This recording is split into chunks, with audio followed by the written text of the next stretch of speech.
Greetings and good night. We're back. You know who I am. I'm Koku, host of the Bitter Medicine podcast, and tonight is our Saturday night Shoot the Breeze episode. I'm looking forward to this one. I hope you are too. Tonight, what are we talking about tonight? Just to give you a heads up, we're going to be talking about this European versus Asian hate. We're going to talk about propaganda and ask the question, is it the most powerful entity on the planet? We're going to talk about Juicy Smollett tonight. That's all I got to say about that. We're going to talk about why pastors could be great dictators. We're going to talk about Black culture versus Jewish culture. We're going to talk about whether or not Black people are really ready to be free. We're going to be talking about the case for reparations. We're going to talk about food and eating habits. We're going to ask the question, are you Black enough?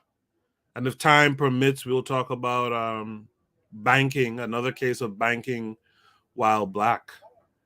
All right, so that's the show. Those are topics tonight. If you're hearing my voice, by all means, hop on the panel. I'm about to drop the link right now before we go into the intro of the show. Let's see, we got Kare in the chat, so I'm sure he'll be on the panel just now. And again, ladies, Black women, sistren, join the panel, right? You don't need any extra gear. You could join from your phone. Join the panel, and let's hear your perspectives on these topics that we're doing tonight. So we're going to start the show now. I'm going to give you guys enough time to click the link to join the discussion. And while you do that, we will jump into the intro of the show.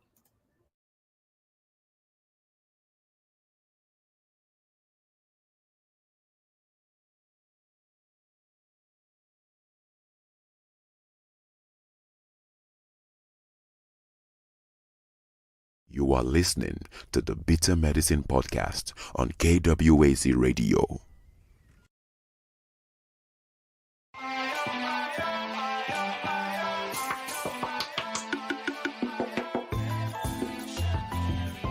Welcome to the Bitter Medicine podcast, where it's all about Black empowerment. Our show focuses on Black news and entertainment, arts, science, economics, history, people, and strategies that uplift, empower, and motivate Africans within the diaspora. And now, your host, whose favorite color is black, Goku.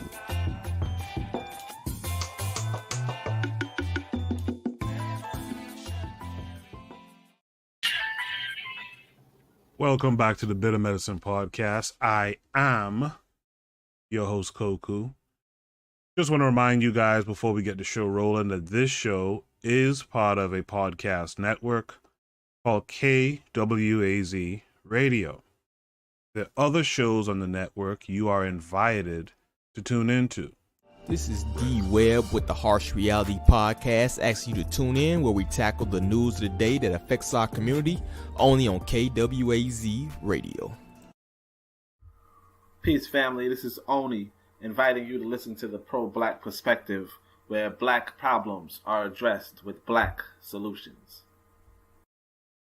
Greetings, fam. Tune in to The Learning Curve with me, the Revolutionary Matron on KWAZ Radio. You are listening to the Bitter Medicine podcast on KWAZ Radio. Yes. So welcome back to the Bitter Medicine podcast on the Saturday night Shoot the Breeze edition of the show. Welcome back. I see we have Mr. Untouchable has joined the panel, and we could welcome in Kevin Kare as well. Mr. Untouchable, how you doing this week? What's up, good brothers? I hope everyone is good. Respect everyone on the panel. Koku, I invited someone from the Netherlands here tonight. His name is Jose Bronze. Hopefully you'll link hit the link and join us in the chat for tonight. Oh, okay, cool. Yeah, I see Jose Bronze in the Chat saying, "What's up, fam?" And Mr. Untouchable, thank you for reaching out to others and inviting them onto the show, man. I do appreciate that. Kevin Conroy, how are you this week? I'm good, man. I just signed to go fight in Russia. Oh yeah, good luck. Yeah. So I posted the link again in the chat, and just a reminder, we're simulcasting to Twitter right now, to the KWAZ Radio YouTube channel, as well as the Bitter Medicine Podcast channel. We're simulcasting to all those spots, so you can catch the show in various places. And all your comments, no matter where you are, I will read live on the air. I also want to point out that I put up a community tab post earlier. And I'd like you guys' feedback. So while the show is going on, and I'll remind you a few times during the show, while the show is going on, you guys post your thoughts. The question of the day is, how do you describe the Saturday Night Shoot the Breeze segment of the Bitter Medicine Podcast? I got 2 responses so far. Hopefully during the night I get a few more. I'll read them on the air, but I'm trying to put together some promotional material for the Shoot the Breeze. Trying to, looking to advertise the show a bit more and put it out there to get more participants in the chat and whatnot. With that said, let's go to the Shoot the Breeze topic number 1 tonight. Let me just copy paste this. I think we have some good topics tonight too, by the way. So invite a friend to come through and check out the show as well. Don't be stingy about it. So Shoot the Breeze topic number 1 tonight. Start with a statement, yet it is black people who are getting blamed for this. And this came with a prompt. Let me post this. Seems like it's an article. Let's share the screen. I'll read the article along with you guys on the air.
Yeah, sorry about that. I got kicked. I got kicked from the studio. Had to come back in. Can you guys hear my voice now? I see people saying they can't hear anything. We good now. Okay. Yeah, I can hear you now. All right, cool. Yeah, I got kicked from the studio. Before I begin reading the prompt, let's just welcome in Jose Bronze. Greetings and welcome. Good evening. It's midnight in here. I will be having yes, I'm call me Jay. You can call me Jay also, because in the United States it's Jose, and it's Jose in Spain, and it is Jose in Portugal, and it's Jose in the Netherlands. So you can also call me Jay. Okay, Jay. I'll be switching the mic off. I'm recuperating from flu with a nasty cough. Oh, so the mic is muted a lot. Okay, that's fine. I'll call on you as we have these discussions. I'll call on you to get your input. Okay. Coach Peter's here saying, "Respect family. I'm ready for another great show." He said good evening earlier. Daily Affirmation by Pauline is here. The Hashtag Podcast is here saying daddy duty, but I'll try to hop on later. I appreciate that, man. I appreciate that you're on daddy duty, to be honest. And if you do have time to hop on, that'll be great too. Again, before I got knocked off, I don't know why that happened. I was posting this link to this article. So I'll hit you guys with that right now. Okay, you guys should be able to see my screen. The title says, I think all Asians should die. Man filmed hurling racist remarks on Times Square subway. So this is the guy, I guess. Right. An unidentified man in a Times Square subway was recorded hurling anti-Asian remarks at an Asian American woman. Kat Yen, a New York City-based theater director and an MFA candidate at the Yale School of Drama, was on the Times Square subway when a man wearing a gray sweater and a black backpack started hurling anti-Asian remarks at her. They had to throw in the black backpack, by the way. Yen posted the incident on her Instagram account in 3 separate minute-long posts. In the first video, she captioned, first day back in NYC, and I'm already the victim of a hate crime. It happened at the 42nd subway station, the same station where Michelle Alyssa Go was killed earlier this year. The man can be seen standing inches away from Yen's camera as he says, I believe they need to all die. I have the right to say that. I think all Asians should die. He went on to make xenophobic, racist remarks against Chinese people in America, questioning why they migrate to the United States. When Yen asked him the same question, he said, I was born in this country. To which Yen replied, so was I. I was born in St. Vincent's down the street, St. Vincent's Hospital. In the second video posted by Yen, the man can be seen expressing concern about other passengers standing close to him before he turns back to the camera and states, I'm racist.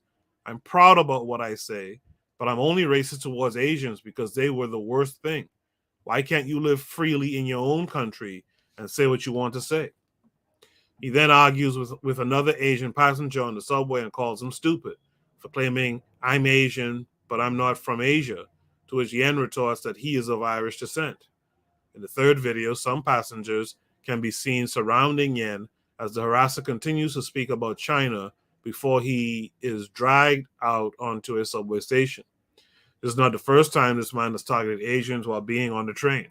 Yen wrote in her caption, I recognize them and I'm sure others do as well. However, this is the most interaction I've had with him and the first time other people have come to my defense when I was threatened or harassed on the train for racist reasons, which I feel is worth mentioning for all the good and bad implications attached. Also, it's worth mentioning that I told the arresting officers that this was a hate crime, and I had footage of the incident, and they brushed me off and walked away. I wonder how many obvious hate crimes haven't been properly identified as such due to similar actions. As of this writing, no details regarding the unidentified man have been made available. Next Shark has reached out to Yen for comment. So there's no... Oh, wait, hold on. So here's the first video, I guess. Do I want to bother with that? You know what? Let's not even bother with it. You guys heard the story. KW Don 7 is here saying peace to the chat. Peace to KW Don 7. The prompt says, yet it's black people. After we read all of that and heard all of that, yet it's black people who are getting blamed for this. Mr. Untouchable, how do you feel about this story with regard to this prompt that is black folk being blamed for anti-Asian hate? But we can't see these stories. Go ahead. Well, Koku, I think that, as you know, we don't control the narrative, our own narratives. We really don't control these things on these mega media outlets.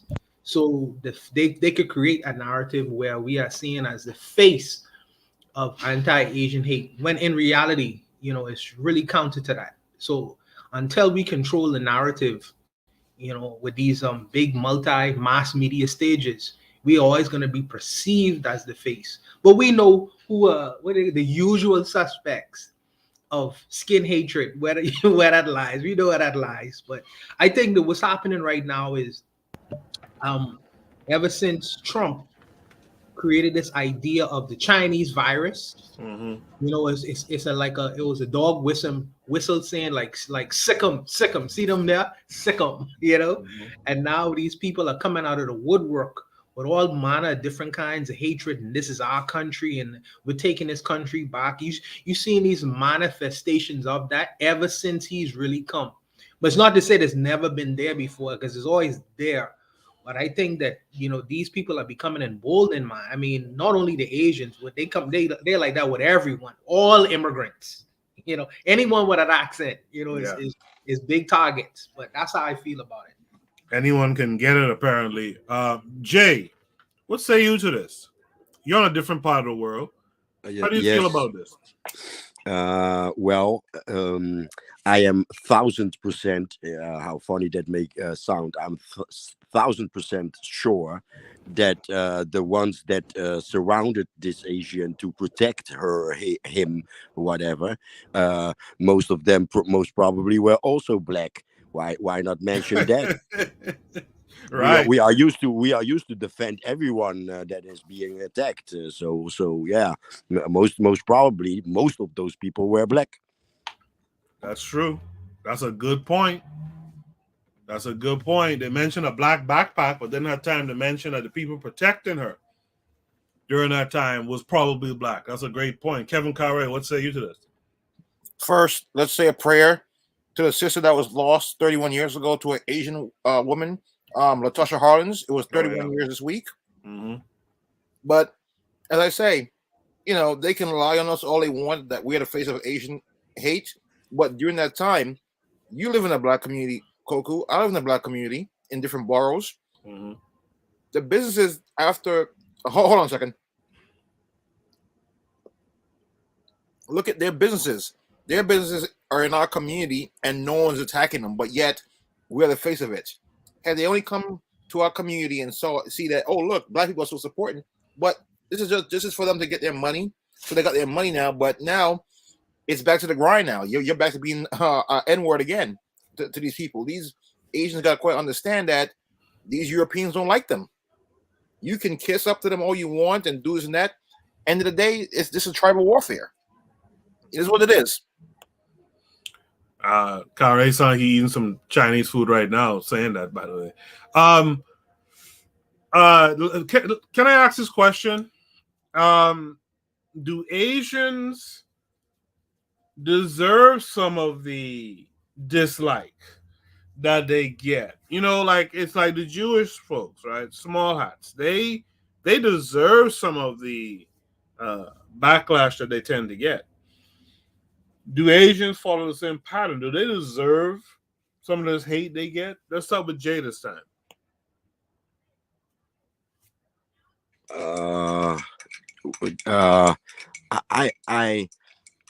I have the two extreme experiences with Asian people.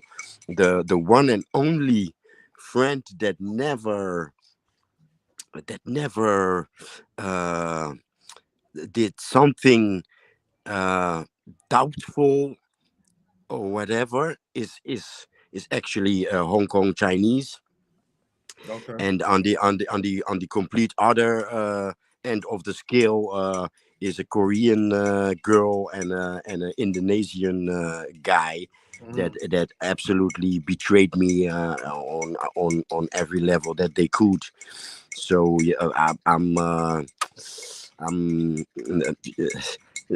I don't know, man. Okay. Miss Untouchable, what say you? I think that the Asians are not integrationists, and I think that this is the problem with when you live in a so-called melting pot society. Certain groups who are insular are always going to be perceived as outsiders, and the Asians really don't want to integrate. They're good how they are, in the economy in which they live in.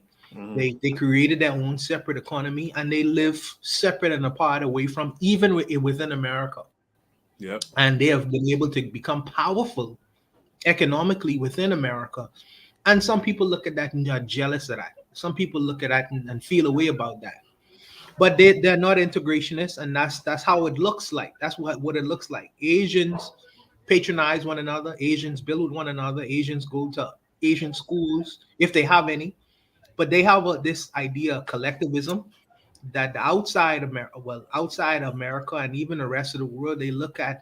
I feel they look at with envy to a certain extent because they've been able to pull off that this ideology wherever they go, and whether it's because of the culture or it's because of the language, they have just created an insular community throughout the world wherever they go, and still been able to build and still been able to be productive in whatever country that they go in. And I think it's really something to be admired. I don't hate Asians, man. I think it's good what they do personally.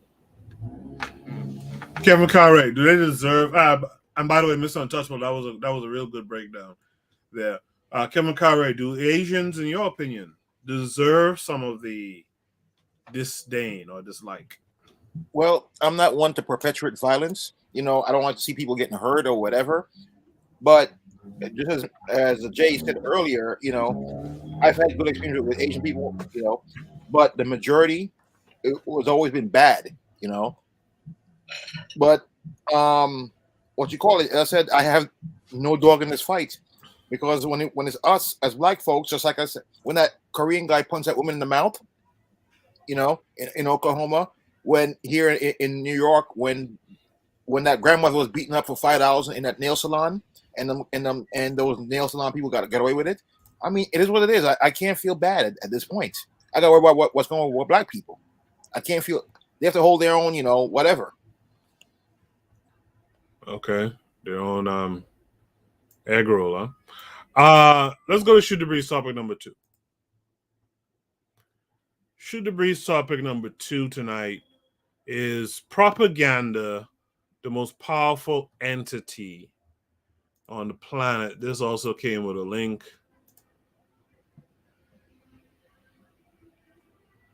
So we see it's a tweet.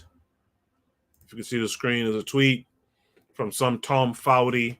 It says, Americans at the end of the day will love who they are told to love and hate who they are told to hate. That's a comment to retweet. The original tweet was American propaganda.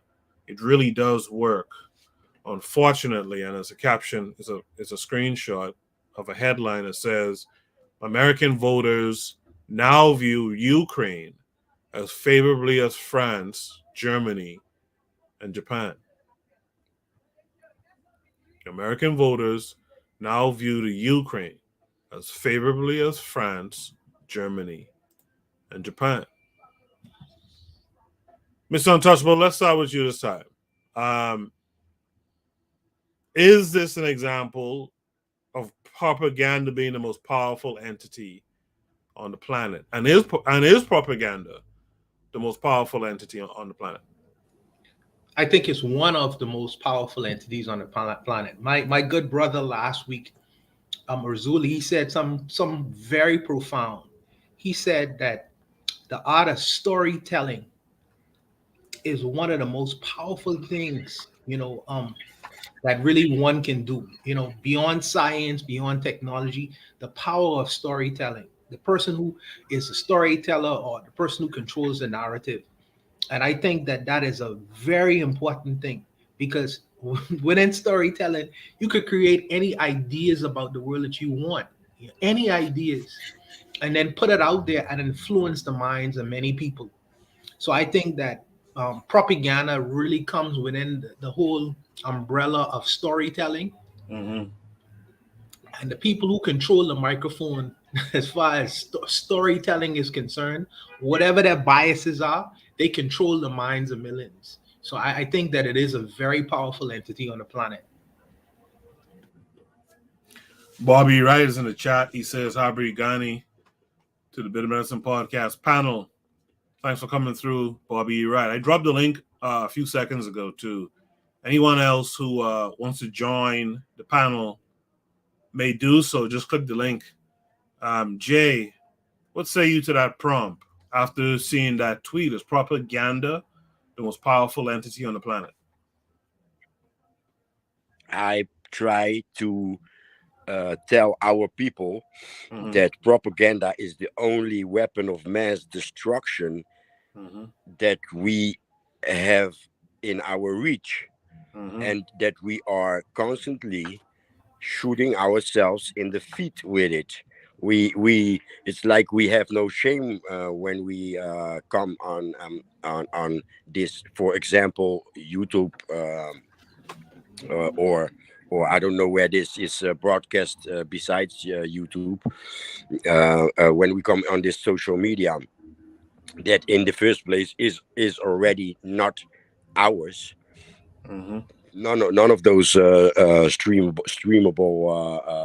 platforms that are in the first place, and in the second place we are always at each other's necks, and on the third place, uh, it slipped my mind, but are we yes, we are, the most of us are what this tweet is saying, or the person, that that shared this quote, Americans favorable, blah blah blah, that America dictates who the enemy is for black people, Yeah. even here on the continent, because right now I'm not in the Netherlands. Even here on the continent, America dictates who our enemy is, and that's painful to watch. That's really painful to watch. For example, now Russia.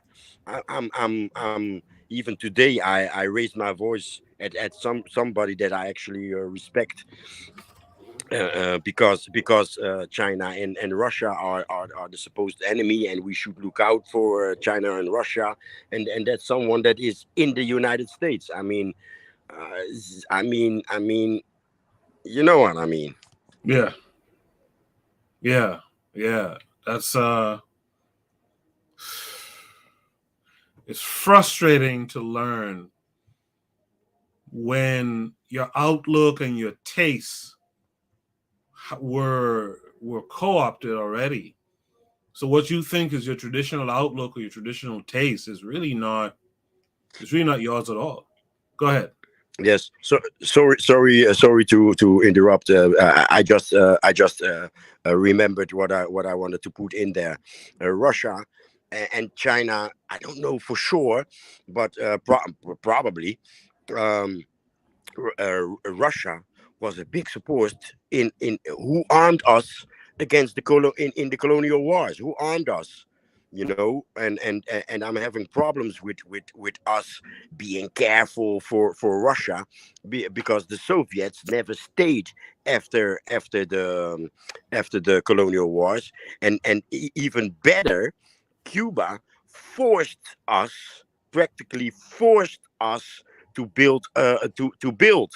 The students that studied in Cuba were forced back into Africa to go back and build, and those that went to, for example, Ukraine and Poland and Czechoslovakia and Russia, etc. Many stayed. They met a spouse, build a family, and just like us in Western Europe.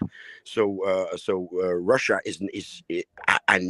I have never seen Russia as a threat. Thank you. No problem. No problem. Kevin Kare, what say you to this prompt? As Mr. Untouchable says, yes, it's one, but it is a very, very powerful mechanism with the rise of social media. And you and I spoke about this before privately, how after during 2020, everyone was getting along and whatever after those big riots, and this happened also in 1991 after the LA riots, how things went into overdrive in propagandizing people and downgrading our people. I mean, back to the first problem with the Asians. That was one of the biggest hit piece on black people I've seen in all my years here. It was an overdrive. Oh, black people are attacking Asians. Black people are attacking Asians. Yeah, it's a very powerful tool. That look what the United States is doing right now with Russia. All those, they have the whole as Jay said, they have the whole world practically against Russia. They use emotion and all that stuff. I went to school for this. That's what they taught you in the media. I used to work shooting sports for a right-wing paper, so I knew how that stuff worked. But yeah, it is. All right. What I find to be irritating and sickening is how black people buy in. It's like, okay, America says that these people are the enemy now, and you have these people get on these platforms and they'll become anti people they've never met before, considering the fact that America has its own propaganda against them. So they know what the influence of that propaganda is, but they would still run and jump on board with hating someone they never met. That's why I like Muhammad Ali so much, because when he said that what he said, no Viet Cong ever call me no nigga. You know, that was a break from the regular scheduled programming of the minds of many people, because they never considered it. It's like, well, these people never said or did anything against me. Why do I hate them? Just because this country says I should? Come on, man. Critical thinking skills. That's what they say.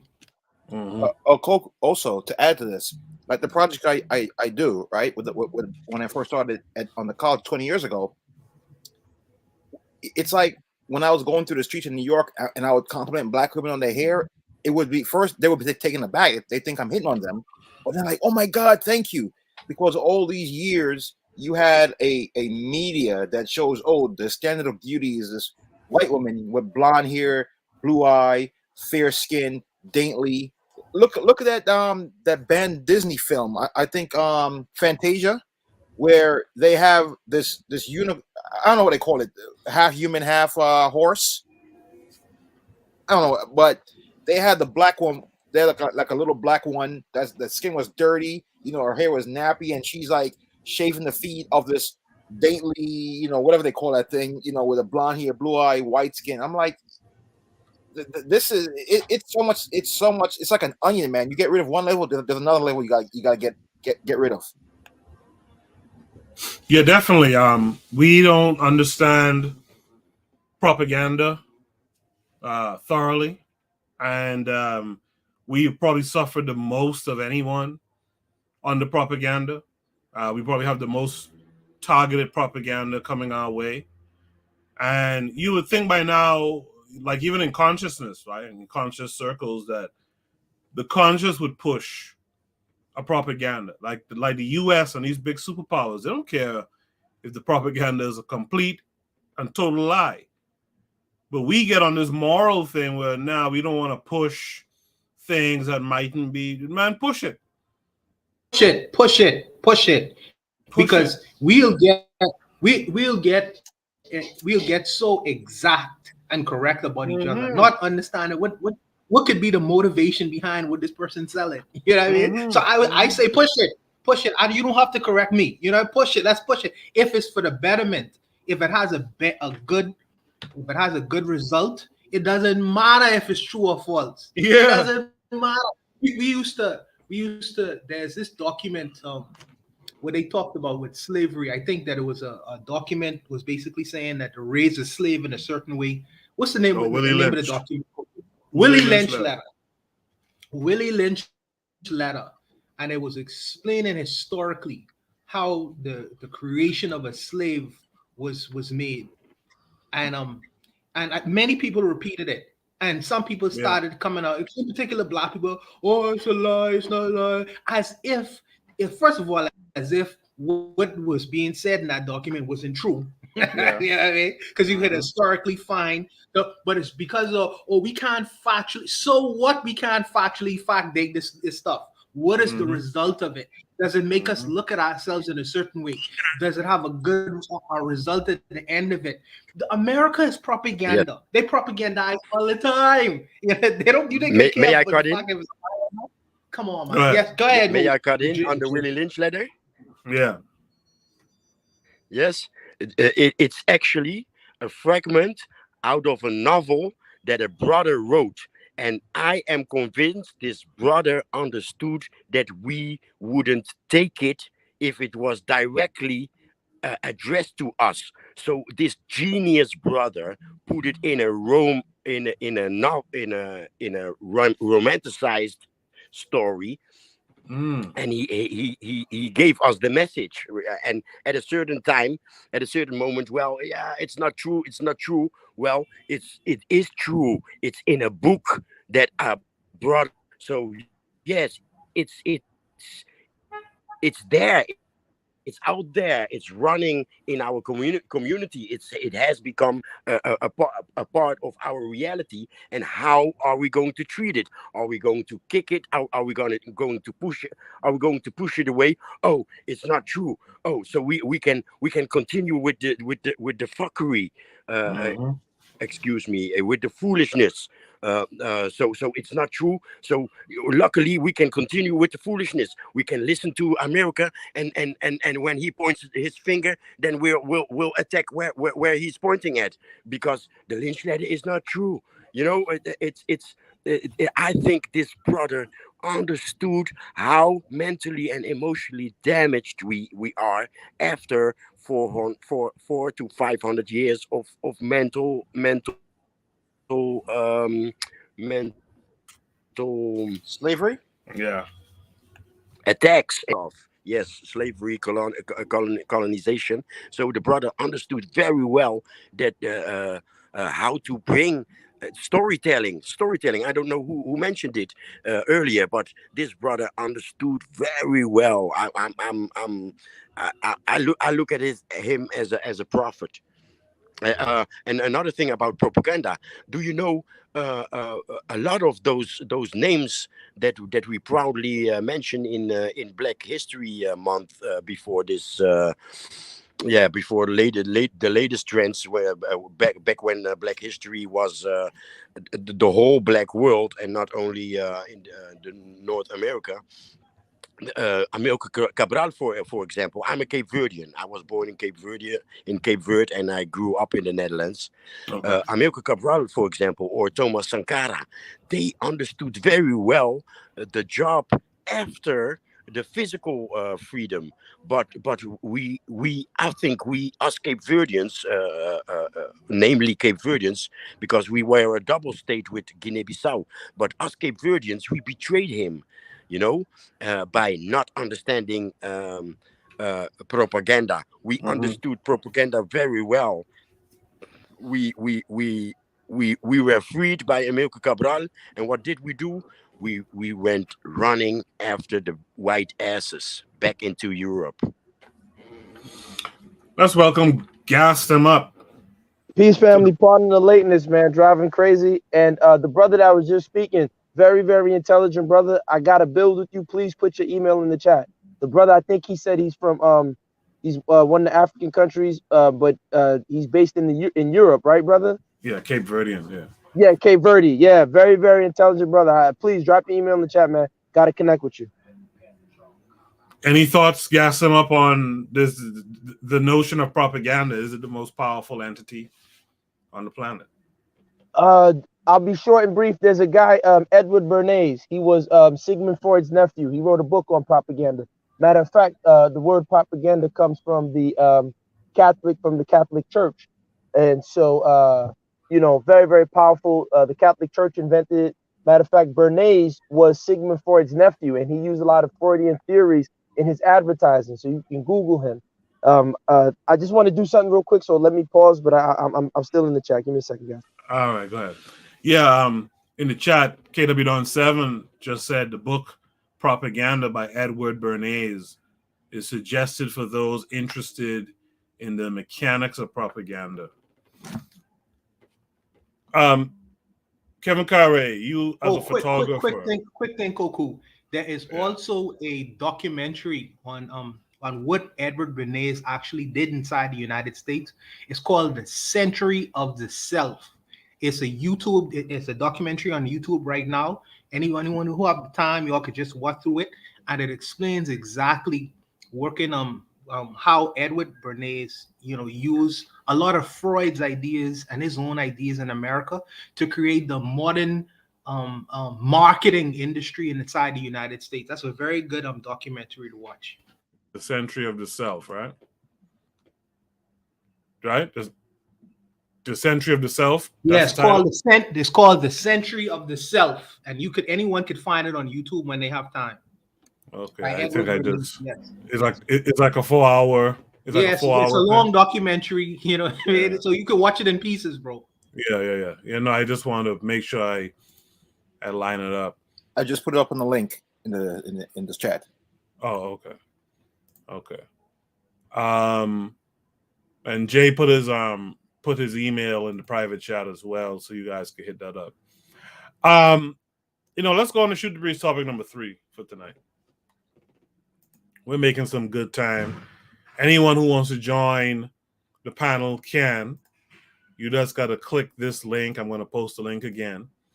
You got to click this link and join the panel. Right? Anyone can join the panel. Shoot the Breeze topic number 3 tonight is: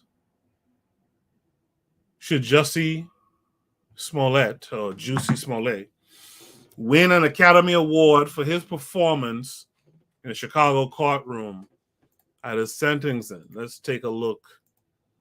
Oh, wait a minute. Sorry. Let me pull that again. Messed up. Just gotta grab the link.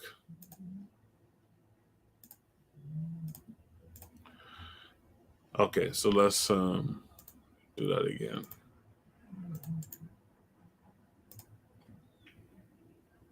Do you have any Let me share. questions? Let me share this with you guys. I'm not suicide. Okay. I am not suicidal. I am innocent, and I am not suicidal. Do you have any questions? No, I would just like to say to Your Honor that I am not suicidal. That's what I would like to say. Okay. I am not suicidal.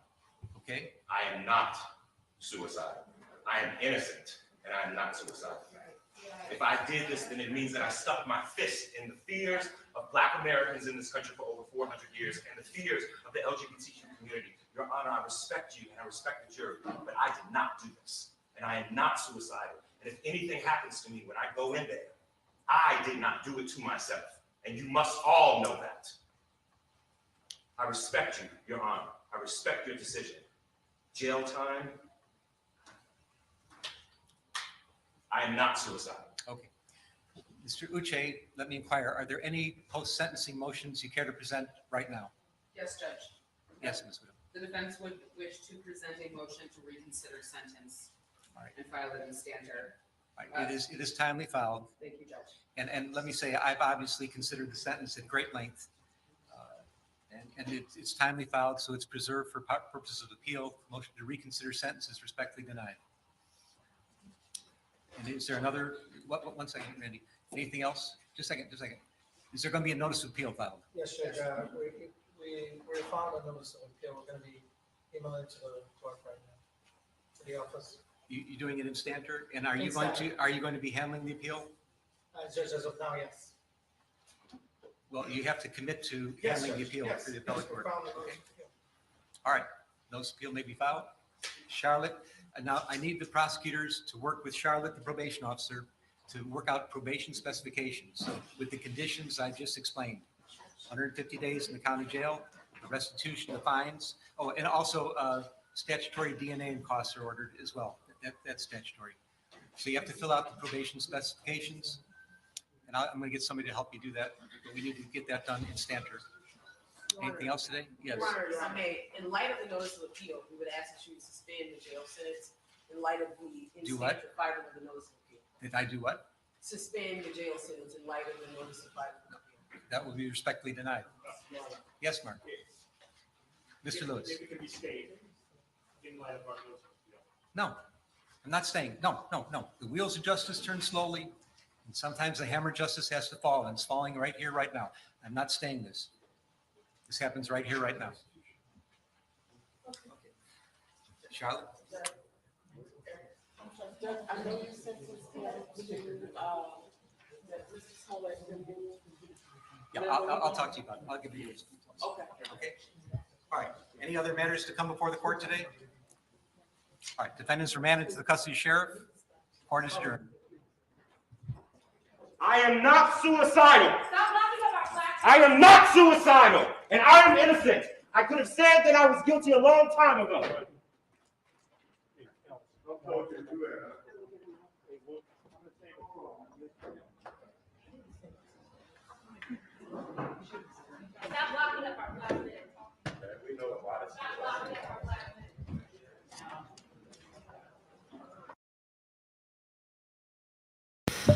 Interesting. Courtroom drama with a drama queen. Jay, have you been following that story with with Juicy Smollett?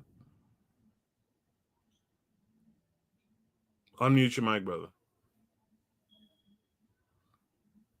All right, let's go to Kevin Carey. Sorry, Well, sorry, I was in the chat. Can I? My answer is quick. I'm shocked to hear this. I've been running from it. I don't want to see it, and it's what I thought. He's sick in his head. He needs help. Mm. Kevin Carey, what say you? Judge saw through the BS. He was denied. But hey, I give the Academy. I can't. This is a tie between Kyle Rittenhouse and him. I don't know who to give the award to. Mr. Untouchable, what say you to this? Koku, before I say anything, let me just let you know that I am not suicidal. He is a queen. You know, this is what dancing queens do. You know, he like attention. You know, I really think that he was really trying to really try to get as much attention as he can. You know, in his little 15 minutes of fame, because no one said he was trying to kill himself. Did someone say someone was after him, or he's gonna end up dead? And it's ridiculous. I just think it's a cry for attention-seeking behavior. And as a matter of fact, he's out right now. He's not even in jail. Yeah, he did like 5 days or something like that. Yeah, man. He's and it's like, I mean, dudes will dream to get 150 days in jail for some bullshit. What I like about this whole story is the Nigerians. The Nigerians hold on everyone. My Nigerian brothers, like, they're going for it. You know, they're going for it. So it's like when they heard that they could get indicted, they rat on him as faster than I don't know what. But I enjoyed their commentary on Jesse. They didn't play Patsy. You know, they got a bag, but they didn't play Patsy. And I'm glad that they really didn't get any stiff penalties on sentences from this nonsense, because it's just a tendency for me. I don't know. Is Gaston up here? Yeah, I'm here. Okay. Can you share your thoughts on this Jussie Smollett Academy Award winning performance? Yeah, I mean, you know, at the end of the day, I think if this is indicative of the whole, you know, the whole world's, you know, what's the old statement that the world's a stage, or everyone's an actor on the world stage. Yeah. To me, it's all drama. It's all comedy. He knows that, you know, he wasn't going to be you know, penalized. I think it's something that probably his handlers thought would be a good, you know, PR stunt. Probably got a little out of hand. You know, the courts play a game, and we think he gets punished. I think it's all theatrics. I think it's done to distract us from the larger issues at play. Um, you know, the thing I want to know, and people have been asking around YouTube is, you know, because he said the black people and LGBTQ, is, you know, merging them together. Where are these LGBTQ and black people now that Brittany Griner's in a Russian cell? You don't hear any of them fighting for release. So I think I would say this. I'll end it with this. The more we ignore these people, and I'm going to sound like a hater. I'm going to sound mean and evil. F them, man. Screw them. I hope they die burned. All of these elites, these black selected celebrities, screw them. They're all compromised. They're all agents, and they'll sell us out for a bag. The more we ignore them, the more we tell them you ain't a part of us. You know, because they're going off of this again, propaganda, where we're taught and raised to believe that they are the best of us. They ain't nothing but a bunch of agents who are picked by the system in place to keep us down, you know, to entertain us. None of them are really going to say what needs to be said. You know, none of them are going to do what needs to be done. They're not in the same vein like a Paul Robeson. You know, none of them have that type of mentality. So at this stage, I'm hoping that, you know, black people around the world can start ignoring these people. Screw them. You get killed, you get shot, you get run over. Too bad. Don't call it. Call your handlers, call your white agents. Leave us alone. Unfortunately, you know, oh, you a hater, man. You just mad because you ain't got no money like that. You know, that's the mentality. So hopefully one day we can leave these people alone because they don't mean us well, in my opinion. Yeah, I agree with that as well. You know, we know that these folks don't vibe with us. Their aim is not our aim, and so therefore our destinies are different. So I don't really care about them. It's just humorous to me to see how, you know, the length that both sides will go, you know, to carry out these types of farce. But yeah, you know, Jussie is whatever to me, to be honest. My concern is for anyone who wants to, you know, any kid who wants to like emulate these types of guys. We got to be on point there, and like you said, Gaston, kind of get them out of the community. You're not a part of us, so therefore we don't look to you for anything. You're not inspiring us in any way, etc. We can move on to Shoot the Breeze topic number 3 if no one else has anything to add. Let me see if I have it keyed up here. Nope. The pro-black perspective is here. Pro-black perspective is telling everyone to hit the like button. So hit the like button. Yeah, make sure if you're here tonight, you tuned into the show. Make sure you hit the like button. KW7 said Jussie was auditioning for his next role after his sentence is over, laughing his ass off. All right. Earlier, Daily Affirmation by Pauline said propaganda is one of the most deadly weapons. It's mind control. Look at the recent January 6th riot. We're going to move on with that same energy. We're going to go to Shoot the Breeze topic number 4 tonight. Shoot the Breeze topic number 4 is why pastors could be great dictators. This came with a link. Let's post it up. Let's check it out. But the fella just got killed won't do it again, will he? And this is a God institution. And he'd be surprised. Son, don't go to sleep while I'm talking. Hey, don't you lay your head back. I'm important. I'm somebody. Now you might do your English teacher that way, but I'm not teaching English. I'm teaching eternal life here. I love you. You know I love you. Have I convinced you I love you? Yeah. You better nod your head. Yes. All right. Come on, put it up there.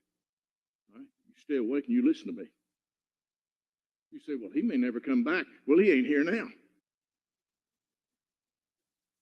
And where have you been, Mr. Underwood? And I noticed on the calendar I'm supposed to marry y'all. What makes you think I'd marry you? You're one of the sorriest church members I have.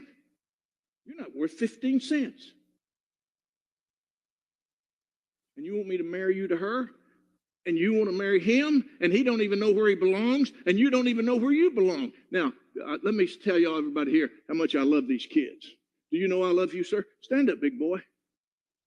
Do you know I love you? All right. All right. Give me a little love.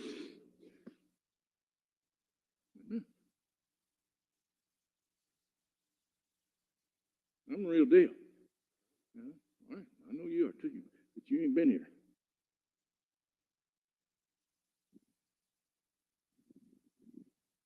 You can't get this in any other church in town.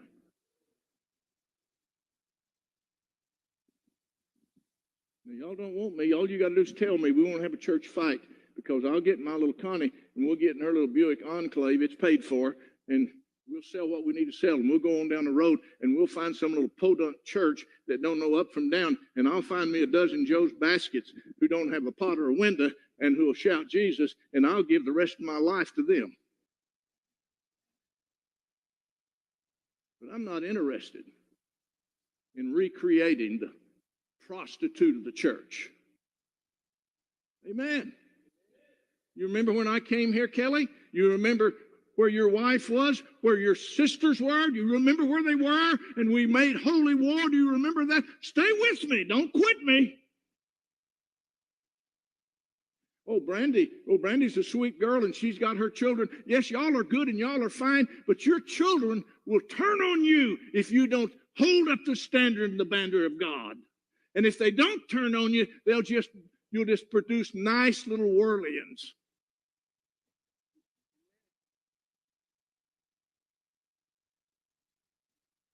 Are y'all keeping the camera on me back there in the little video room? Good. We're having trouble in the video room.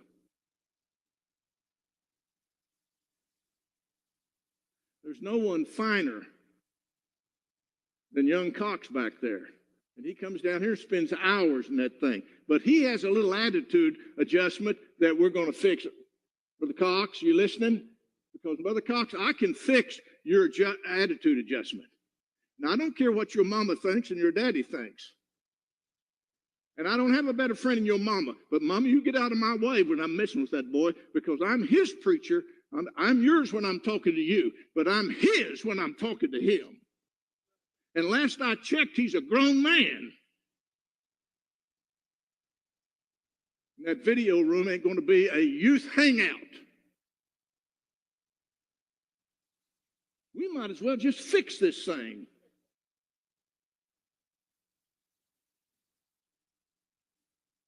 I don't know what I'm doing wrong. Well, if you don't know what you're doing wrong, son, you don't care about what I want to do right. Because if you loved me and you submitted to me, you'd know what my heart is and my message is, and you wouldn't go about establishing your own kingdom in the video room.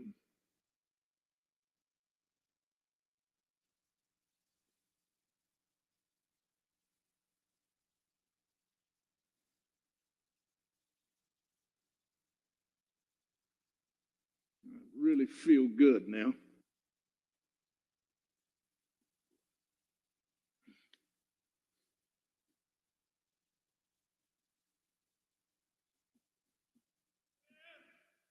Jesus.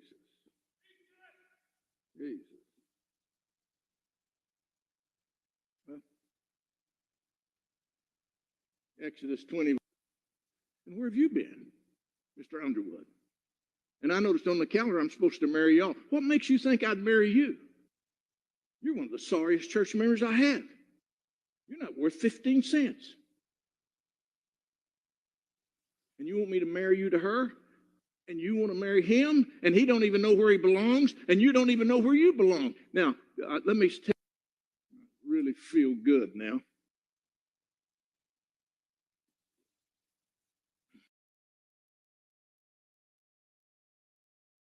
Yeah, these boys and them have it down to a science. They have it down to a science. The prompt says, why pastors could make good dictators. Jay, you saw that video. What about that video makes you think that pastors could be great dictators?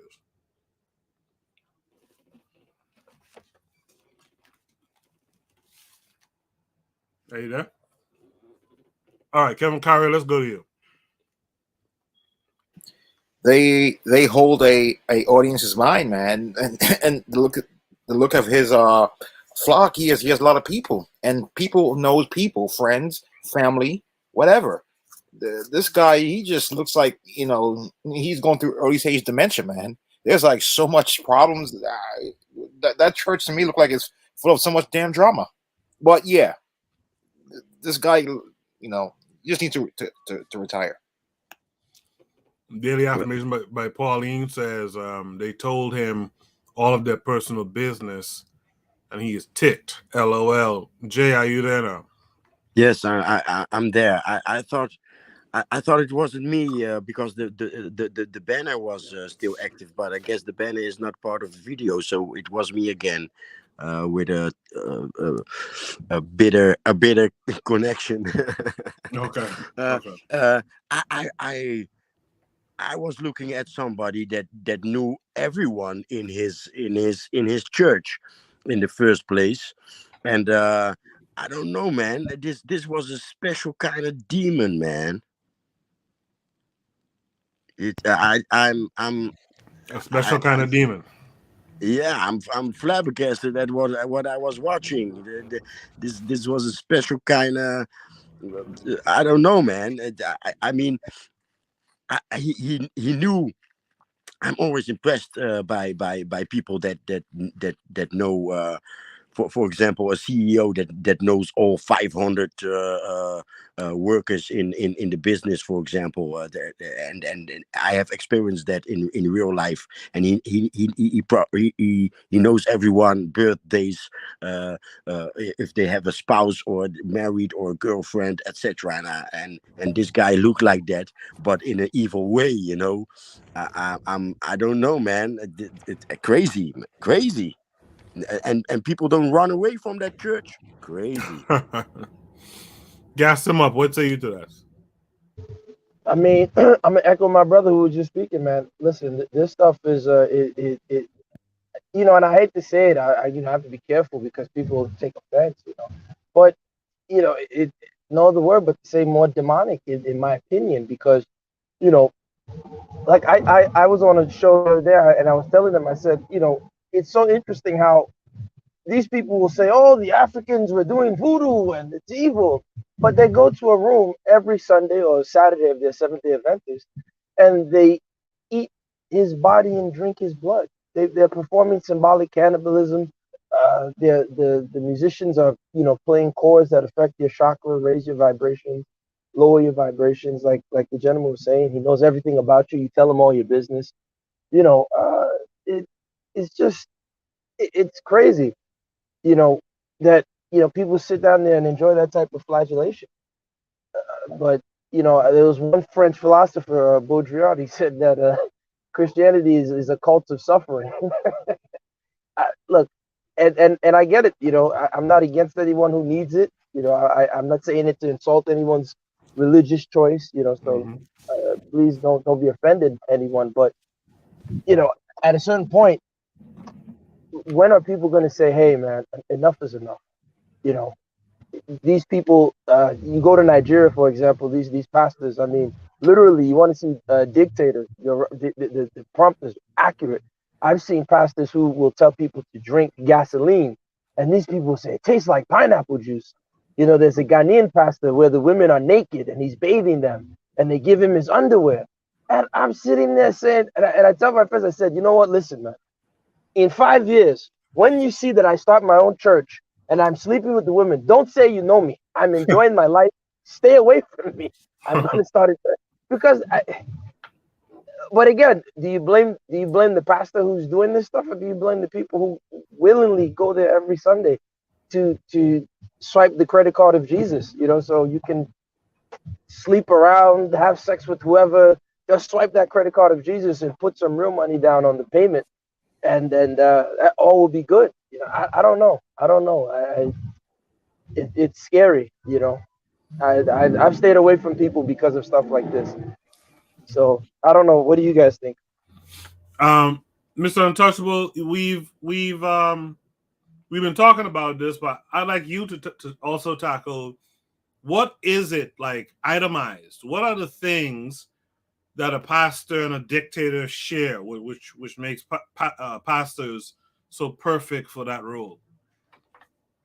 I think I'll get into that, but I think one of the first things about that video, which is interesting to me, is how he mixed love and submission to his will.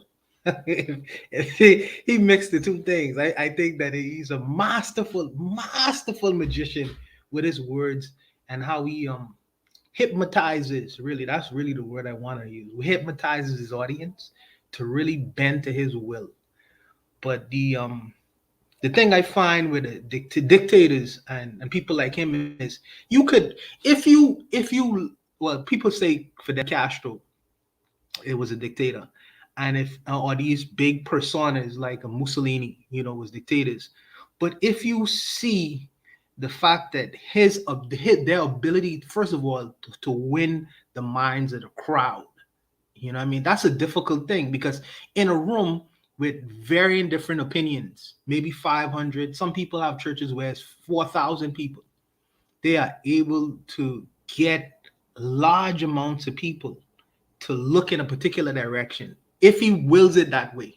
And the only comparison I draw it with is these very powerful personalities like Hitler and Mussolini and even Fidel Castro. They used to speak hours and hours and hours on end and about the people. And if they wanted to, all these guys needed to say was turn to the left, and they would turn to the left, or turn to the right, and they would turn to the right. It's almost like the cult of personality. Many African leaders had these kinds of things too. I saw this documentary on Mobutu, and how they deified the person. Yeah, the pastors and the dictators have this cult of personality, or they're able to build this cult of personality to influence mass numbers of people. The problem is, because I personally think it should be studied, me personally, I personally think the problem comes in where is the message or the direction of the audience. You know what I mean? It's like Marcus Garvey had the same kind of mass appeal as well, but he steered it in a direction that I believe was good for a large amount of people. But if these guys, they have a idea, they create this idea, foster this idea, culminate this idea around them, the person themselves, because you could take Jesus out of the equation and put him in the equation, because he is their, Pope, them neighborhood Pope, or their neighborhood Jesus. And then he could direct, and they could direct mass amounts of people to go anywhere. You know what? As bad as he talk about those church members in that audience, them people are willing to kill for him. The people in our community wish they had that kind of power. But I think it should be studied, man. But that's the comparison I draw between dictators and pastors like him. What do you Can think? I push back a little bit? Oh, I'm sorry. Yeah. I didn't mean to cut off. I'm sorry. No, go ahead. No, I just wanted to say, for me, to say that in defense of so-called dictators, at least most dictators, you can have tangible results. Like Mussolini. Mussolini, he built things in Italy, right? I won't say the other guy from Germany, because I don't want to say his name. Then say you're defending him. But many of these dictators actually built things. They were tangible economic benefits that the people could see. They brought social and economic change, especially on an initial level for their people. Even Idi Amin, was doing certain things in terms of projects for his people. Even Abacha, right, from Nigeria. When I did my research, a lot of the stuff they said about that guy, a lot of that stuff was not as accurate as they claim. He was trying to get Nigeria away from the IMF and stabilize the naira, a bunch of stuff, and then all of a sudden the guy becomes a dictator. Even when I researched the alleged monies that he stole, and I'm not saying he probably didn't take some money, it wasn't the amount that they said he took. It's just layers on layers of this theatrics, these shadowy games that these people play. So I'm just pushing back a little to say, at least in the defense of dictators, they can give you all this oratory, but they still have meaningful projects that the people can say, okay, well, the man came, he built this bridge, he built this highway, he built this, and he had this, and gas was $14, now it's $2. We can point to that. What do these people who go to these religious institutions, and I don't only want to single out Christianity, but what do they have to show for it for financial and economic concern? And I'll end with this example. I've always said, for example, with churches, especially like in the U.S. here, I see no reason why people who will give tithes to a church for 30, 40, 50 plus years to this particular institution, and then when they get old and they retire, there's no food for them. There's no taking care of the elders. I know some churches do it, but to a real meaningful level, to say, hey, listen, look, this particular member or these members, gave their checks, they gave their lifeblood and sweat and tears to our organization. Old, we should, make sure that you're entitled to, 3 meals a day if you can't get it, or you're entitled to, annual checkups at the expense of the church. Things like that to say like, hey, listen, you put in, you'll get out. I don't see any benefit that these church members are getting. At least with dictators, you can see some benefit. I don't know. What do you guys think? I think the difference is scale. I think the difference is scale. I think that, and also the sphere of influence, because a dictator has the control of a state. Okay, so he has the ability to make these kinds of things happen because a large majority of that tax money is to be used for that particular purpose. With pastors, their sphere of influence is the smaller sections of a community within that state. So the monies that they have to work with is really the tithes that they collect. And some huge churches, they really, you can point to places like they build small schools. Some people have clinics. Some people have drug rehabilitation centers. There are members in certain mega churches, and even so smaller churches, they could point to certain things. Well, pastor's doing this with our money. My kids go to the school that he helped create. You know what I mean? So then there's the sphere influence or control is a little bit smaller. So I think the difference is really in scale. In the chat, Bobby Wright says they share the image of an authority figure, a charismatic speaker, and they can reach the masses' sensibilities. Earlier, Coach Pete says the truth must come to pass. Daily Affirmations by Pauline earlier said they told him all their personal business and he is ticked off. LOL. Yeah, I think Mr. Untouchable made a good point there that sometimes we overlook some of the little things that the church does, and in fact, you can find where they are doing this mission type work and building little schools and affiliating themselves with like medical Does that centers or benefit the whatever. members or is that for the society? I'm talking of the members, right? It seems like there's this concept within Christianity where it's like, for example, in Nigeria, many of these pastors have private schools that even the members can't afford to go to, right? And so, or you'll see, I tell them all the time when I go to Nigeria, I said, man, I don't understand how you go to a church and you're unemployed. Because if I'm the pastor of a church, hey, listen, look, whatever business you have, everybody bring your business. We're patronizing this person's business. Listen, look, we have members that need jobs. If you work here at this place, we'll make it an actual church family. Let's make the church great again, to copy Donald Trump, right? Let's make the church accountable to its members, not just these abstract. Oh, we're doing mission work in Botswana.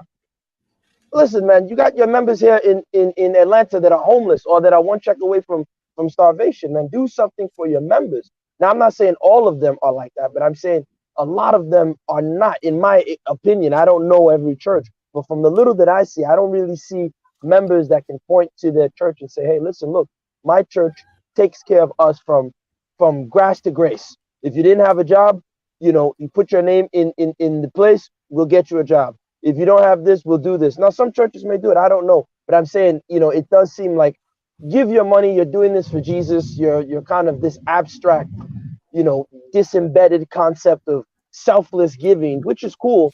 But, I think it leads to many forms of abuses, in my opinion. I don't know.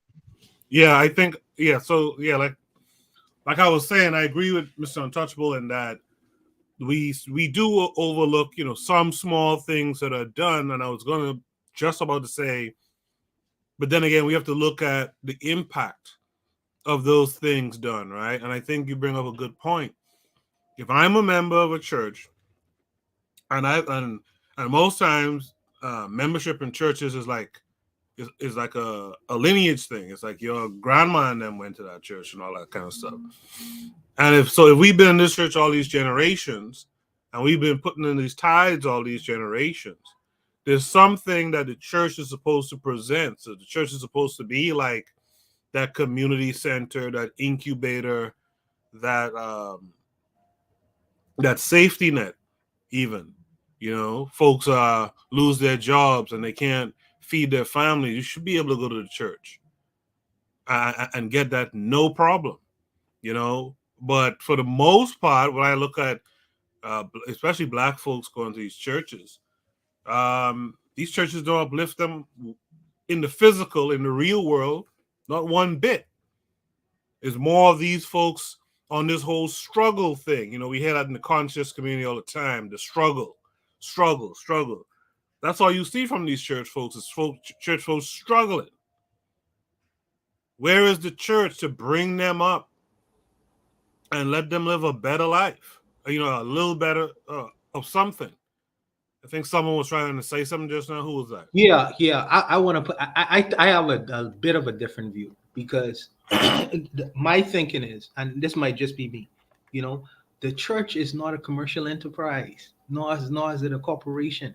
You know, if you want to be hired or fired, you know, some churches have the ability to facilitate that, but they are not in the business of employment. That's not the purpose of the church. And I feel like sometimes we get even in the state, you know, the state, because I hear people, the public, sometimes talk about how they don't have nice houses and this government ain't never give me no money and things of that nature. The government is not there for to to cause your life to be better. You are here to kind of do these things. You know, the government is not here to teach you about money or how to use money effectively. That's not the purpose of these entities. And I feel like sometimes there are people who have the belief that church is supposed to build homes for them. The church is supposed to raise my children. No.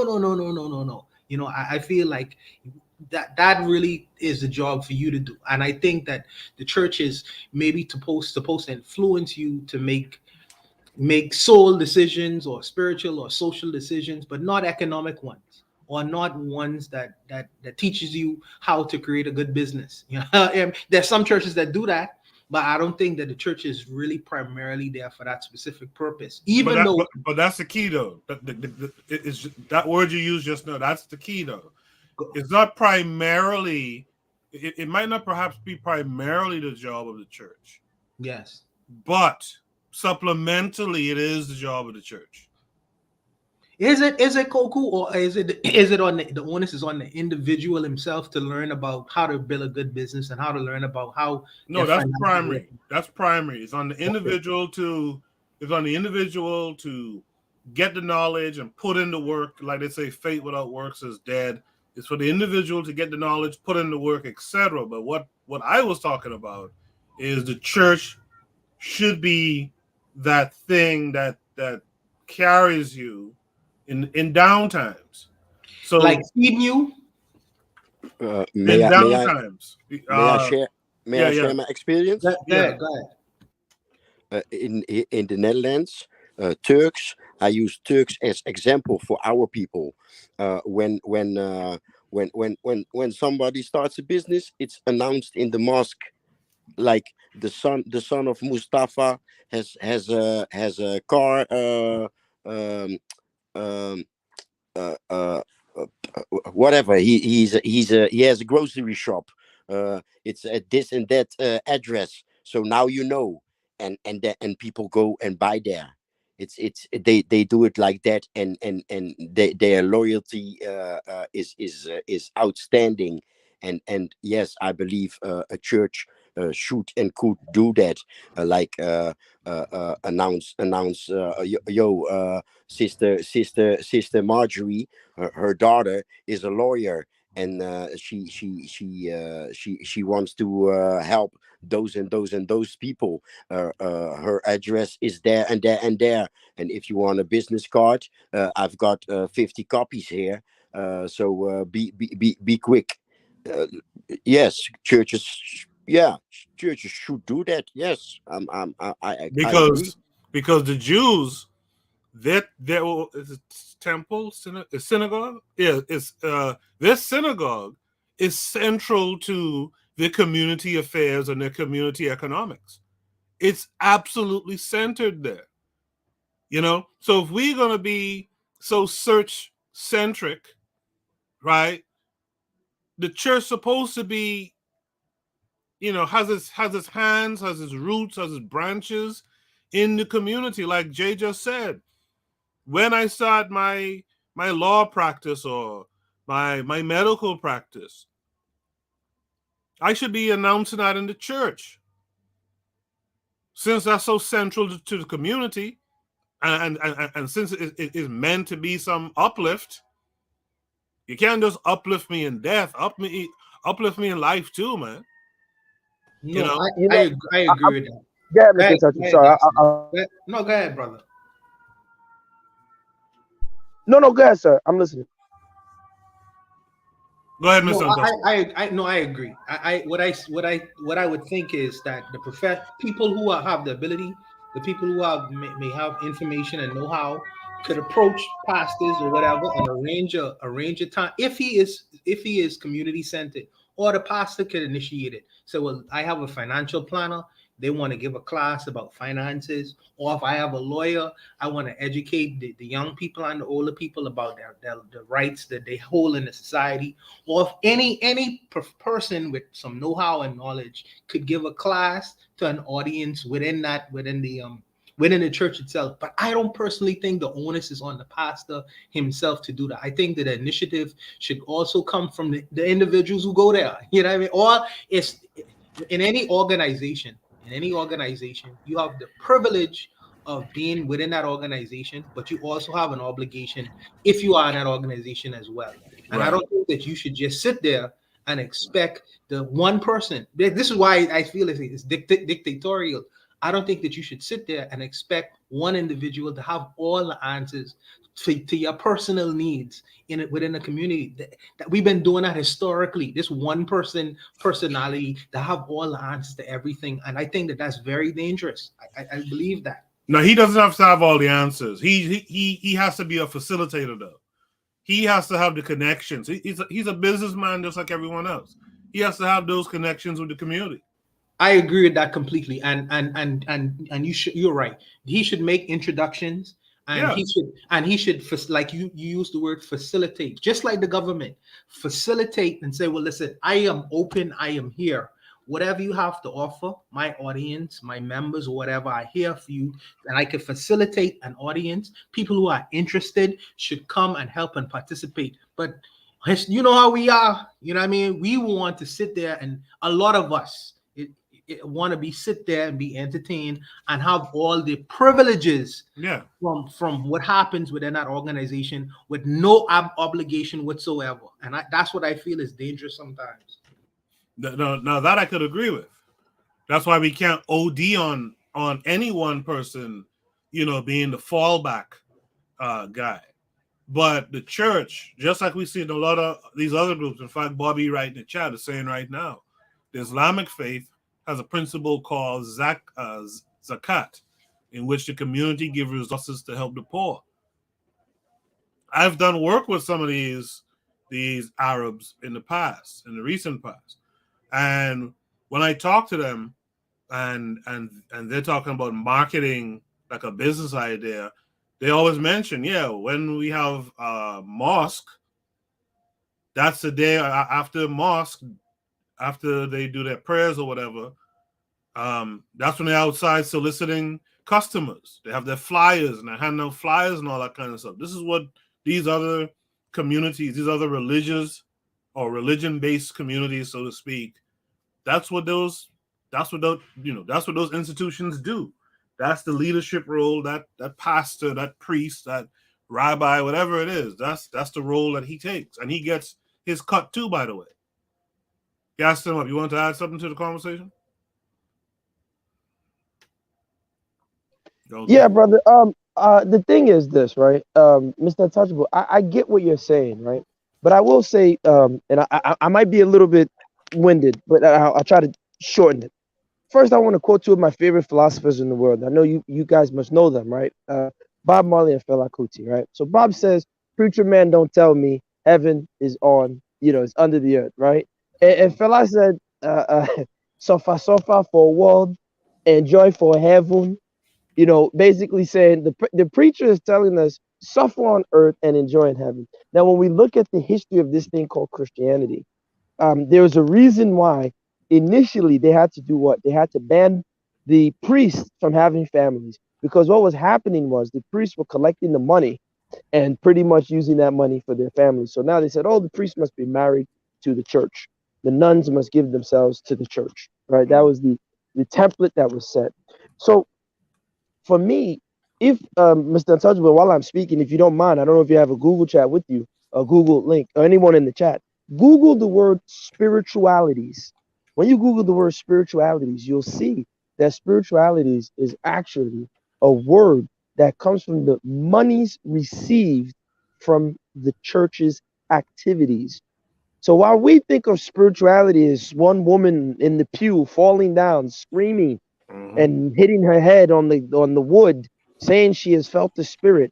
For them, spirituality is the money that you put in every Sunday. And if you don't believe me, you can Google it. So it's something that I think we have to understand that if we live in this system, like the brother said, you look at the mosque, you look at the Hebrew community, what do? They are effectively mixing their spirituality. For them stems from an economic collective, whereas our spirituality for us is one in which we are told and we are taught that it's on the so-called individual. But that's a very, very neat trick, kind of like what the brother was saying with the century of the self. So they give us this idea that on one hand, it's the collective body of Christ. But then on the other hand, they say, no, no, no. It's up to you as the individual to seek salvation. But don't forget to drop your offering and buy this holy oil at the end of the sermon. And make sure, it's just like, so which one is it? If it's individual, then I don't have to listen to your sermon. Those people in the church when that pastor was castigating them, they could have said, go F yourself. I don't have to listen to you. But they sat down and they took it because they're part of the church body. So I'm just trying to say in general, I'm not saying that the church is meant to feed you and clothe you, even though technically speaking, the church should do that because Jesus claims that you will leave your mother and father and join him in the church family. That's what he says according to his words. So if the church is my new family, what does a family do? A family supports each other, they clothe each other, they uplift each other. So I'm kind of confused with the Christianity thing where on one hand, it's up to me as the individual, but then on the other hand, are we a family? Or are we not a family? So I don't want to beat the point too much, but maybe if you guys Google that word, spiritualities, tell me what you guys think about it. It's interesting. I did Google it. That's interesting because I see. I'll read it for everyone. It says on Wikipedia. It says spiritualities is a term often used in the Middle Ages that refers to the income sources of a diocese or other ecclesiastical establishment that came from tithes. So fundamentally, that's what spirituality is being. It is actual income. I'm watching this right now. It's funny because I didn't know that. I learned something tonight. But yeah, I from this from this definition, I would have to agree with gas them up statements. If you are in a Christian church, and I'm not a Christian, but if you are in a Christian church, you should have the expectation that since it's a source of income, you should use that source of income for a particular thing. Even though I still say, and I still stand my ground on it, that the responsibility should not only be to one mind.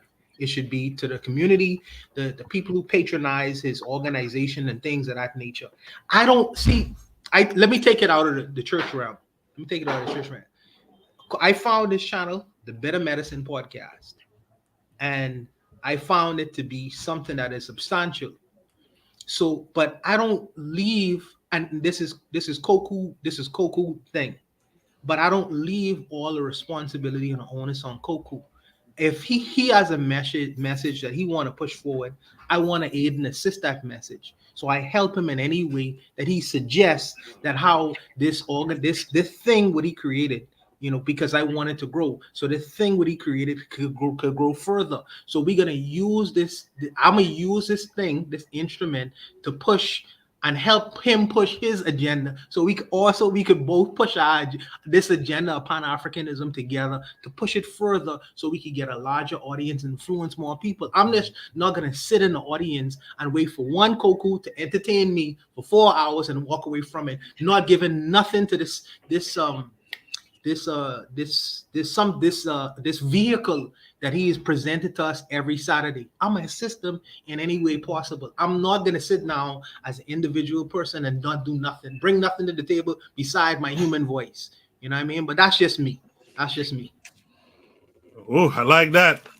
I like that. I think we could leave that prompt and go to Shoot the Breeze prompt number 5 tonight, which is a kind of a continuation of that discussion, because this prompt is going to be about Black culture versus Jewish culture. And by the way, let me say this too to Mr. Untouchable. Like, for you guys who are out there, you probably, if you're on the Discord, you've seen it. But Mr. Untouchable posts a lot of these topics, and I love the blend of topics. It takes us to and fro, but every week it gives a nice covering of things going on, or things to think about in Black society. So I appreciate that. I appreciate Mr. Untouchable and all of you guys who post those prompts on the Discord.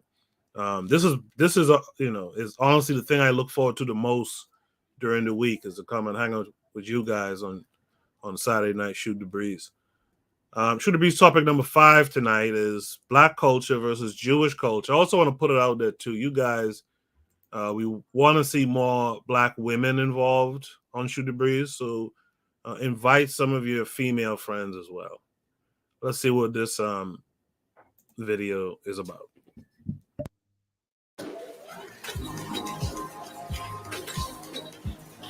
So one other thing about that, I noticed that, well, at least I think I noticed, wherever the Jews set up, it doesn't matter if there are a few of them, a whole bunch of them, they seem to get rich. What's the secret to the Jews getting so much wealth? So I think it's not, I think wealth is the consequence of the real answer, which is creating a culture of excellence. Okay. And I'll give you a story here, Mr. Peterson, that I think hopefully your viewers would find inspiring. I actually discuss it in the book. I did an undergraduate degree in mathematics and computer science, so rather technical, prestigious degree. After that, I did an MBA. And I knew that I was going to go on for my PhD because I always wanted to be a professor. I was interested in academia. One of the places I was accepted at, I ended up going to Cornell University, but I was also accepted at several other schools, one of which was University of California, Irvine in Southern California. Yeah. My brother at the time lived in Southern California. He was a very successful businessman, and he wanted to convince me to maybe take a break after my MBA, work with him a few years, then I could go back and do my PhD. Well, when I returned to Montreal after having visited him and visiting UC Irvine, when my mother caught wind of the fact that my brother was trying to convince me to take a break after my MBA, she took me to a side room in her house, and she said, "Oh, I hear that your brother's trying to convince you." I said, "Yeah." She goes, "Do you want to shame the family? Do you want people to think that you are a school dropout?" Now, why am I saying that story? I already had an MBA, but from her perspective, leaving after an MBA would bring shame to the family. It would be like I'm a dropout. Okay. Now, of course, I didn't pursue a PhD because I'm trying to impress her or because of my parents, but it gives you a sense of the exacting code of excellence that's expected of you. It's ingrained in you from day one. You better be this, you better do that. Not unlike how, I don't know if you're familiar with it, there's a lady, a professor at Yale University. She wrote a best-selling book in 2011 called the Battle Hymn of the Tiger Mom. She's an Asian woman of Chinese descent. And she was talking about how she tiger parents her children, which is very much similar to the Jewish tradition. Academic excellence, rigor, read books, you better become a doctor or whatever. And so I think that's what ultimately results in the success of the Jews, some of which results in great wealth, of course. Amazing. One other thing about that, now I understand. So all Jews are wealthy because they're well educated. It's like a standard of life for them. Of course, there are Jews who've made it big and who are not necessarily, they don't have PhDs and MDs, right, and so on. But there's this constant reminder coming from your culture, from your family, from all the points around you, that it is incumbent on you to succeed. You have to do well in life. It's important to be educated. It's important to honor your family name. And that, I think, also comes, at least speaking for me, not for all Jews, being from the Middle East, we also have a culture of honor and shame, right? So it's very important to save face. It's very important to have honor, to walk dignified, to not be shamed. So you don't want to fail, because then shame brings, failure brings shame to the family. So I think it's a whole cocktail of cultural values that makes it incumbent on us to succeed. When I was growing up, blacks had the same mentality. And I grew up in Alabama under Jim Crow on a plantation, but they had that sense of family shame. You couldn't, if you got pregnant out of wedlock, you have to get a shotgun wedding, or you have to go in hiding if a woman did that. Or you can't be begging, you can't be weak, you have to buy land, you have to work. And they had that shame prior to the civil rights movement. But after that, they lost that shame. And now all they are doing is blaming others. They have no shame about anything. Very destructive. They're blaming it on racism when it's really the destruction of the family and turning their lives over to the government and having black leaders. And so it has nothing to do with the white folks at all, but everything to do with the loss of shame. No self-dignity or respect. How do you? I'm so delighted to hear you say that. It's as if I'm sitting next to Larry Elder, who I think says the exact same things that you do, right? I mean, I remember the first time that I discovered Elder, he was talking about his dad, and it's exactly what you're just describing about your experience in Alabama, right? It's a dignified man. I'm going to do whatever I need to do, right? He always says, "You get out of life what you put into it." Yeah. That's dignified. That's walking tall, right? In Arabic, you say it's having sharaf. Sharaf means you have a strong personhood. Yeah. So let me ask you a question, if I may. Yeah. What explains the fact, if I'm speaking about the Black community, that you have folks like you, Larry Elder, and people with great sense of honor and integrity, and yet so many others that are parasitized by the victimology bug? What explains whether you fall on this side or that side of the divide? Well, most of the blacks who think as I do and work hard and don't blame, they grew up with fathers and grandfathers and grandmothers. And that made the difference, because the fathers and grandfathers, even the mothers and grandmothers, wouldn't put up with the crap. They wouldn't accept you for being weak. And they taught you that at 18, as a male, you got to leave home. But they prepared us to work. If they want to go to school, but to take care of yourself. And I've never looked back. When I left at 18, I never looked back, because they had taught me how to save my money, buy home, buy land, and respect others, and never wimp and blame. So I've always had that, because my father and my grandfather and my grandmothers were that way. They didn't allow it, as well as my mother. They just didn't allow it. So so in that sense, you're exactly right, that what I was telling about my mother is exactly the same story that you're saying in a different context. So it shows what it means to have strong parental influence. Here's another stat that you might find interesting. You know what's one of the biggest predictors of your children succeeding? It's how many books there are in your parents' home. So right now in my study where I'm sitting, my entire study is filled with my personal library. And I always joke with my children. I tell them, you are destined to be successful, because if you only read all the books that are in this library, you're going to be the most educated people walking the face of the earth. That's right. But that's what makes it different today. So blacks, they destroyed the family. They put other people over them, like Jesse Jackson and all those people. They started to rely on the government, so they took the father out of the home, and it's just been downhill ever since. I want to ask one other thing about the Jews, I think. So some people believe that what's happening in America today is the fault of the Jews, that they own the media, they own everything, and that they don't want a war to go up around America because they want to change the way America is. They control the media because they own the media. Are all those things true? No. Is Fox owned by Jews? Look, I think that it is I think what ends up happening is that because the Jews are very few in numbers, and yet they wield such influence, it becomes easy to construe them as scheming and diabolical, right? Yeah. I mean, I'll give you a very concrete example. I mean, and again, I know all about the psychology of anti-Semitism because I've lived it in such profound personal ways, right?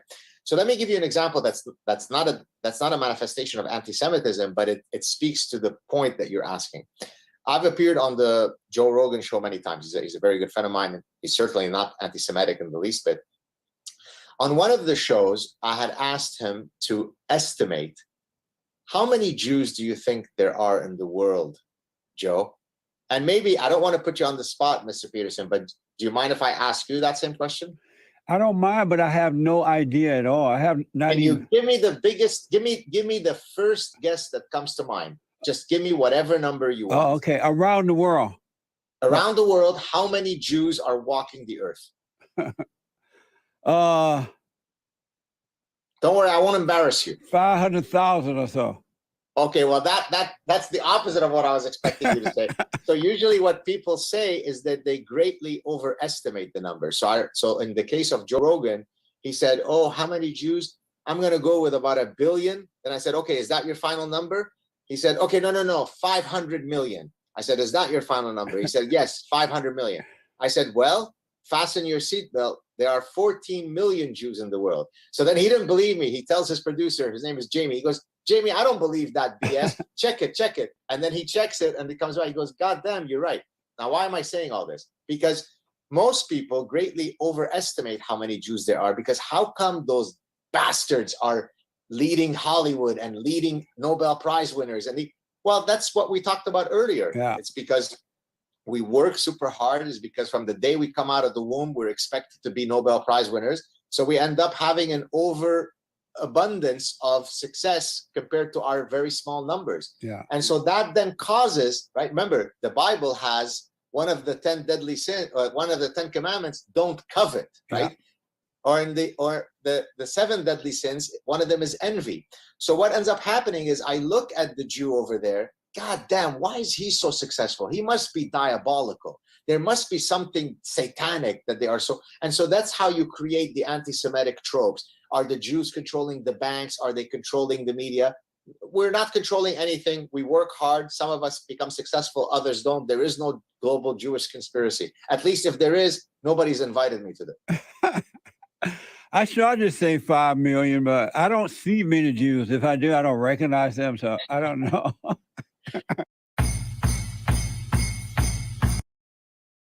Now you see, people will say this that about Jesse, and I'm one of them people. But Jesse hit him with something there in a very slight way. But this white boy is talking all that talk, but he's not mentioning that his whiteness, right, his ability to become white, right, is a major part of that success. Because we got Nigerians who have a similar mindset, and they have the best economy on the continent, but at the same time, they're not wielding this power that these 14 million he claims people wield. You see what I'm saying? Kevin Curry, let's start with you. What are your thoughts about this black culture versus Jewish culture that we saw in this Jesse Lee Peterson video? Well, as you said, he's not mentioning his whiteness, and also many times black people in this country have tried to build up their economy, Rosewood, Greenwood, only to have it burned to the ground. Or, if we do something, we gain money amongst each other. They send out the wolves, the investigators. So he doesn't mention that they were allowed to thrive in this country without. And if at the end of the day, remember, in Hollywood, a lot of the Jewish people changed their names, their last name from a long name to a short name to fit in.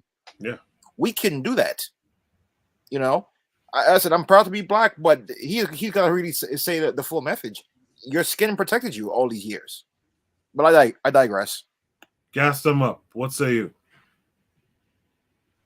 Yeah, I find it interesting with the Jesse guy. I don't have anything personally against him or whatever, but I find again I don't understand why we love to go to these people and say, yeah, man, your people are so successful. I've never seen Asians go up to them and say that. I've never seen Indians go up to them and say that. You know, I agree. In America, for the most part, there is no black culture. It's just the truth. Um, you know, when Jesse is saying, "Oh, the people," he again tries to create this individual narrative as if it was singular, as if you didn't have greater forces at play, which remove the African American concept of being conservative, where a lot of certain behavior were relegated towards adult circumstances, right? Of course, you had the Chitlin circuit and all those type of things where you had a lot of nefarious activities, right? But in public, it wasn't. You wouldn't see women. Black women were seen as conservative back then, whereas now, I saw a video that at that time they were twerking for Biden, and this girl was twerking and a tampon string was coming out. It's just the sickness of it, right? And where did that come from? Who led that charge? And a lot of that were people like feminists. They came into the community. They allied themselves with black women. A lot of that were government policies that said if in order to receive government funding, some sort of assistance, you can't have a man at home. So they said, if you have an able-bodied man, there's no reason why we should provide you support, which is a great point. However, what they weren't saying was that at that time in the 70s, they were removing the factory jobs from the inner cities to overseas. So everyone says, "Oh, China! Look at how when people want to talk about Africa, they say, man, Africa can develop. We're just useless." They forget that Nixon visited China and agreed. China was selected. He agreed. He said, "Okay, you know what? That's the agreement. We're going to remove the factories from our inner cities where black labor exists and put them in China and overseas." No one talked about that. It's like they glossed over that part. I don't So think yeah, I don't think everyone knows about that because that's interesting.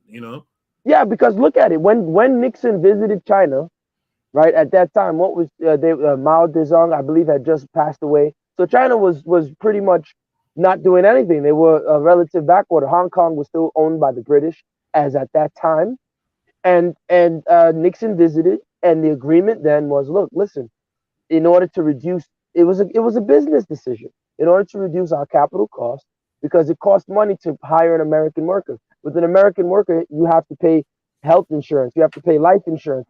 The American worker has to be taken care of. So the easy, as a matter of fact, his chief of staff, H.R. Adelman, is quoted as saying that Nixon said the problem is the blacks. You just have to target them without them knowing. This is what his chief of staff said. You understand? And so then, of course, the flooding of heroin. You see this massive potential. You had guys like American Gangster, Frank Lucas. You really think an uneducated black guy from wherever he was in the South is bringing in tons of heroin from Vietnam, and he's so slick, he puts it in the dead bodies of soldiers, and the U.S. government didn't know that and didn't allow him to do that? So the massive flooding of heroin into the inner cities, right? You had the so-called free love movement and this radical movement. Then people like Melvin Van Peebles start this black exploitation. And I'm not against. I guess he just wanted to make some money, but they start this black exploitation, which now starts to change the image and the narrative of black people in America. So it goes from the men singing about my girl to who's the baddest man? Shab. I'm a bad mother, pimp. I got my hoes popping on, and you see everyone, the afro changes. So now you relax your afro. You look like Barry White. Whereas earlier, everyone had the afro. They say it loud, I'm black and I'm proud. No, no, no. That's too, we don't want that. You got to slick your hair back. So he's being disingenuous to make it seem as if the black people and the black women just woke up on Thursday and said, you know what? Let's just be fuck ups. That's not what happened. Unfortunately, I've always said there is no black community because there is no black leadership. That man that he's talking to, right? That man, that Hebrew or Jewish man, belongs to a yeshiva. They have the yeshiva, they have the temples, they have all of those things that set the standard and the template of their communities. I sent Mr. Untouchable an email about this. I can't remember what the topic was about, the lack of community. Yeah, they were outcrying how in New York, now they said that the Jewish schools can no longer be so secular. They have to give their students the same type of education that they're giving, the regular public school students. So it can't be sacred anymore. It has to be a little. You have to include more secular information. And they were outraged. They said, "No, this is an attack against us.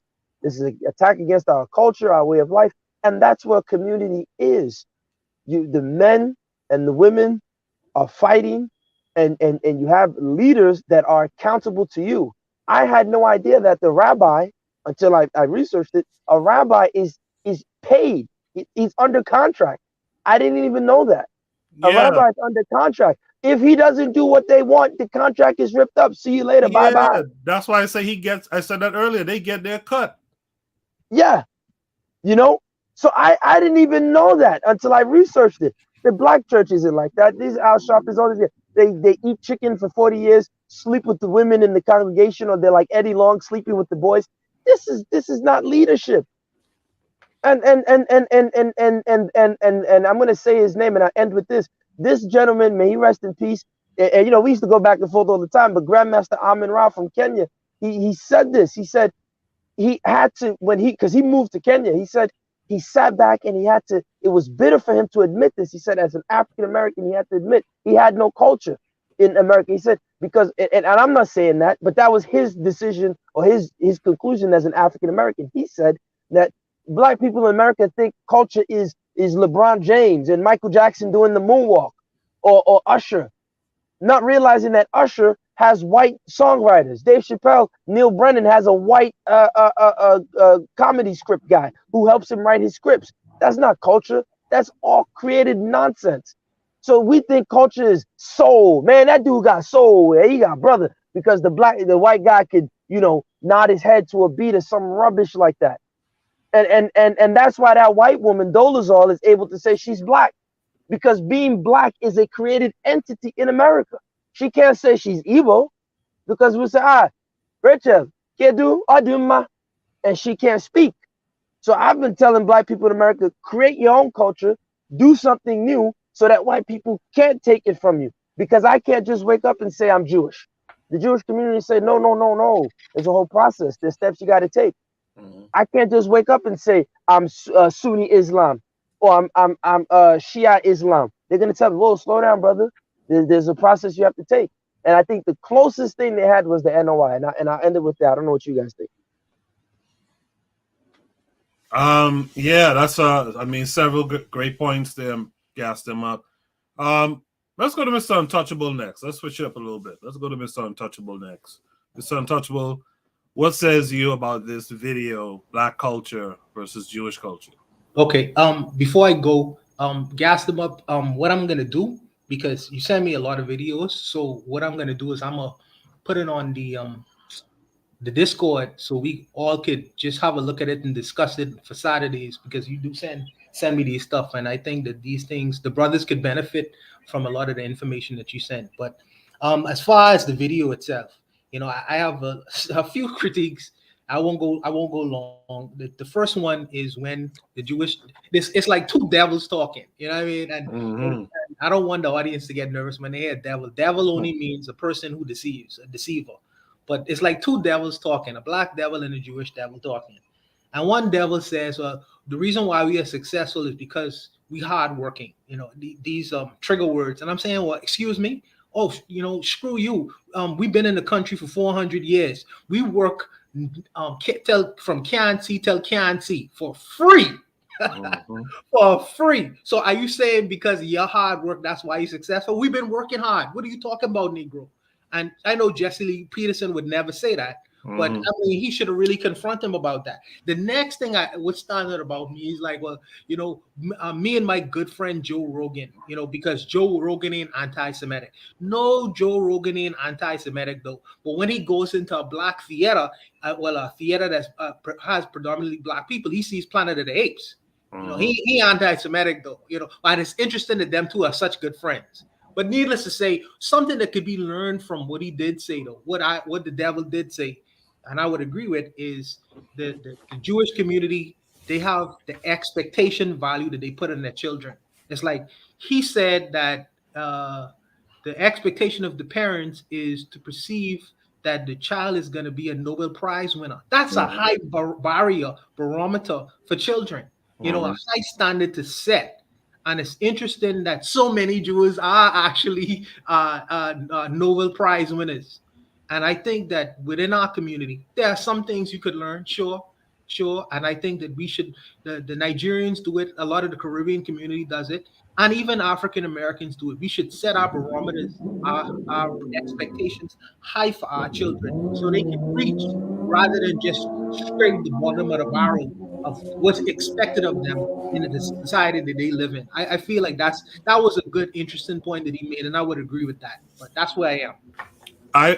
I would agree with that too. And as far as the last thing you said, I think we do. I think a lot of us do kind of raise our children with high expectations.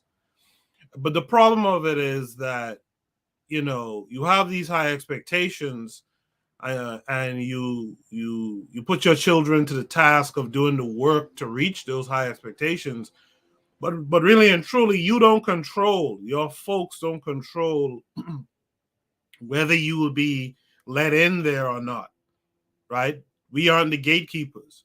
You see what I'm saying? So that's one of the things that we got to start doing is not only push the high expectations, but also push that people have the mentality that when you reach these places, you link with others and create a thing, right? Become the gatekeepers of, for our society, if you will, or in fact, don't even be gatekeepers. Just provide opportunities, right? Just open those doors.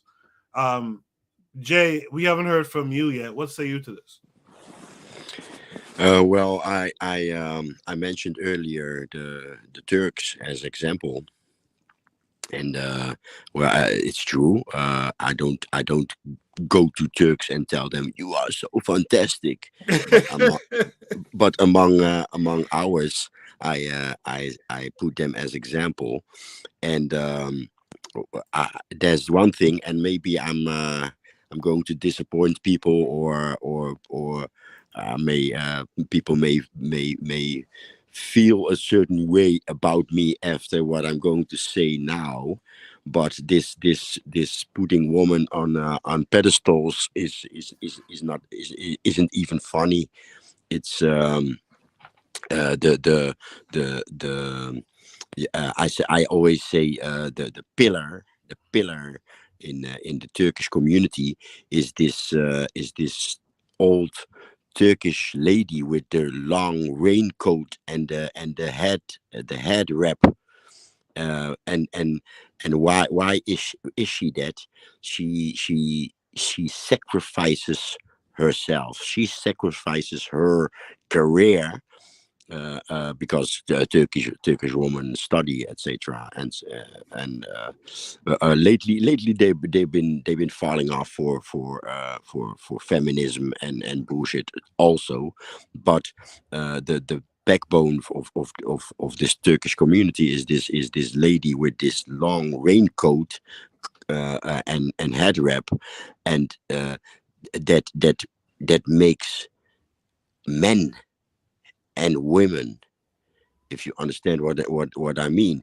It's not, she's not feminizing sons and grandsons, and she's not masculizing daughters and granddaughters. She makes men and women. She is proud when her son is masculine. it feels as if she has failed if her son is not masculine and not a goal getter. It's not shrugs. Oh, he tried. No, he has to win. The men must be winners, and men work together in the Turkish community. I don't see I see. Yeah, that's some men look masculine in our community, but the feminine part is this competition with each other. I have an example for this. Men go fishing for whales, right? So there's a navigator. There are strong arms on the small boat. There's this guy with the spear, or how you call it, harpoon. Yeah. Everyone knows each other. Everyone knows they need each other.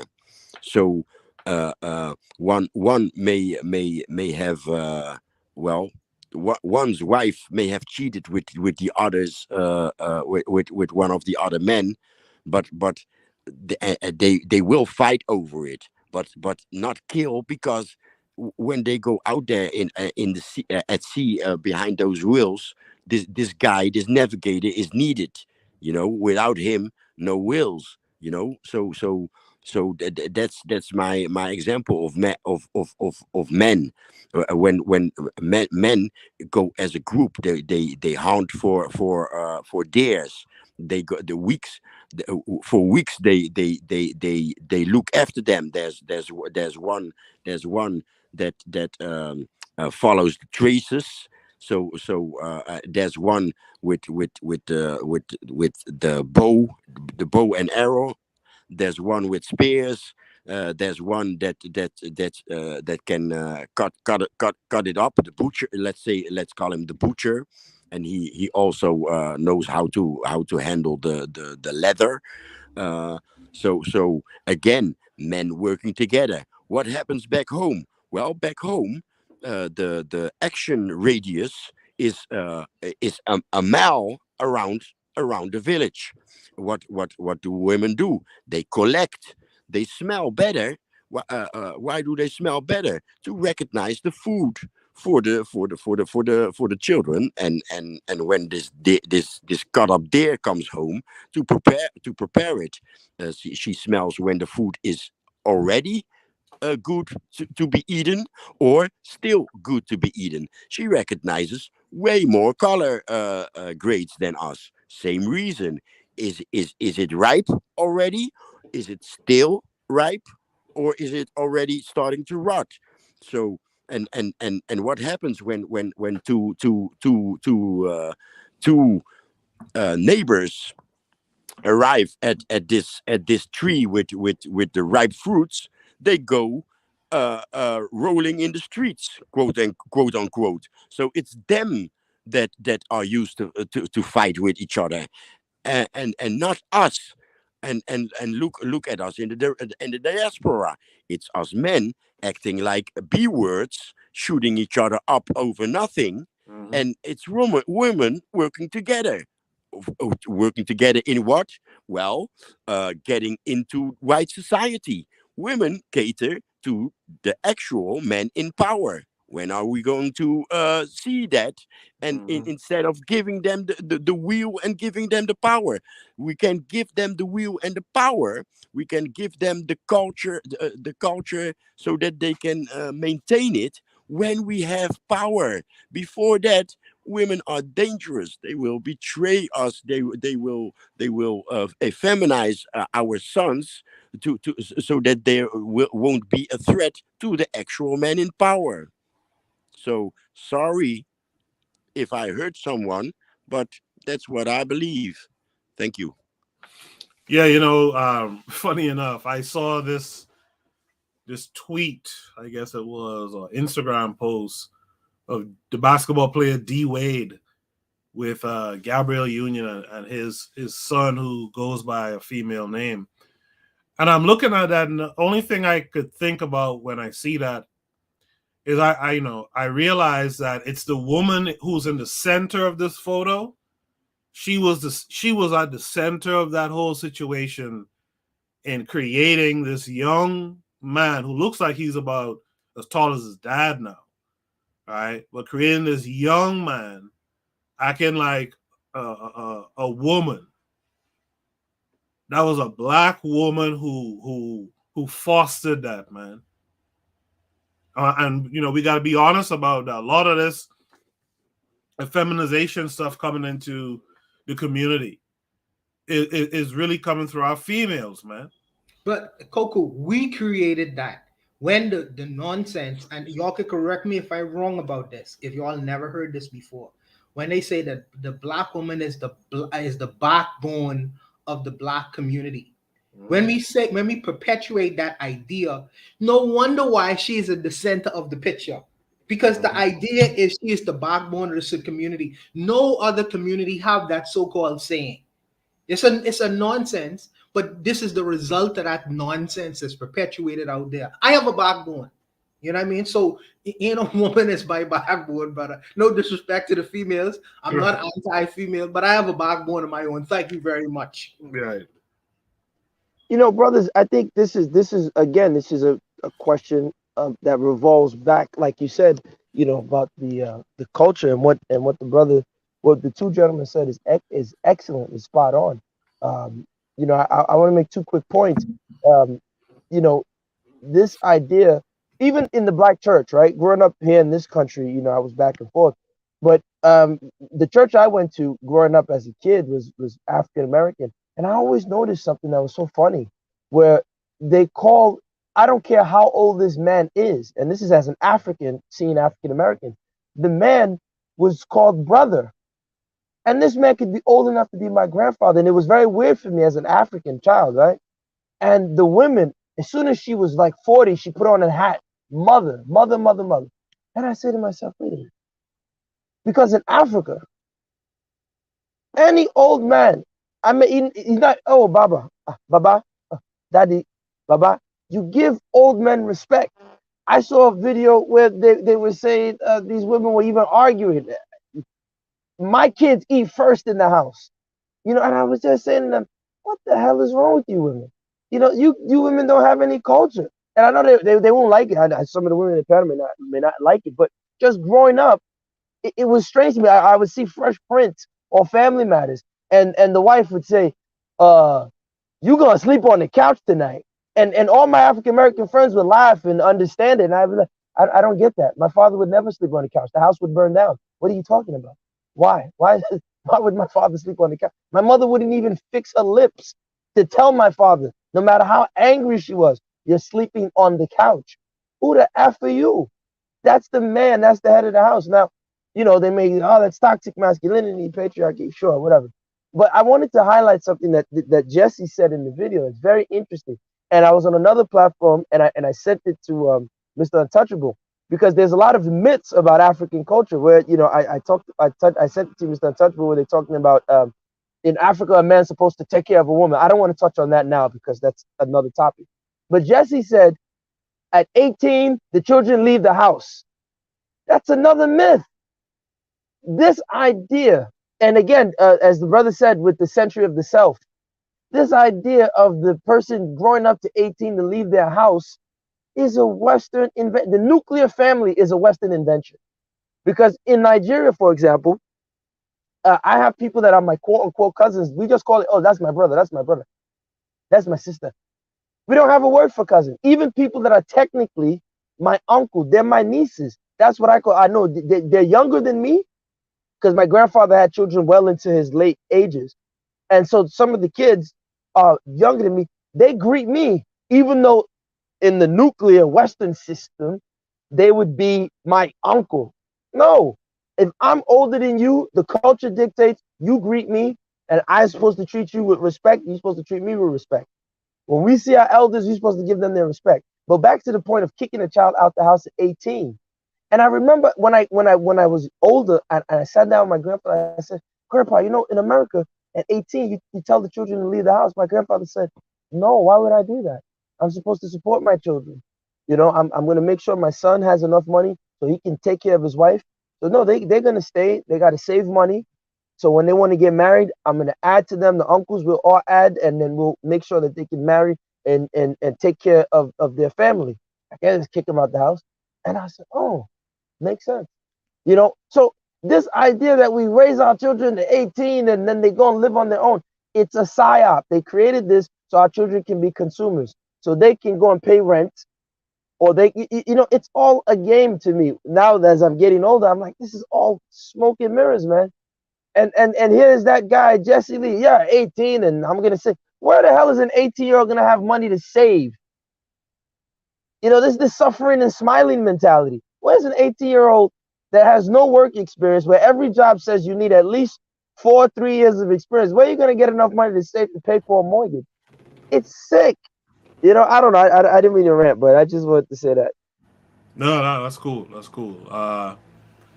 In the chat, the pro-black, well, first of all, Marcus McGee is here saying, what up? Sorry I'm late.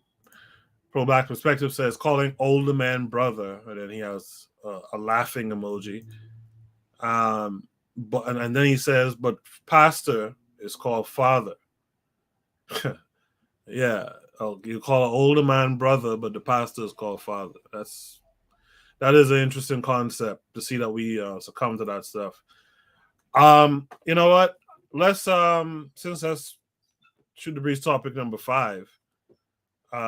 Let's do a station ID break here, and on the other side, we will continue with the second half of the show. You guys stay tuned. You are listening to the Bitter Medicine Podcast on KWAZ Radio. This is D Webb with the Harsh Reality Podcast, asking you to tune in where we tackle the news of the day that affects our community, only on KWAZ Radio. Peace, family. This is Oni, inviting you to listen to the pro-black perspective, where black problems are addressed with black solutions. Greetings, fam. Tune in to The Learning Curve with me, the revolutionary matron on KWAZ Radio. You are listening to the Bitter Medicine Podcast on KWAZ Radio. Have you ever considered joining KWAZ Radio? Each of our hosts shares their unique perspective with you. You might have a perspective that needs to be shared. If that's true, hit us up at kwaz.radio@gmail.com. Gas them up. Are you there? Gas them up. What are you gonna do? Yeah, I'm there. Can you retype it What again? you gonna do? It's Gmail. It's Gmail.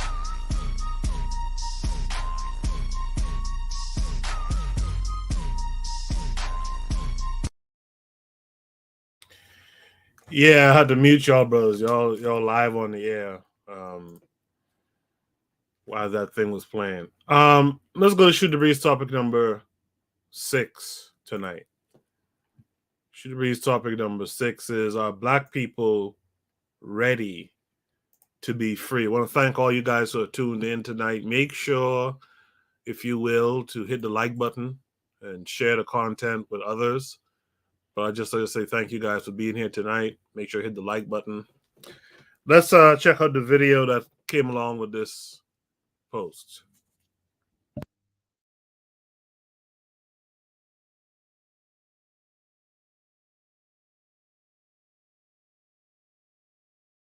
I want to say something, and this is going to go on the record, so I know I'll be destroyed for this, but it's my truth, so it. Black people were not ready for freedom. We weren't. We were not ready for freedom.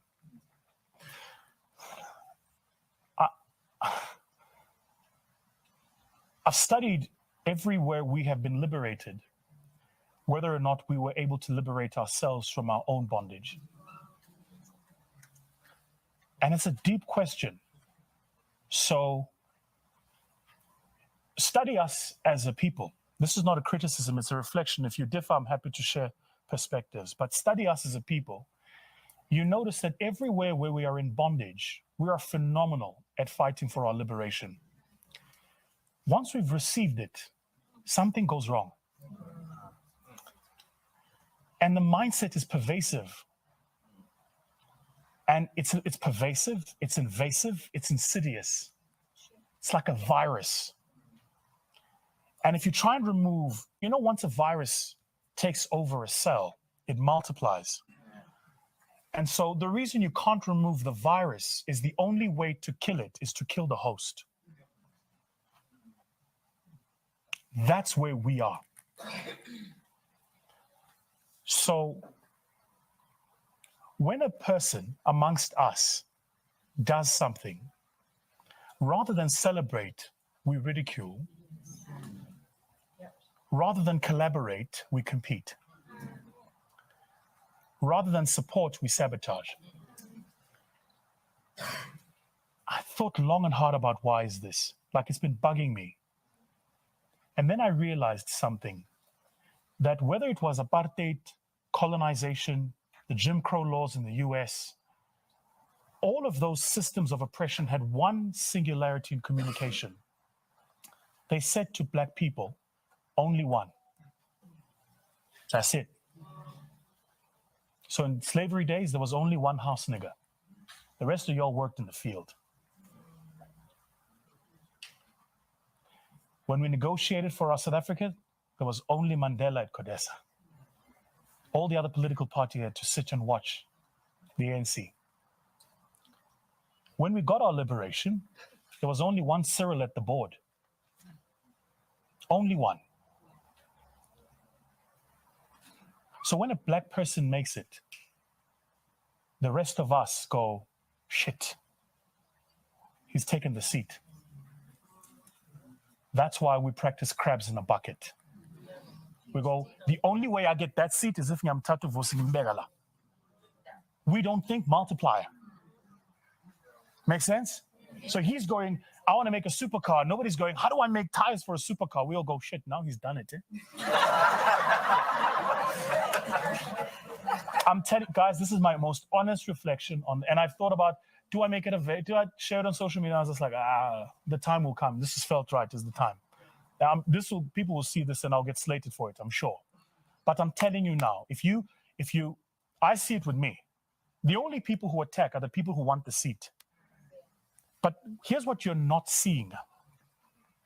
I'm sitting where I'm sitting, and where I'm sitting, the system I'm fighting, if I get it right, opens for all of us.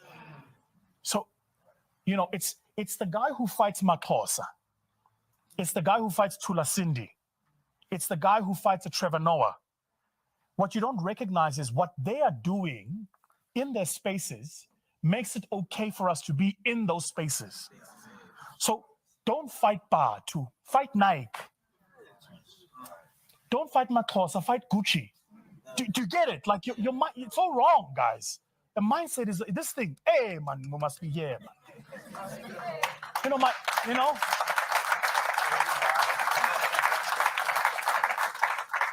My uncle always says, "Ndanak, how nema dula oblanga tanto, how nema dula."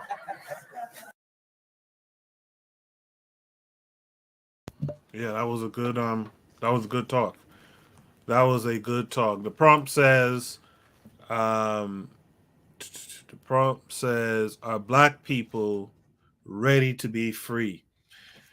We got some activity in the chat. I'll read those comments in a second. Thank you guys for coming through. I'll read your comments in a second. Let's start with Kevin Conrad. Kevin Conrad, what say you to this prompt? Yep, that was a deep little talk, man. But there's one part I picked up where he says, that we'll fight for freedom when harder when we're under bondage than when we're free. It made me think about this also with that. What he said is, I used to take a jazz class when I went to Africana Studies at the college, and my professor was talking about jazz, how it started out with Black folks, but over time at a lot of these festivals, all you saw were more and more white folks coming in and less Black folk. My theory is we have like a kind of like a God thing where we'll create something, play with it for a while, and then move on to something bigger and better. Then the other people will come in behind us and make so much money. Then we look back like, oh my God, we lost all that money because we gave up. what we should be doing, he said, we can be like you, Koku, me, or whoever else in the panel in chat in chat room, is we start something. Yeah, we'll get to a point where we get bored of it, but we got to give it to the younger generation to how can we improve on this? Right. I'll digress. In the chat, we have Ketter here. Ketter says, peace family, running late, but I made it. Pro-Black Perspective says, punch this man in the face. Lero is here. Lero says, is he talking to a group of whites? Ketter says, most definitely. Ketter also says, clever black from South Africa. Lero says, this is some chess, not checkers nonsense. She says, I don't really understand what was so profound that he said, though. I'll let a few other people speak, and then I'll respond to some of that stuff. Gas them up. How do you feel about this chat? I understand what the brother's saying. I think brothers like him. I think we saw something last week where the gentleman said, "I've never seen anyone go in that dragon's mouth and come out." Look, man. Again, I'm not telling anyone not to make your money. I believe in commerce. I believe in trade. I don't believe in capitalism. I'm not a communist. I'm not a Marxist. I'm not saying we should all share the same shirt. Historically, people have traded all around the world. However, trade was something, especially international trade, was something that was done after your immediate needs were met. So I'm not against trade. When he says don't talk about Trevor Noah, but this is why I said forget these people, because I don't want to be in their space. Because if I'm in their space, I got to wear a dress, I got to compromise, I got to be like Jesse Lee Peterson. I have to make people who don't like me comfortable. So he's right. Maybe we should stop talking about them. Screw you people. We don't want you. I don't know why the black community doesn't get to that point where it's like, look, man, go away from us. Because, it's kind of like the rappers, right? He sounds like a rapper. Man, you just hating on me, yo. I come to the neighborhood in a fancy car and motherfuckers want to shoot me. Of course they want to shoot you because you're coming here to socially impress them with this fancy car to let them know what they'll never, ever get in their life. I would shoot you. Get out of here, man. You could have taken that same money and opened up a program or, showed me how to get the kind of money you're getting. I've never heard not one rapper, not one celebrity break down how they're investing in stocks. Oprah has never told me how she's trading in Forex, what her investments are like. None of these people have done it. But you know what they'll do? Say, well, it's up to the individual, man. I'm not stopping you. You can go make it. So then, why do I need you for then? What do I need you for? If it's true, I don't know if it's true, but I was told from the research I heard that the Rothschild family, the father who started that family, he sent his sons to 5 different European capitals. And every year, or was it twice a year, he told his sons that they have to come back and have family meetings. And at those family meetings, each family made a presentation on opportunities that were happening in their different locations. And they either pooled their resources and invested more, said, hey, listen, this. That's how they work together. The son of that was in Germany didn't go to the son that was in UK. Say, yeah, man, see that? Gucci, baby, you ain't shit. And so again, yeah, if you think we're crabs in a barrel, stay away from us. Get away from us. Stop coming to us. Stop asking us, because this narrative that they tell us, I didn't sell my art. And I ended with this because I know it sounds like I'm rambling, because these type of things, they just get me frustrated, because it's like I don't think they're. Hey, it's great. Keep going. Okay, when we look at this idea, for example, they say black people, we should never sold the brownstones in Brooklyn or this place, because now look, it sold for $1 million. Black people don't. So when you hear the term Black Lives Matter, there's a real meaning behind that. Realistically, even in life insurance, black life is not valued at the way that white life is valued. Black people do not generate economic movement. So, for example, let's say all the NFL players and NBA players said, we're not going to play. Great, no problem. How are you going to start a league? Remember, in order to start this league, These stadiums have state contracts where they're allowed to build.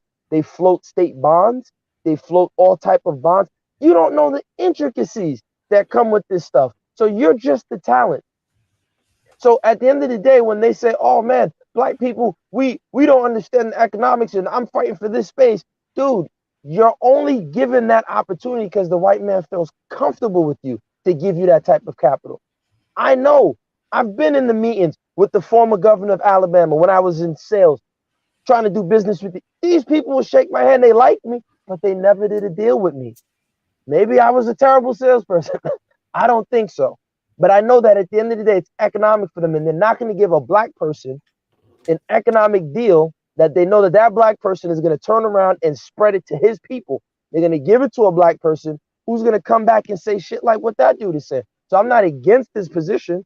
He obviously, comes from his perspective, but I don't think he's looking at it from the bigger picture to say, dude, the only reason why you're in your position is because you're selected. You make white people feel comfortable to give you that capital, to give you those opportunities.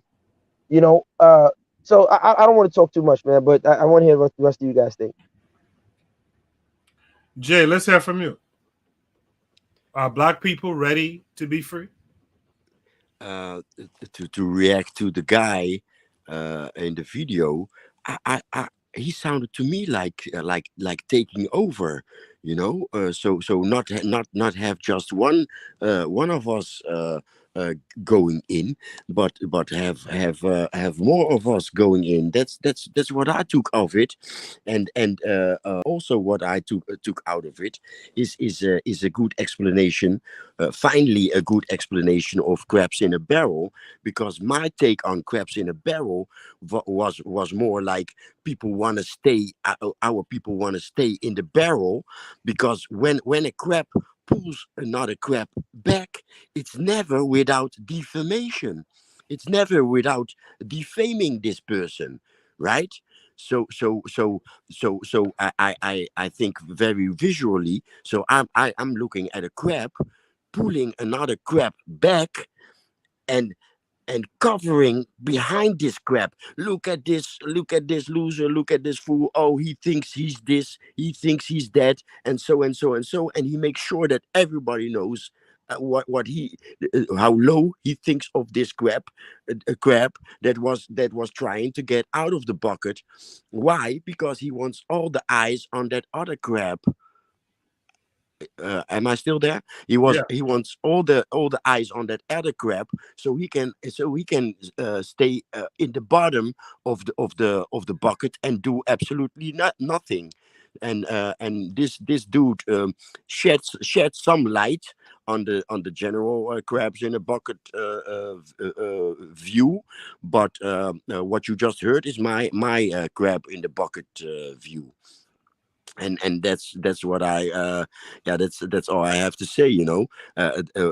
Everybody wants to win, but we don't believe we are winners. That's why our frequency is so low. It's the self-esteem. It's the can we do it part that misses. That's what I think. Before we go to Mr. Untouchable, in the chat, KW Don 7 said, no, blacks are mired in goofy diaspora wars and unproductive gender wars, not to mention the identity crisis of people calling themselves Indians, Israelites, and Moors, to name a few. Lero says, the guy in the video, he was speaking on trying to open up doors for his people in white spaces instead of creating an independent space for his people to build and innovate upon. So that's a good point. And that's an issue I have with what he said. And of course, that's huge. But I think the other stuff he said is actually spot on as well. But I did have that same issue as well. He was talking about getting more black folks into white spaces to try and pull up a few more people. But it's into white spaces. That's problematic. Keto says to Lero, yes, because he believes that whites are the standard and gold, not true liberation. Lero says, I think black people are ready to be free, but we don't properly understand freedom. With all of that said, Mr. Untouchable, and this prompt and the video, what say you? I know this. I figured this may have solicited emotive responses with a lot of us, but I would just want us. Well, I would only ask for us to take away the emotions from the argument, because I know on the face of it is emotive, but just think about it. I mean, historically, when African nations was granted or permitted to have this so-called idea of freedom, were they ready for it?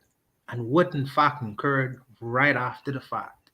There wasn't enough of anything. There wasn't enough doctors. There wasn't enough scientists. All the things that was necessary and needed to run a so-called, and I working in a very confined parameter, this idea of a nation state, to run it effectively after these so-called colonizers left. What ensued was chaos, and it was as if that we couldn't properly function as a functioning country. You know what I mean? And up to now, yeah, I remember when we first got our independence in so-called independence in 1973. You fast forward that to 2020, 2022, and the current still, the electricity still cuts for hours and hours on end. It's almost like we can't figure out how to create or even understand what solar energy is, even though 90%, maybe 80% of the year is over 80 degrees. Yeah, we it's like we don't understand even harnessing the power of the sun to create our own energy for ourselves. We must buy from the United States of America, who is a middleman to some other country in the world. It's like we can't operate independently and within of ourselves. And I have to take a cold, hard look at this particular thing, because I feel like this thing happens throughout black countries. This is why I have to beg or ask the question: if these people, other groups, say, well, we don't want to trade with y'all anymore, y'all get it how y'all live, are we able to function in and of ourselves? If the white person in America says, listen, we're gonna grant you your 40 acres and a mule, we establish these states right here, y'all go there and go for self, we ain't gonna interfere with y'all anymore. I'm wondering, how would that turn out? Are we prepared to exist in a space without that kind of comfort or reliance on the so-called United States government? I question these things because historically, when I look back at it, I'm seeing what's happening, and even up to this day, you know what I mean? When we in our own spaces, there's more deconstructive behavior going on rather than constructive conversations. So I wonder these questions to myself, but this is what I had to give to this particular question. In the chat, Lero says, when the colonizers left, we also got to take into the fact that the colonized will walk into a different world. It was confusion, and it's expected, honestly. I want to piggyback on what Lero said after you, brother. Yeah, go ahead. Well, I think, because let me be a little bit of a devil's advocate to piggyback on what Lero was saying, because I was writing down these points. The truth of the matter is Africans were already free, right?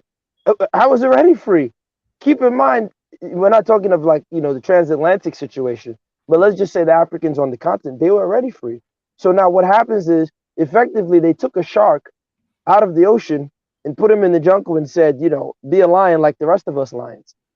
It's never going to work. Now, and what do I mean by that is that majority of these so-called African leaders, who I look up to many of them, the great men and women, they were elites that really had no ties to the local communities at that time, especially at that time of the country's inception. So I'll give you an example, like with Nkrumah from Ghana, right?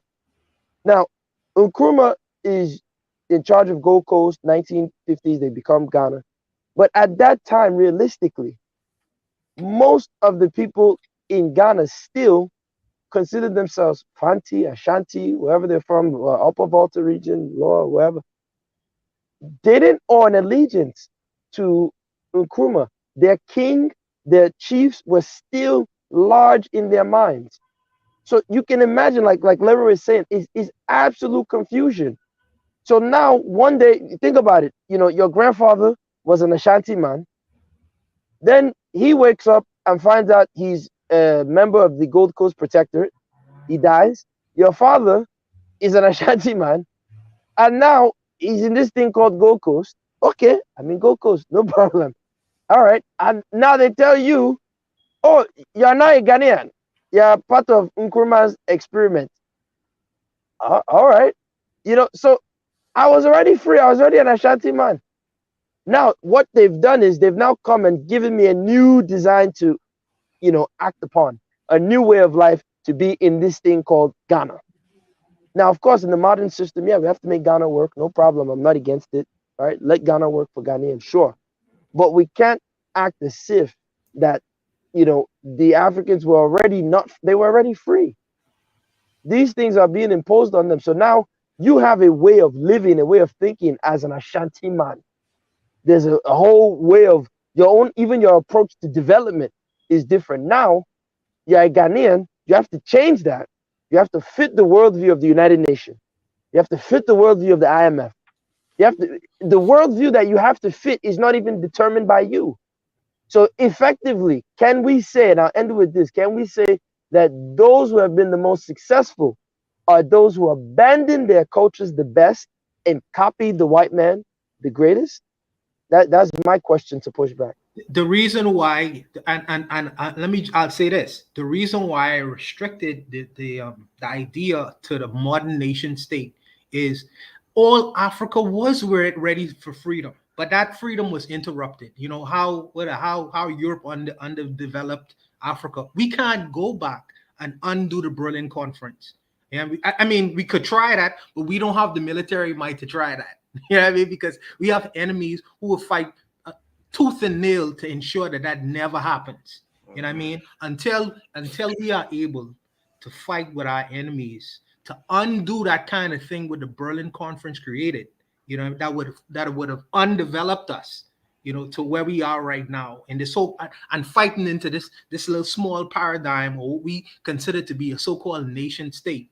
You know what I mean? We have to work with what we in right now. We have to work with where we are right now. You know what I mean? Because I've never heard any Ashanti person or any Yoruba person or any people in these kinds of so well besides Biafra and Nigeria, whatever they wanted to do, decided to say, well, we want to reestablish a kingdom form of government.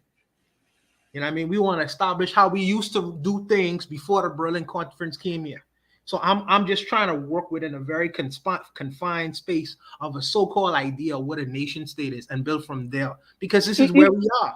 Even if we take that, and I agree with you on that, even I won't push too hard on the people who may have resisted the continuations of their kingdoms. Many of them actually did. Benin, Sokoto, a lot of kingdoms, quote unquote, did fight back and resist. But let's not touch that.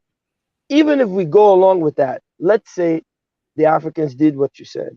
At the end of the day, like I say, in 1970, China was in the same so-called crabs in the barrel, not wanting to be free mentality. Remember, you had Mao Zedong and the people versus the Taiwanese people, who what they're calling Taiwan. They're all Chinese. What unified them, where they put down their arms and decided to fight? As a matter of fact, Mao was almost on the brink of disaster. He was going to lose. He was ready to die. It was when the Japanese, in their bid to develop, they had to become colonizers, started taking over other Asian lands to take resources, because Japan doesn't have the natural resources to be a modern developed nation. So that's what allowed them to unify, and they were able to come together to fight the Japanese aggression. But even with that said, and with that stated, they were still a backwater, non-developed nation until Nixon visits there in 1970 and blesses them with the privilege to make cheap American goods. No African country was given that privilege. So even if African countries did everything right without any coups, I don't think you would have seen a successful African nation to the level that we like to be. Oh, look at China, look at Korea, look at these places, look at all these countries. we wouldn't have seen it because almost all of those countries were selected by the very powers that created that Berlin Conference that we're talking about. And I think that's the one part we're forgetting. We're forgetting that part, that these nations that we will want to be like, whether it's China or whoever, many of them all had European and American blessings to do business with them. Africa has not had that blessing. As a matter of fact, in that email I sent you on with Bloomberg and talking about Chinese debt trap, there, if you remove Europeans, Chinese, Americans purchasing African so-called natural resources, almost every African government is broke. You know why? Because they don't even have an effective tax base to collect tax revenues from their citizens. They don't have it. And the modern day nation state is realistically is built on warfare and taxation. There's a great book, I'm forgetting the title, about how they created the Frenchman. Because the idea of a Frenchman comes from the metropolises. It comes from people like Jean-Jacques Rousseau. The gypsies, those French people in the countryside, they hated those Parisian people. They called them savages on the countryside of France. Same thing in Germany. They had to force people. They stole their lands, the Enclosure Acts in UK. Google it, the Enclosure Acts. Parliament created rules. They stripped millions of land for this thing called nation building, the modern day nation state. And when they did that, they now effectively started creating tax collecting systems to prop up their nation state, to finance the nation state. So they had internal taxation. No African country has that. Not one has an effective tax collecting system in place for their citizens. So that's why I say if every African nation at 1960 something did everything right, didn't do anything wrong, they would still be a backwater country. They don't have the taxation base, and they didn't get the blessing from the same colonizers. I don't know. What do you guys think about those? I think that you did two things just now. You perfectly defined the problem and the solution in the same scenario that you just gave. Because when you said that the Nixon blessed the Chinese, in turning it from a backwater country to the developed place of the developed country that it is right now, Africa is really essentially the only continent that could close its borders and thrive. Only continent that could do that. You know what I mean? When Cuba decided, when the American government decided to blockade all of Cuba, and they were really relegated to themselves. You know what I mean? They had to exist in their own space. They was able to survive, sure. But Africa is the only continent that could put a sign on its doors that says closed for business. And they would still be able to internally within Africa to be able to not only to survive, but to really to thrive. And I think that I personally think that that's really necessary and what's needed. No African president or leaders really tried it. Can you define, if you don't mind me asking you, brother Untouchable, can you define thrive? See, and that's what I'm going to get you now, right? Because I know you're going back. I know you because essentially when you say thrive, right? You're going to have to now say thrive. When you're defining thrive, we won't be able to thrive like Korea or Japan. We don't have we won't be able to thrive like that. You're right. We can close the borders, but we won't be able to do what Korea and Japan are doing. Oh man, I know you're gonna say the cassava and the 2Y. I know I'm coming back to that. Yeah. One moment. Isolation was what catapulted Germany ahead. Okay, yes, there was secret financing from outside, but isolation catapulted the technical advances, and I believe Iran, the isolation of Iran is doing good things for Iran also. I think isolation would do Africa good.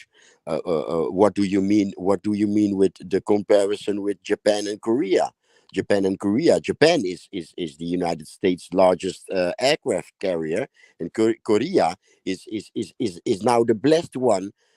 In my eyes, is the blessed one, not by Nixon, but by the same United States.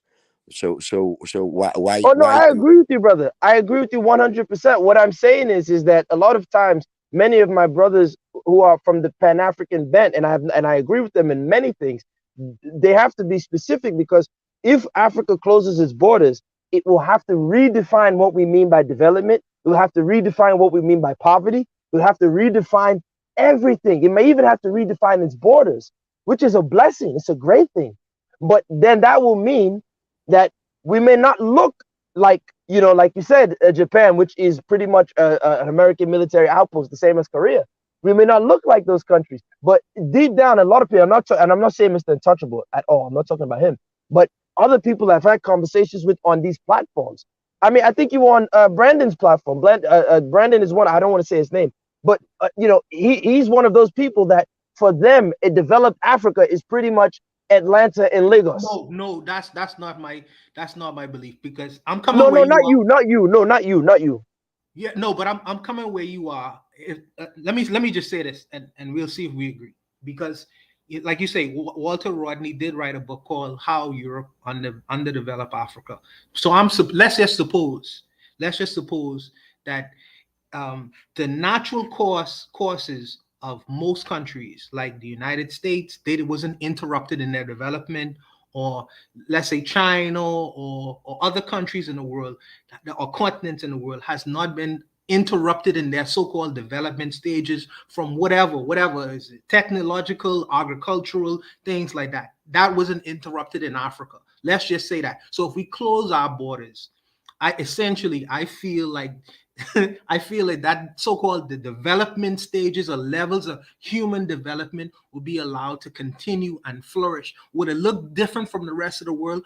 Of course, because the core of it would be something that is essentially African, as opposed to something that is proxy to African via European, Chinese, Russian, or wherever else. I don't think we essentially had that before.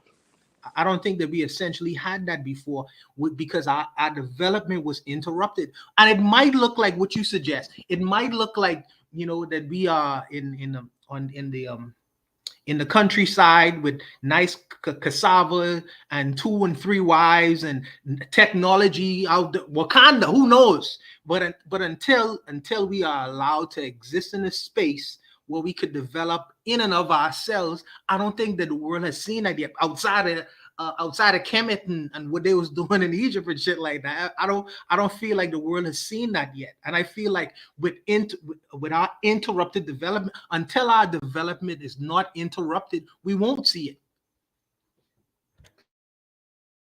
In the chat, Lero says imperialists will never give Africa that quote unquote blessing. The power of their nations depend on its subjugation. Bibi Rodriguez is here. She's saying late, gentlemen. Koku, salute. Salute to you too, Bibi. She goes on to say, Deutschman, aka Mr. Cape Verde, is that you? Shout out to Jay. Keto says, look at what the Marshall Plan did for Germany and Japan after World War II. B. Rodriguez says to Jay Bronze, how you find this channel? Lero says, facts, organic African development, continuing our historicity and not in comparison to development to the rest of the world. Yeah, I think that's something we talked about. We came to that conclusion and Shoot the Breeze a few weeks ago that, whatever the term is, whatever the scenario is, it's on our terms, right? So if you're talking development, it's development the way we see it. If you're talking nation building, it's nation being built within, as to how we see things, and that will look different. Just by the nature of it being unique to us, it will be different. And we just have to be, ready to embrace that. Bibi Rodriguez says 1593 to 1880, West and Central Africa were complicit partners with the dubious Western Europeans.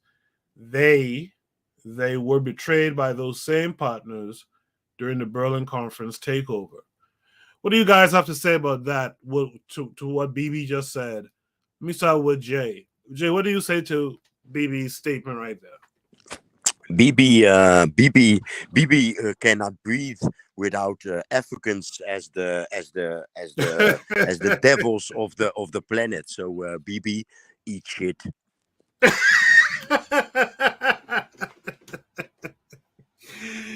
Man, gas him up. What say you to what BB just said there?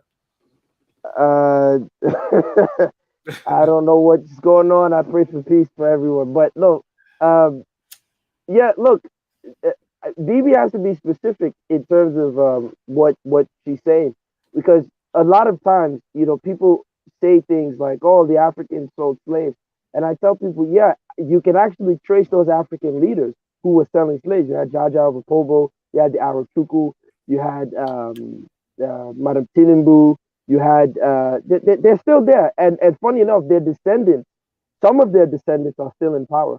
You understand? They're still in positions of authority to this day. So the average lady who's selling tomatoes on the roadside in Accra or Lagos, she didn't sell you as slaves. She's a victim of the same expansion. As a matter of fact, her great great great great grandmother probably had two children, and one of them was stolen and became the great great grandmother of Bibi Rodriguez. And here Bibi is beefing with the person that might as well be her great grandmother's child. And that's how I think we should look at each other. You say that we were all victims of this Western expansionist policy. There's a great guy, Wallerstein. He talks about the modern world system. Emmanuel Wallerstein, I believe that's his name. And Europe, and that's why I've always been against this idea of international trade, because who screams the loudest for international foreign trade? It's the Europeans. They are the ones that needed it. No one else needed international trade. The Chinese resisted it. And what did? They turned their people into drug addicts. They flooded them with opium. They flooded their community with opium. You understand? Japan said thanks, but no thanks. And Commodore Perry came and blew them to bits. So they've always forced their markets onto people. And so, the same thing. I'll send it to Mr. Untouchable. There's articles that were written by African leaders at the time during the slave trade, and that's why I wanted to actually get in contact with Mr. Brother Jose, because if I'm not mistaken, brother, you're from Cape Verde. You guys speak Portuguese. I have a lot of access to these Portuguese sources because the Portuguese are very vital in terms of us understanding what happened on that western coast of Africa, starting with that guy, Prince Henry the Navigator. Because Prince Henry, because of colonial expansion, he allowed his brother to die at the hands of Moors. He went against the deal. His brother died in prison, and the Pope blessed this guy Henry that him and his Portuguese men of war can just grab women off the coast. So these African leaders started to say in one of the letters he wrote, because they were going back and forth to Brazil, and he said that we wouldn't have the demand for African slave laborers if people didn't come to the coast asking for it and giving us these things. So now you've given us the guns, but you also gave the other people the guns. So now we're in this rat race of mutual self-destruction. And so there's BB some has to be a little bit surprises. specific. There are some surprises in the West Coast, and mainly here in this area where I am now, and that's for example the capital of a southern Senegalese province is called Ziguinchor, and they say that we don't speak Portuguese. The townhouse speaks Portuguese, but we don't speak Portuguese. By the way, about Cape Verde, but here in Senegal, not where I am now, I'm about 600 I'm about 400 miles away from Ziegenshore.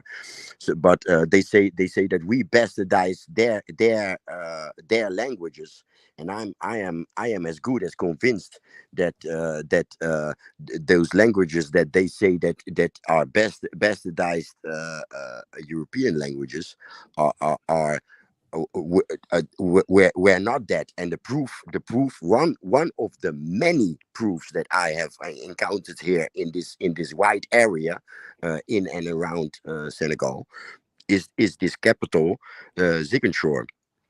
It's bastardized by the French, because the original name is Chiga Noschora, and that's Cape Verdean, i.e. Guinea-Bissau, or I don't know what tribe that lived in this area that spoke this language way before the Portuguese came. But it says they came, we cried. If we didn't speak the languages, that language before the before Portuguese came, how could we ever call the place, give the place that name in that language? Is Chiga Noschora. They came, we cried, and French have bastardized it into Ziegenshore. So the whole south of Senegal also. That's so the example that I just gave you is ancient. It's before or at the moment that the Portuguese came. But the whole south of Senegal, a francophone country, is riddled with sprinkled is sprinkled with Portuguese kazerne. What is where military bases, right? Buildings, buildings from military bases, and those are now schools, mainly schools.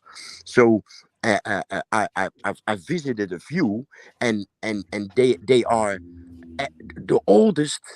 They are at least they the oldest possible that these buildings could have been built was between the two world wars, because it's concrete, it's enforced concrete, right? So um uh, um uh so a lot of I have issues with us following the history as told or taught in schools or whatever documentaries, etc. right now, because in between, also another thing, between Senegal and Suriname, a Dutch colony, between those two countries, the whole world history could could turn around, you know. All these stories about Vasco da Gama and whatever discovery and colonizers it could be turned around. It could be turned upside down between those two countries alone, Senegal and Suriname. Mr. Untouchable, what say you to what BB Rodriguez said earlier that's up on the screen right now? Oh, BB is my girl. BB is my girl. And she is always welcome in this space, even though she may have views that essentially differs.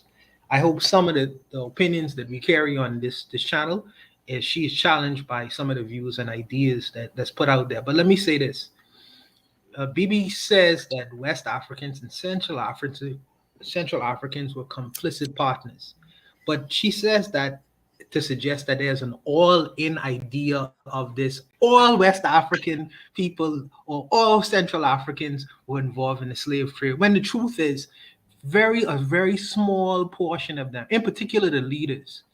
And sometimes the leaders may do things that is very contrary to what the people believe to be true and right and just.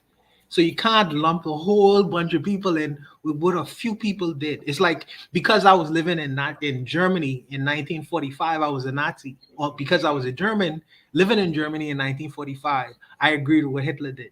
You know what I mean? That's a very, this all in view of the world is just very dangerous. And if you will say that, could I also say this too? When the Africans got to the West, there are some African people who actually enslave other African people. Do you know that to be true? Since we being historical in the West Indies and the Americas, yes, black people also owned slaves in the Americas. Were they complicit partners as well? I mean, are we gonna are we gonna accept their part in being involved in the so-called slave trade as well? Because they did in fact historically, some of them owned slaves. So are we gonna say all the African Americans owned slaves since because only a few of them actually in fact did? I think that is kind of very unfair. But I mean, like I say, you have a right to your opinions, and these opinions are always welcome. But I'm gonna challenge them from time to time, and it's no attack against you personally. BB, quickly, I'm sorry to cut you off, Brother Koku. BB, please, if you get a chance, there's a great book you should read called The Two Princes of Calabar. The Two Princes of Calabar. Whoever's in the chat, Google it, check it out for yourselves.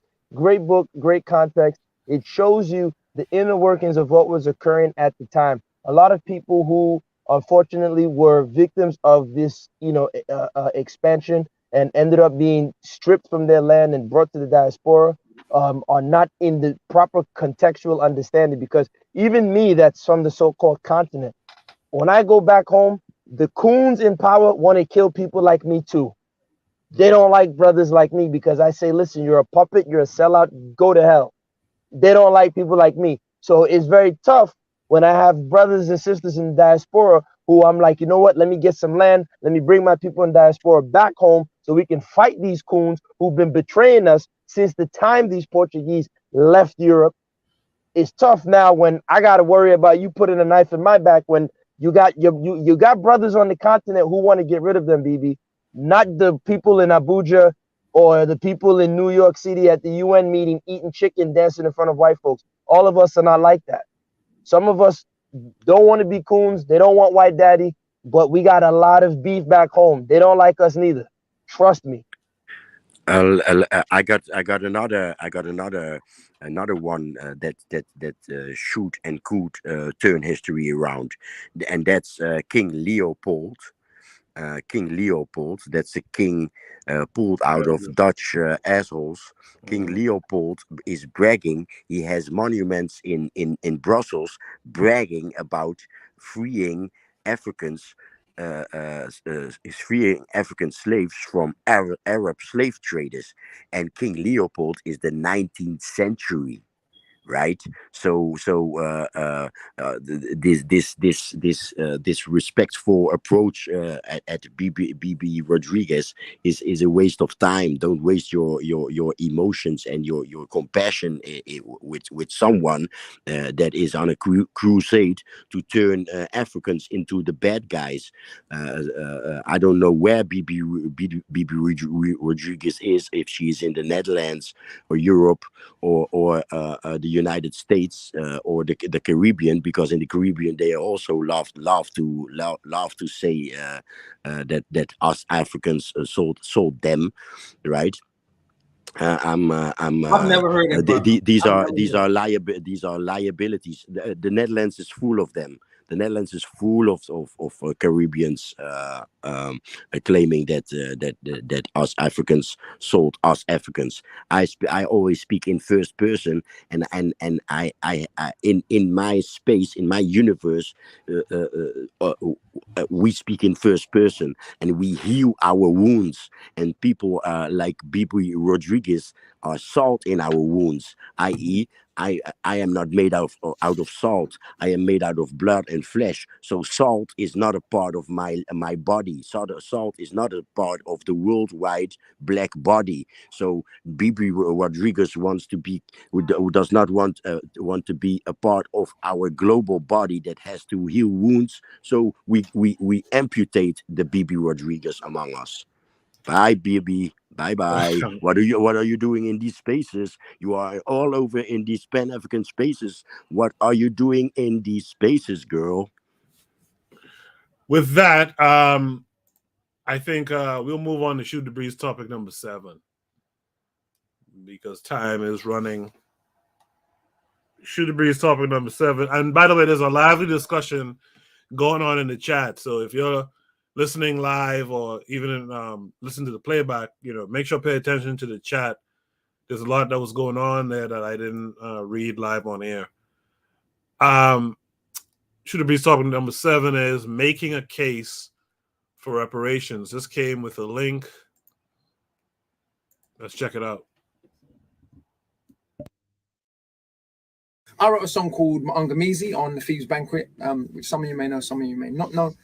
Maangamizi is a Swahili term, and it translates roughly to the same sort of concept or idea as the word Holocaust, as a racist, genocidal campaign of brutality towards a particular group of people. And in the Pan-African world, in the Pan-African tradition, the term Maangamizi refers to the entire process of colonialism, enslavement, neo-colonialism, the development of racist, anti-African, anti-Black ideas, and their direct physical, political manifestation. So that's what Maangamizi means. That's what it sums up. And if you listen to my song, I think you'll get a sense of the meaning and the ideology behind it. I must say it was inspired by, I didn't come out of a vacuum, it was inspired by, I went on a course with a lawyer called Esther Stanford Jose, who's a lawyer and activist who is a reparations lawyer, so someone who looks at reparatory justice. And I went on a course around the idea of reparations and the case for reparations from a legal standpoint. And I learned a whole load of stuff I had really no idea about on that course, and saw how solid actually the legal case for reparations is in a Pan-African context, which is one of the reasons the British state and other states will avoid directly apologizing for Britain's role in transatlantic slavery and neocolonialism and coups and etc. Because a direct apology from a head of state or from someone in a position of power would open, in a legal sense, from what I understand, would open up the conversation for reparations even more, which is why the language is always picked very carefully. People can express regret, but they can't apologize. And that's some of what I learned on this course, which was really fascinating to me. I learned about the amount of minerals that have been dug out of the African continent over the past kind of 500 years. I learned about even more mechanics around the way the aid works and the kind of corruption behind that. I learned a little bit more about the fact that of payments, odious debt, if you like, the way that odious debt is still used as a weapon of war and neo-colonialism against those states, etc., etc., etc. I mean, it was a fantastic course where I learned so much, but learned particularly about this idea of and struggle for Pan-African reparations and how it connects to other forms of reparatory justice around the world. Because, of course, when you hear about Pan-African reparations, the mainstream media and a lot of our society would just be like, oh, crazy Black people campaigning for something that ended hundreds of years ago. Why are they always whinging? You know how people are, very, very stupid. But when you look at the direct manifestations and the direct lineage, so if we look in American context, the direct lineage between the ending of slavery and then chain gangs and convict leasing and, of course, private prisons today, you can literally draw that straight line and see very clearly the legacy of that in America. If we take Brazil, the last country in the Americas to abolish slavery in 1888, and the policies that are outlined in Abdias do Nascimento's book, Brazil, Mixture or Massacre. From 1888 onwards, the Brazilian government had a policy that at the time they called getting rid of the black stain. It was an open policy of trying to get rid of that population of enslaved Africans that Brazil had become very scared of. We can see a direct lineage between the ending of slavery in Brazil in 1888 and the situation for Afro-Brazilians today in 2012. Police brutality, the fact that the overwhelming majority of that population, who are actually the majority of the population of Brazil, live in favelas, etc., etc., etc. That lineage is very clear. If we move to, say, Haiti, the first country in the world, as we've discussed many times before, to properly abolish slavery after defeating the French, the British, and the Spanish. Haiti was invaded by America in 1915. A debt was placed on Haiti in 1825 by the French under threat of reinvasion to pay France reparations for Haitians gaining their own freedom, for robbing France of their property. That money was still being paid off post-World War II, so we're not talking about ancient history. To say nothing of the coups that have existed in Haiti, foreign-backed coups, as recently as 2004. So we can clearly see the legacies and current activity of racist neocolonialism in a Pan-African context. So to think that these are ancient issues, especially with police brutality being so much in the news recently, is really quite ridiculous. But people would have you believe these are ancient issues and it's just crazy Black people being mad. But even if we look at it from the perspective of workers' rights, you know, to use a kind of more well understood analysis, the worst form of worker exploitation of the past half a millennia, without question, in my mind at least, was the transatlantic traffic in enslaved Africans. The legacies of that in all of the places, both where Africans were taken from and where they landed, are still very, very clear in the living standards of people, the opportunities available, etc., etc., etc. So even from a perspective of workers' rights, a victory for Pan-African reparations is a victory for workers' rights anywhere in the world, and a victory for the redistribution of what, in my view, is ill-gotten wealth by a lot of the political and business elite of the world that we live in today. A lot of the powerful and rich corporations and peoples. So, for example, in a British context, the slave owners, not the enslaved people, the slave owners were given £20 million reparations at the end of slavery, which is equivalent to roughly 16 billion today, we're told. And of course, they invested that in various industrial projects in the UK, etc. And it's fascinating to the British public because that was your money they were given. Yeah, think about that. The owners and traffickers of human beings were given public money at a time when living standards for poor people in Britain were horrific. Nonetheless, they were given public money for the loss of their property over in the Caribbean. And their property, of course, was my grandmother's great-grandmother and other people of African heritage.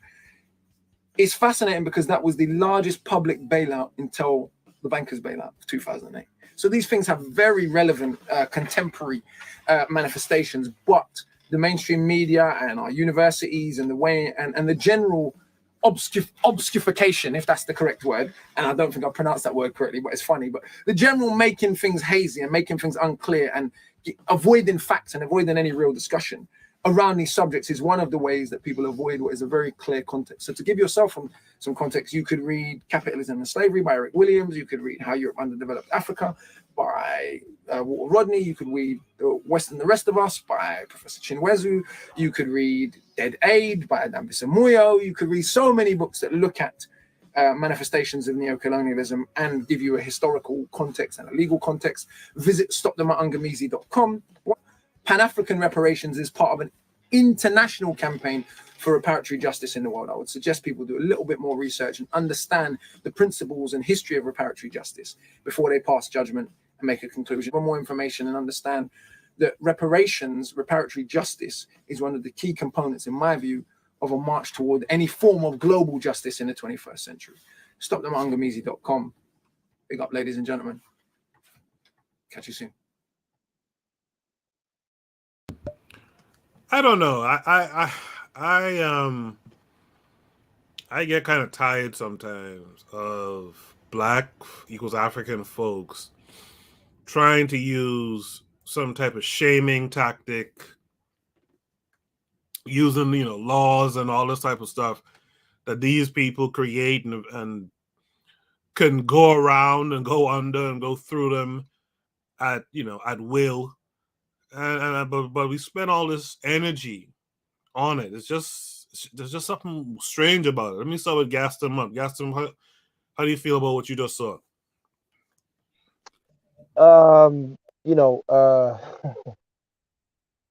Look, if they're gonna get the reparations, I think Liro in the chat is kind of saying, what I agree with. Liro, if you get a chance, please post the email in the chat. I'm trying to create a collective of people who, I hate to do that on your show, people. Don't be upset. But to answer the question, look, if I think his name is Akala, right? I've seen the brother, right? That's his name. Yeah. Mm-hmm. Yeah, he's very, very intelligent brother, very well read, very well spoken.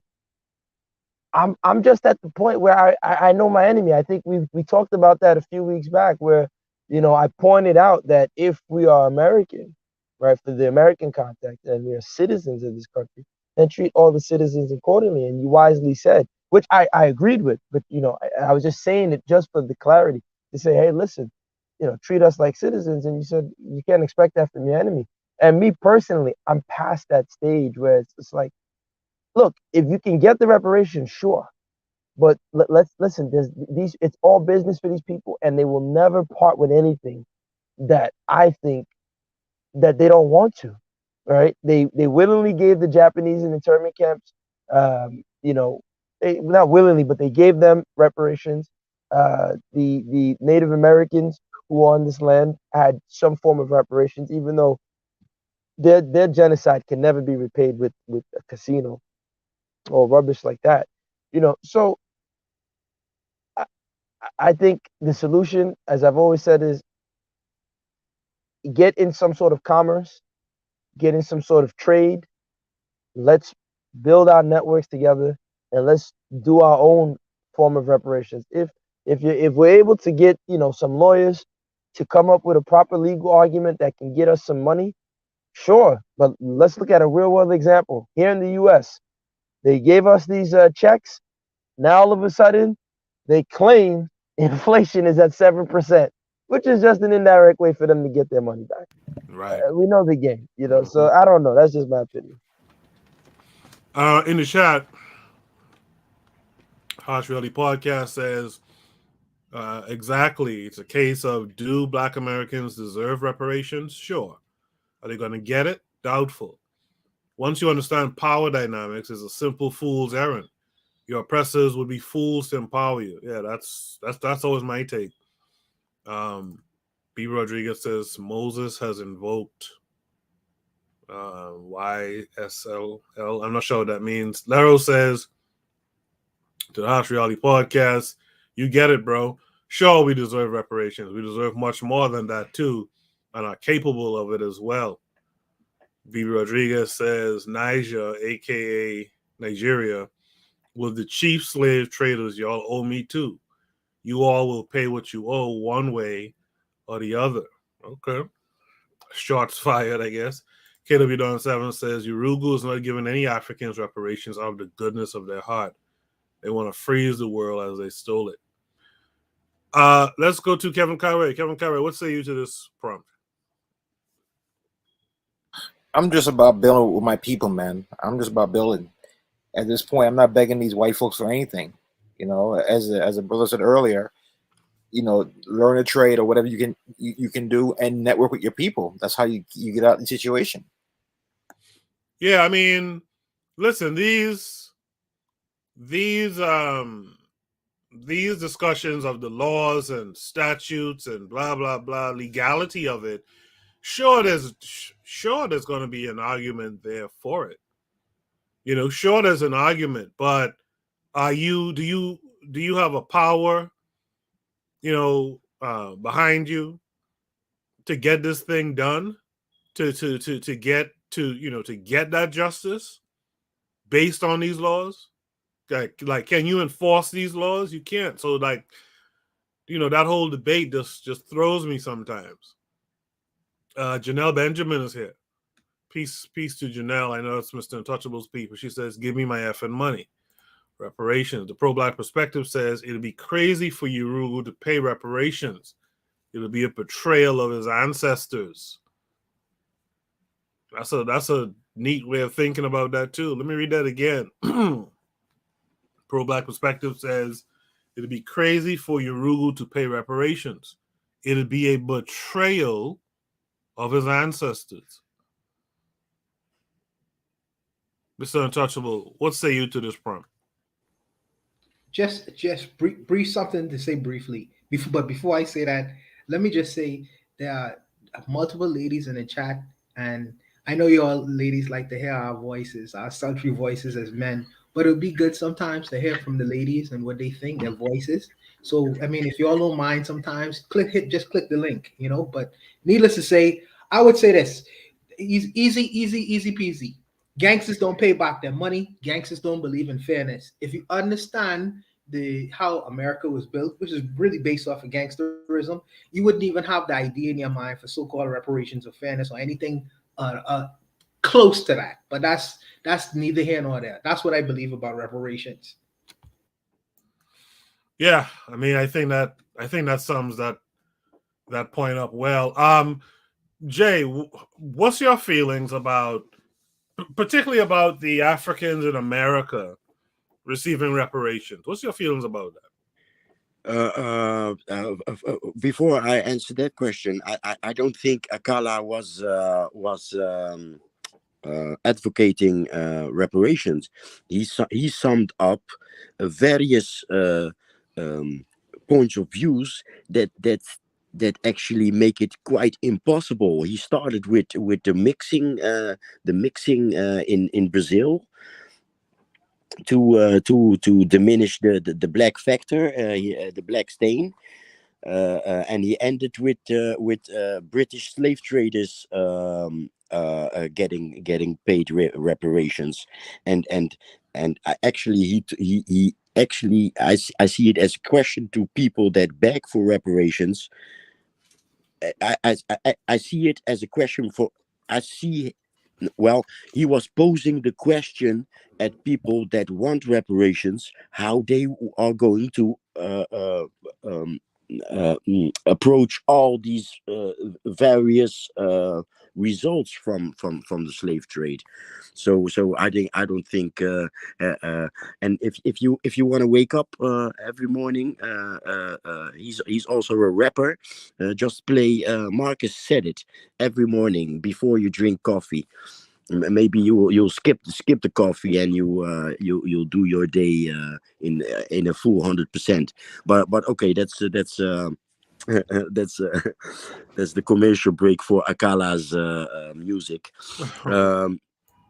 I think the African Americans are stuck in what American media fed to them. This reparation and voting and marching and kneeling with the hands up. That's one reason. That's a recent one. The American media picks up things that it likes to feed back to the world. So did anyone see the images of the African students at the Polish borders? We are students. We are students. Yeah, it sounded like Black Lives Matters. Black Lives Matters. Black Americans are being used to numb down the black world, and we should turn that around. The black Americans are in the belly of the propaganda beast, and they could, I hate those words, they should be able to be our Trojan horse and use that propaganda mass destruction weapon as a propaganda mass construction weapon. Get the Huxtable types back, but then not successful doctors in the United States, because I believe Dr. Huxtable not only created successful families outside of the United States, but I believe he also made a lot of Nigerians become doctor in the United States. If we understand propaganda, people that understand propaganda can follow me. So for example, African Americans should give us back, should give us back a Dr. Huxtable, but one that moves to Africa, for example. So the Black Americans have been used to sell the Black American dream, and the Black Americans should, there is again that word that I hate, should be our Trojan horse and sell the African dream from the belly of the beast. Can you follow me? Is it clear what I'm trying to say? Yeah, I hear you. I'll be curious to hear what others think of what you just said. Do you gas them up? What do you think about what Jay just said? Brother Jay, can you explain a little bit more? I want to make sure I'm 100% clear. So America is this big propaganda machine, right? These 1,500 German scientists. Of course, there were people that worked for Goebbels, the Edward Bernays from Germany, and he had something that he called der Weltansichtkrieg, the world view war. right? So the Nazis have won the world view war in the image of the United States.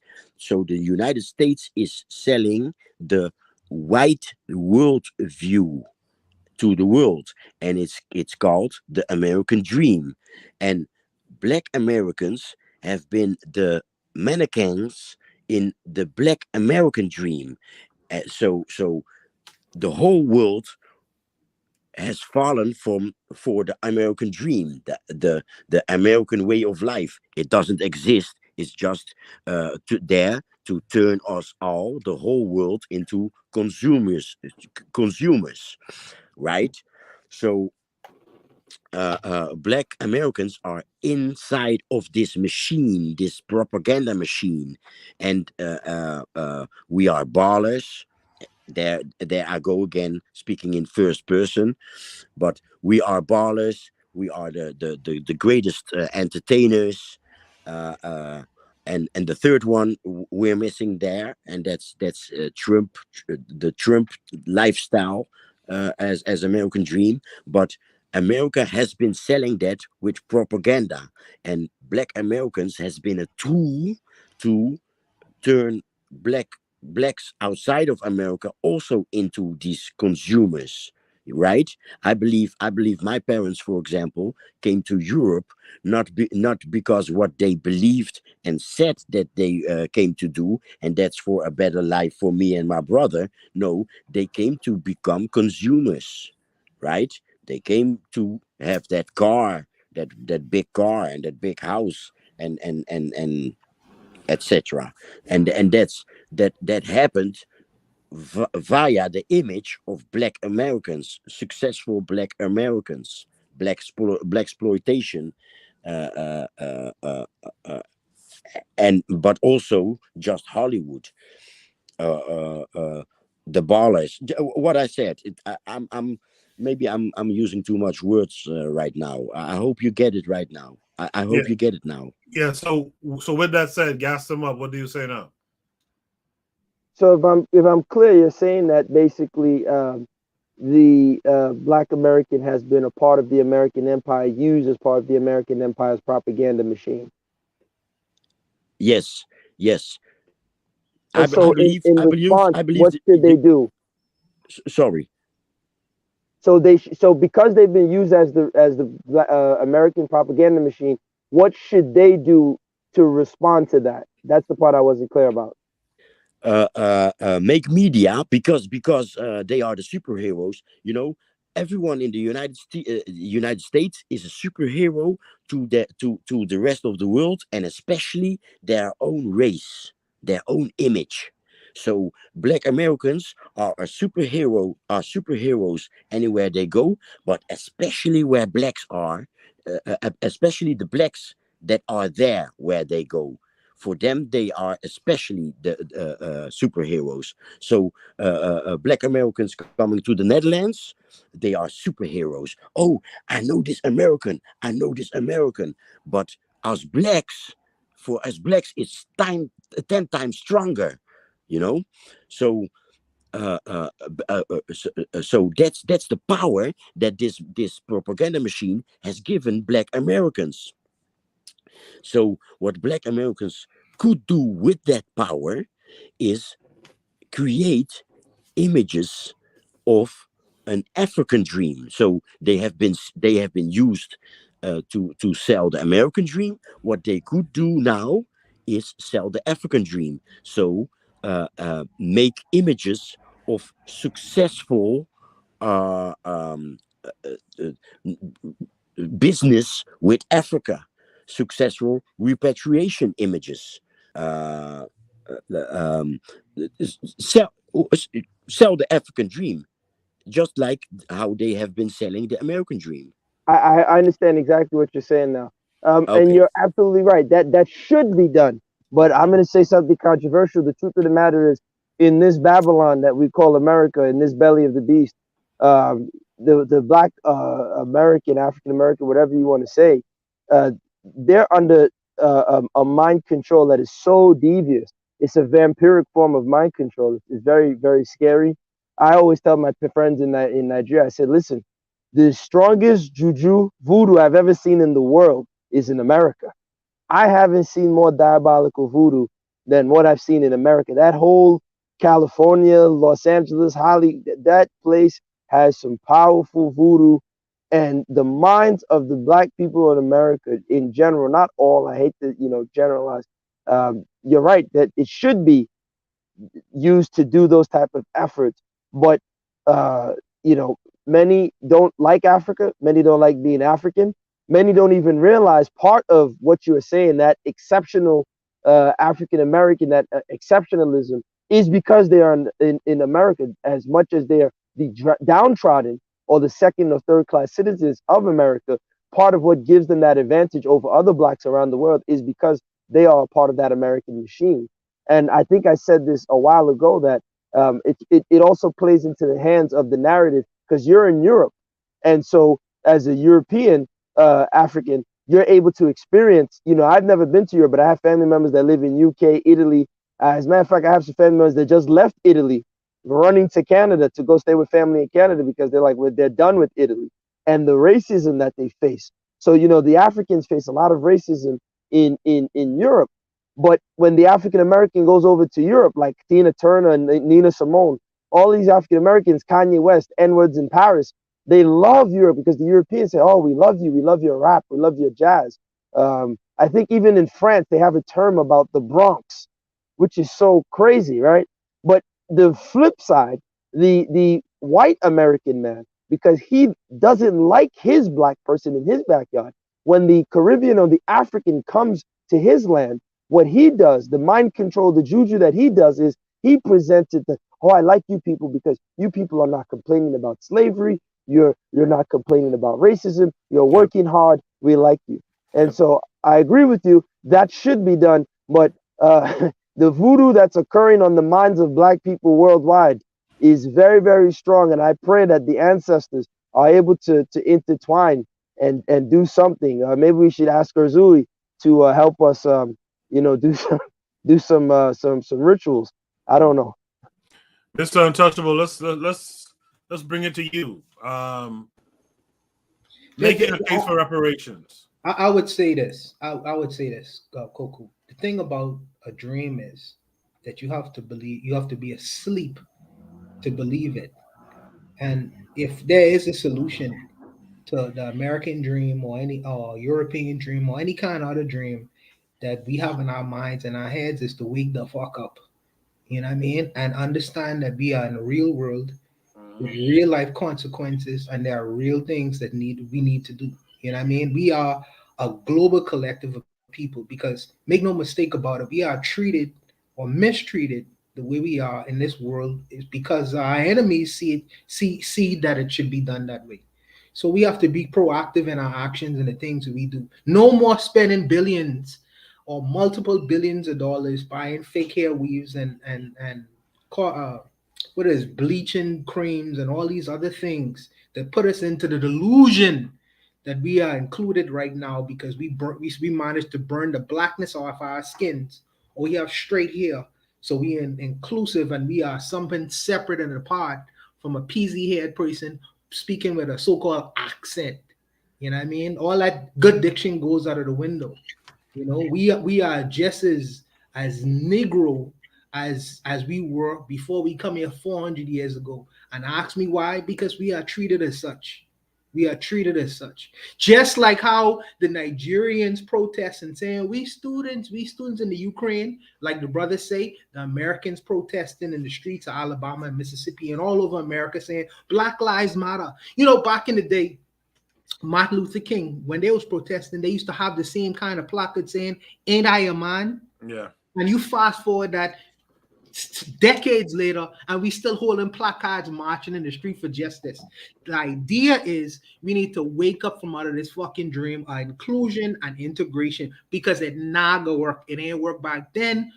It's almost like what the man say, to the thing of insanity is to do the same thing over and over again, expecting a different result. And we've been doing it over and over again, expecting one day we're gonna be included into this idea of Americanism or Europeanism or whatever else. and it hasn't worked, but we continue to on that same hamster wheel going around and around and around in circles. You know what I mean? When the only solution is to get off that wheel, you know what I mean, and create your own goddamn wheel, or create your own environment where we don't have to run around in that so-called circle forever, never, never, never, amen. I don't want to live in that kind of existence, and the only way I see it is to wake the fuck up, black man and woman. Well stated. In fact, BB Rodriguez in the chat says to Mr. Untouchable facts on that point of view. Lero said Robert F. Williams touched on this a great deal in his articles in The Crusader. And there's a whole bunch of other comments. Some I won't get into. Marcus McGee says, I get what he's saying. I always thought that since Black Americans were in the most powerful country, we could have a great impact on the diaspora.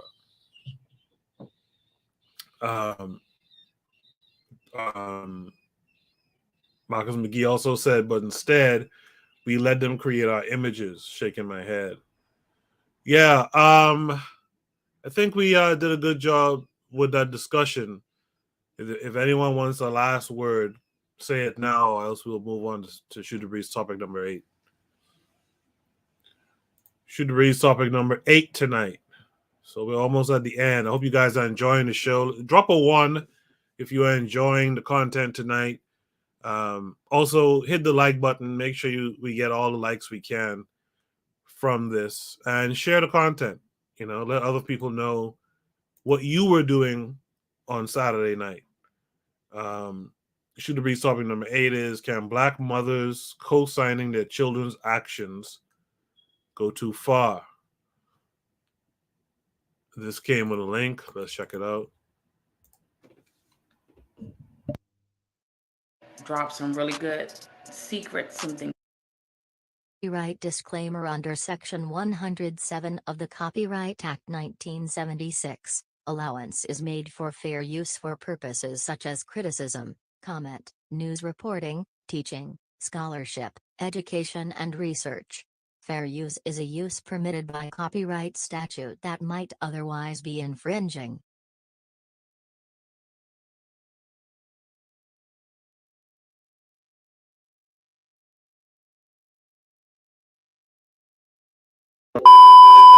Drop some really good secrets, something.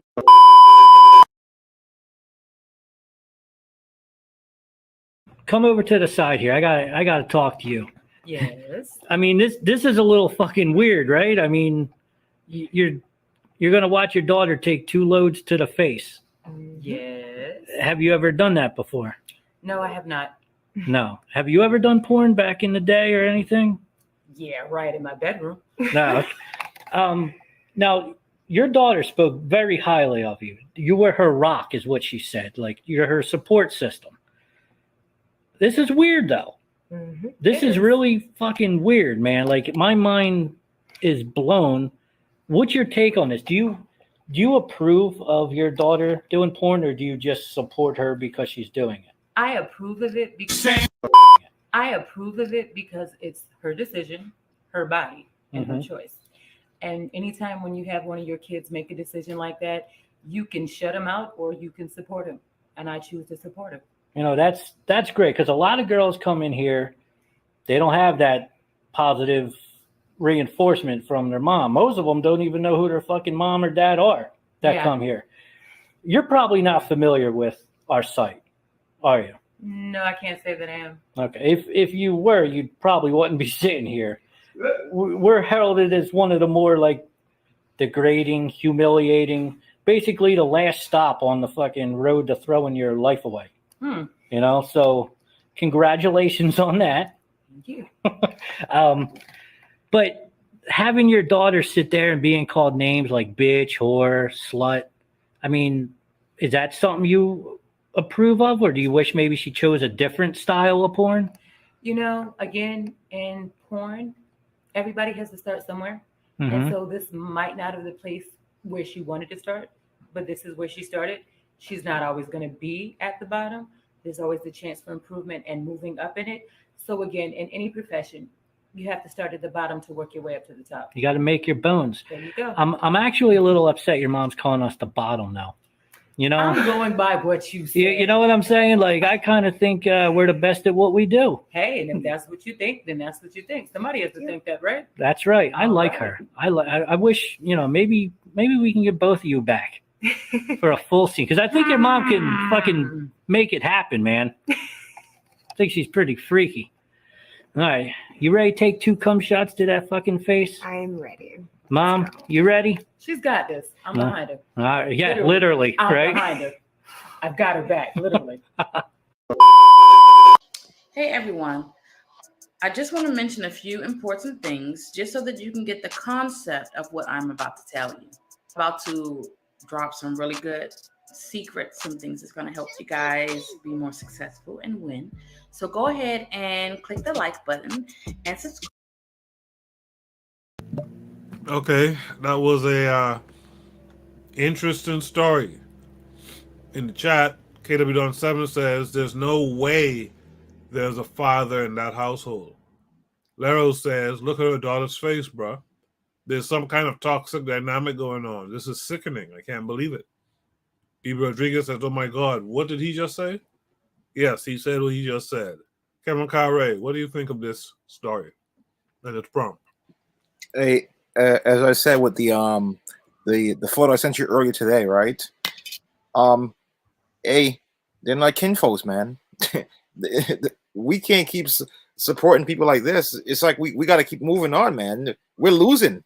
The days are short. The lights fading. I agree. Jay, what say you to this? Can Black mothers co-signing their children's actions go too far after you've seen this story? Your mic is muted, brother. All right, let's move on to let's get Mr. Untouchable this time for this one. I don't like to judge to judge mothers and how they raise their daughters. I'm very careful at doing that because I get scolded for that for a long time ago in doing that. But when I see things like this, man, I have to ask myself, what when you see the results of some of the women that you see out here doing what they do, you ask yourself certain questions. And then when you see the mom in full support of these kinds of situations, well, the expectation is, ain't this a big contrast to what the Jewish Bible said? But he's like, we expect our children to be Rhodes Scholars and Nobel Prize winners. She expects her daughter to start at the bottom, which all of us should. I guess if we were in the working world, start at the bottom. But taking shots to the face, come on, man. You know what I mean? Come on. But like I say, I don't like to be judgmental of single moms, but you can't co-sign your children doing anything. That is very dangerous, man. Not anything. There should be some ism and schism with some choices children make because they don't always make good choices. And you've been here on this planet for a longer period of time, so you should steer them in a direction that is most beneficial to them. What does she have to gain from this situation long term? The so-called proverbial bag. Even if she gets a bag, if someone would really want to marry her in the future, will she have children, or what will she do to them? There are certain questions going to be asked from this fallout. But I am very easy when it comes to being judgmental of single mothers, man. But this is a failing from what I could see from this video. Lero says, as a woman, let alone a mother, why would you condone another woman doing this kind of thing? It's not cool. It's dangerous and shameful for real. She's misleading her so tragically. Let's welcome back Jay to the panel. Jay, what do you say about this? Can Black mothers co-signing their children's actions go too far after seeing this video? Am I on? Because I'm hearing an Yes. echo. I think I'm open in a tab somewhere and I don't know how to get there. Yeah, we can hear you. You hear me once or you hear me twice? I hear you once. Okay, then. Well, this is earlier on I spilled some words about our women, as long as we are prisoners of war. Our women will choose for the law, and the way of the actual man in power, and this one is an extreme form of it. And it's I think this video is dangerous. This is another video that I'm trying to run from. But here it is in my face. And this speaks of mental health, just like Juicy. This Juicy video is dangerous. It's mental health is, in some cases, it's contagious. People can become depressive of seeing of seeing other people with mental health. That's what I have to say about this. This video is sick. The program is sick anyway. I believe these females receive $500 for a shoot with these ghetto gaggers. It is. I believe. Yeah, because there was once. There was, I don't know, about 2014, 15. Suddenly, uh, uh, women with these type of backgrounds wanted attention in the pro-black movements. So there were a few, or a couple of women that had been in this ghetto gaggers, and they suddenly became conscious, and had a lot to say. And one of them was self-critic, and spilled that they receive $500 for one shoot. So Okay. this mother is selling her daughter for $500, and she believes that she can come up after taking part in this nonsense. Yeah. In the chat, BB Rodriguez says W.E.B. Du Bois was right. Lero says, "Oh yeah, I read what Lero said earlier." The House Rally podcast, that's D Webb. He says the bag ain't even that crazy either. I think they got a few grand for basically being violated and used as a rag doll, and that video will exist on the internet forever. Good luck finding a man. Later, Lero says, "Good luck finding your dignity. That experience will stick with her for life. The violence, like, bruh, I can't even process this. It's so sad to see how women fall. This slow BB Rodriguez just has that blank stare emoji up there for us. Um, Guess them up. What's your last word on this? Yeah, listen, man. I'm I first and foremost think of myself as an Isoko man, but at the same time, I had the opportunity to be in this so-called Babylon.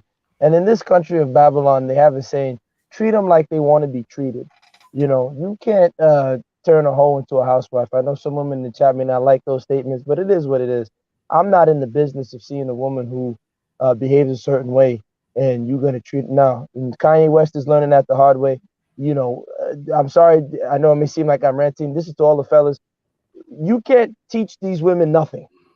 The level you meet them at is the level they're going to stay at.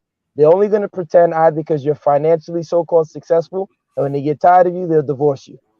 You know what I'm saying? So don't waste your time. Women like her, at best, is a screw. I wouldn't even waste my time. But what I wanted to say, I work as a teacher in the school system in this Babylon, and I will say some things that I've noticed. Um, this website is not even strange to me because in the African community here, years ago, there's a neighborhood in the Bronx called Tracy Towers. A lot of Ghanaians that stay there. And this is what I've been fighting many people on. Like, man, look, let's be careful with this modernity thing. Let's be careful because people, we lose our minds. It's a juju. Fabian, you're crazy. Go back to the village. Okay, cool, no problem. You guys don't have to follow me. There was a Ghanaian girl, came to America, you know, father and mother working hard. She wants to be American. She wants to follow the African Americans. Following them. Go ahead, keep following them, no problem. Ends up at Ghetto Gaggers. Ends up there. They brutalize her, all kind of things. But again, I don't feel bad. You want to be you know, like you old enough to cross the street, you old enough to get hit. It is what it is. You know what I'm saying? I don't feel bad for her. The father saw the video, you know, the man fainted literally. You know, it was a big scandal in the African community over here. Like the Ghanaians talked about it, Liberians, Nigerians, everybody talking. What? Like an African girl? You know, like, oh my God, this is crazy. And you know, she family disowned her and all that stuff. The thing that I've noticed, you know, because like I said, I teach. I've taught high school, middle school. I'm teaching elementary now. A lot of these black mothers, and let me preface this with this, especially in America. If you're a black father and you're not doing what you're supposed to do, taking care of your children, screw you, I hope you die. Because I know in the chats they'll say, oh, what about the bad black men? We don't support them. They're no good. So please don't bring them up.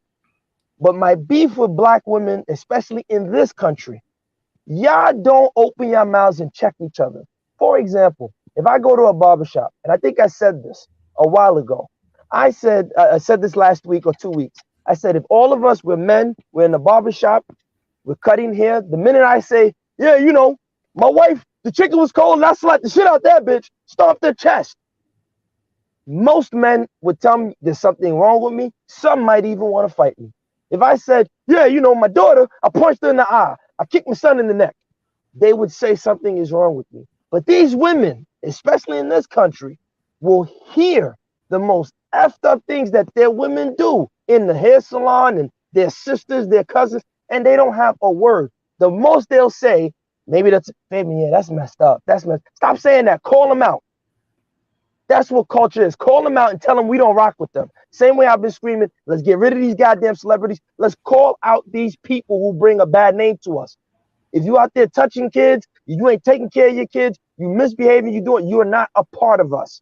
Same thing with these women. You understand what I'm saying? What else did I want to say? So yeah, they're not able to control each other. When my grandma, when she was alive, may she rest in peace, they had women's meetings. If you was out of order as a woman, they called you out on it. Even in Nigeria right now, Africa right now, the market women have women meetings. If one woman in her stall thinks she all hot, the market women take care of her. They take care of her. There's women associations, like my mom is a part of them. There's women, so part of the requirements, you have to be married. Not only do you have to be married, your husband can't be in there complaining about you. That you don't cook, you ain't sleeping with him, stuff like that. Women check, that's culture. It ain't dancing in LeBron James. And black people don't want to get that. They have that, well, I ain't got to do nothing but stay black and die mentality. Well, then you can't have a culture. Eating soul food and cornbread is not going to substitute for the lack of discipline and control. That's what culture entails. Control, discipline, rules, regulation, shame, like that Jewish dude was talking about. What else did I want to say? I wrote it down. Let's see. And then ultimately, I put it like this. Some of these mothers, and this is my last statement, I would love to hear what you people say. I'm seeing the chats are going off. But look, man, some of these black women, especially these older ones, these mothers, and I see that mother. She's a very evil, dangerous voodoo person. That's juju, as we'll say. She's evil. I'm going to tell you why I say that. A lot of these women didn't make it in life in any capacity. They didn't have a husband. They have nothing to show for it. So what they do is they put on a false bravado, a false ego. I'm going to support my kid. No, you're an idiot. You failed. Like I said, I'm a teacher. When I tell a kid, I got kids in 2nd grade that can't add, and I'm teaching them as best as I can, and I call a parent and say, hey, we have parent-teachers night, and a parent tells me, because most of these are single mothers, do I have to show up? I have nothing to say anymore. I can't help you. Don't ask where the black man at. Don't ask me nothing. Until y'all calling out these morons, don't tell me nothing. And a lot of these mothers failed when it came to relationships with men. They failed in life, and they don't want their daughters to do better than them. No one will say that publicly. I've noticed that. So they'll hide behind that fake ass support.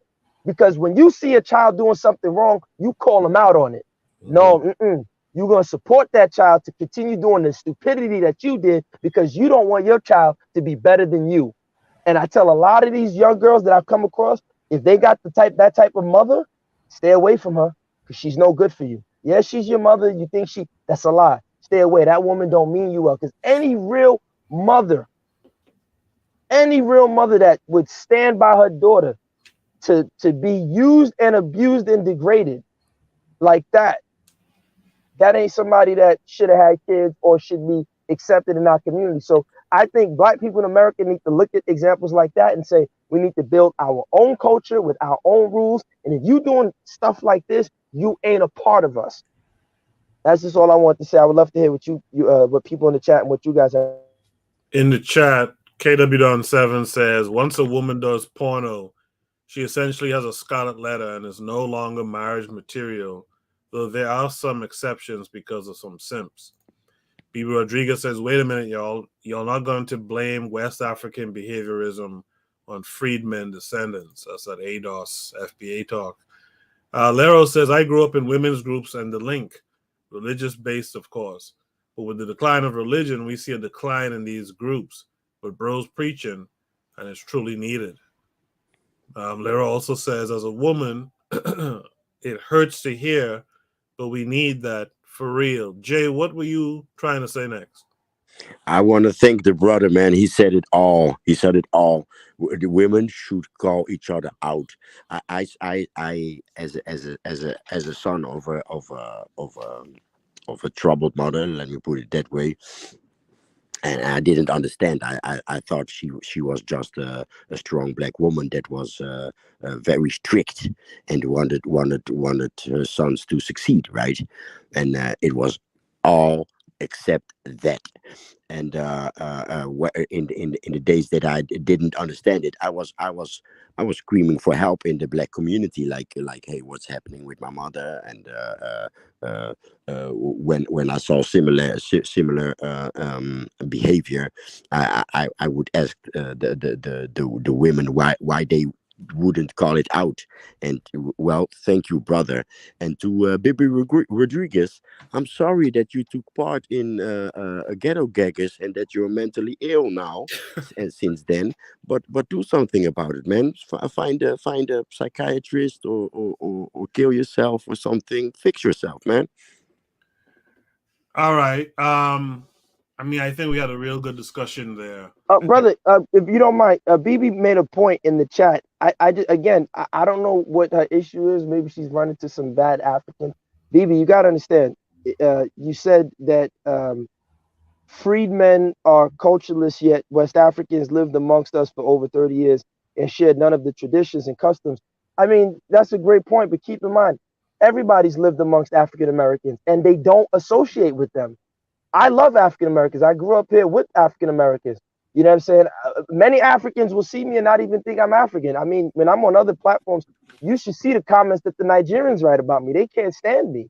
You understand what I'm saying? But at the end of the day, you can't come at the so-called Africans not sharing traditions when the truth of the matter is, if you encounter an African, you're going to have to adapt to his tradition because he's not going to come to America and do what you do. That's the unfortunate thing to say. That's why I said the best thing for Black people in America was the NOI, because that was the closest thing to an identifiable culture where you had rules, regulations, and social control and hierarchy, and you had those things in place. That was the best thing for African Americans. So, you know, to ask any immigrant, because Puerto Ricans come here and look, I've been around Spanish people and they say, oh, papi, where you from? I said, Nigeria. They say, oh, you bueno, papi, you bueno. You know, the Black America, mucho problema. All these people talk crap about African Americans and they have no beef with it. Tariq Nasheed says nothing about it. All these FBA guys, they say nothing about the Spanish. You go to California now, them LA dudes, the Mexicans out there, they're black. Their neighborhoods a Black man can't walk through. You can't even walk through certain neighborhoods in East LA as a Black. They'll kill you, the Mexicans. And y'all have nothing to say. Y'all have no energy for them. But the few Africans that make it across, you got all this beef for. Yeah, are there some arrogant coons, Africans? I call them out. I'm not down with them. I don't support them. I don't look down on my African brothers because of whatever. I say, listen, look, man, white man did us a number. Build, let's get something together. Come to Nigeria with me. I'll tell you the coons to stay away from, and let's make it happen. If that's the best I can do, because I can trace my lineage. Nobody in my family sold slaves. I would tell you if they did. I would tell you flat out. I can tell you the people, the Ishakiri, Nana of Ishakiri was selling slaves. Actually, the Benin king did not allow them to sell slaves. He refused it. So not every African leader. So you guys are painting with this broad brush, just the same way it would be wrong if an African said, all you African Americans don't have culture. And that's a lie, because when I went to the South, I saw a lot of African Americans like, oh, wow, this family's been a doctor for the last 4 generations. And this family's been this, and this, and this, and that. Not all African Americans are in the ghetto, single mothers with ghetto gaggers. No, that would be terrible for me to say. So, you know, in your bid to expand your knowledge in Pan-African and become woke, don't paint all Africans with that type of brush. Understand that there are forces at play. And if you're talking about sharing culture, that's a very simple thing. If you want to be embraced in the African culture, BB, learn an African language. I tell all my African American friends that. You dudes, no disrespect, you brothers and sisters over here, you guys eat that Chinese junk. You eat everybody else's food. I ain't eating that. What's that, goosey? I'm not eating no fufu. I don't like that. But you eat that other garbage that these people make. You eat Russian food before you eat some African food. So if you want the culture, learn some African languages. Heck, if you learn French, you can communicate with damn near most of them. Learn some French. If Wolof is too hard, if Igbo's too hard, if Yoruba's too hard, learn some French. Ça va bien. Walk in, learn to eat the food, and make yourself a part of the culture and learn the customs and act like them. You'll be shocked that Africans are so accommodating. They love when people outside learn and attempt to be like them and attempt to adapt to their cultures. And what's crazy is white people do it all the time. You go to Nigeria right now, there's an old white lady. She's been, I forgot what part of Yoruba land. She's even a priestess down there. She speaks the language. She's one of them. I saw a lady in Delta State. She's out there in the middle of Africa in the village with the stone, grinding pepper, speaking pure pidgin English. You understand? She speaks Isoko, eating fufu, eating egusi, eating stachanowo soup. But the Black Americans ain't going to do that. And I'm not saying that they have to. They don't have to do that. But don't come at the Africans and say, yo, we don't. Nah, Africans love y'all. Because like if you go to any African barbershop right now, all the pictures you see are of African Americans. You walk through Kinshasa, Lagos, Accra, you see nothing but African Americans on their walls. So what is it that when the Africans come to America, because we love you in Africa, but when we get to America, we hate you. It's not no white man that's telling us not to like you. Most of us move to the inner cities where the worst behavior for African Americans are often displayed. So we see the worst behavior. And we don't associate with that. These people will shoot you for no reason. They'll kill you for no reason, because that's the type of behavior that exists in the ghetto. So I'm not saying that, you know, you got to have understanding on both sides. And as an enlightened person, you have that responsibility, BB. I understand there may be some pain there, but you have that responsibility to take it to a level where you have understanding and wisdom. We have differences, but what's the difference between rice and peas and rice? It's all the same. Stewed chicken and goosey chicken, it's all chicken. Let's celebrate our similarities and accept our differences and build something together. That's what Garvey was trying to do. So I hope that message means something to you, Brother Quick. I didn't mean to take over your chat. No, it's fine. I think we put in a lot of good work on that topic. Let's go to Shoot the Breeze, topic number 9 tonight.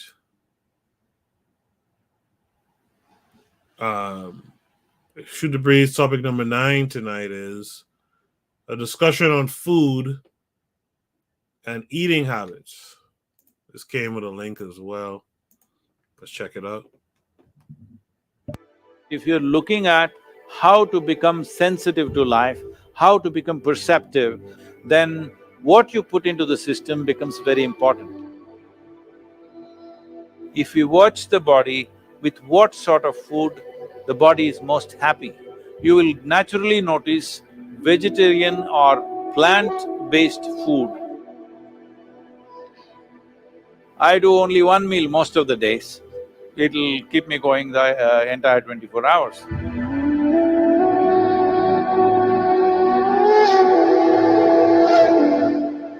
So, could you just explain to me why so many people in India are vegetarian and the importance of food and fruit in your general day-to-day life? Right now, approximately 38% of India's population are pure vegetarians by, traditionally it's like that.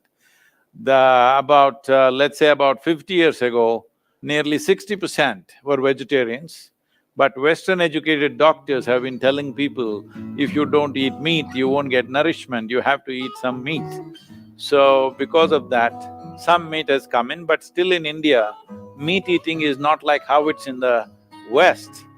It is only a side dish, even for non-vegetarian people, it's only a side dish.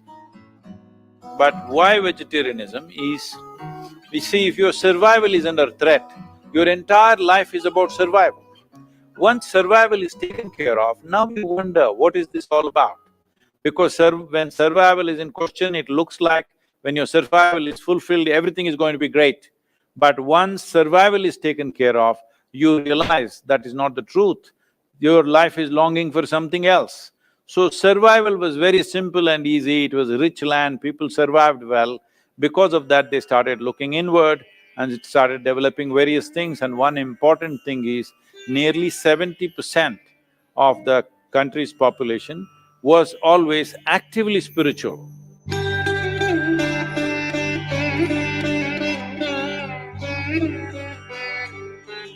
Turning inward was an important part of life.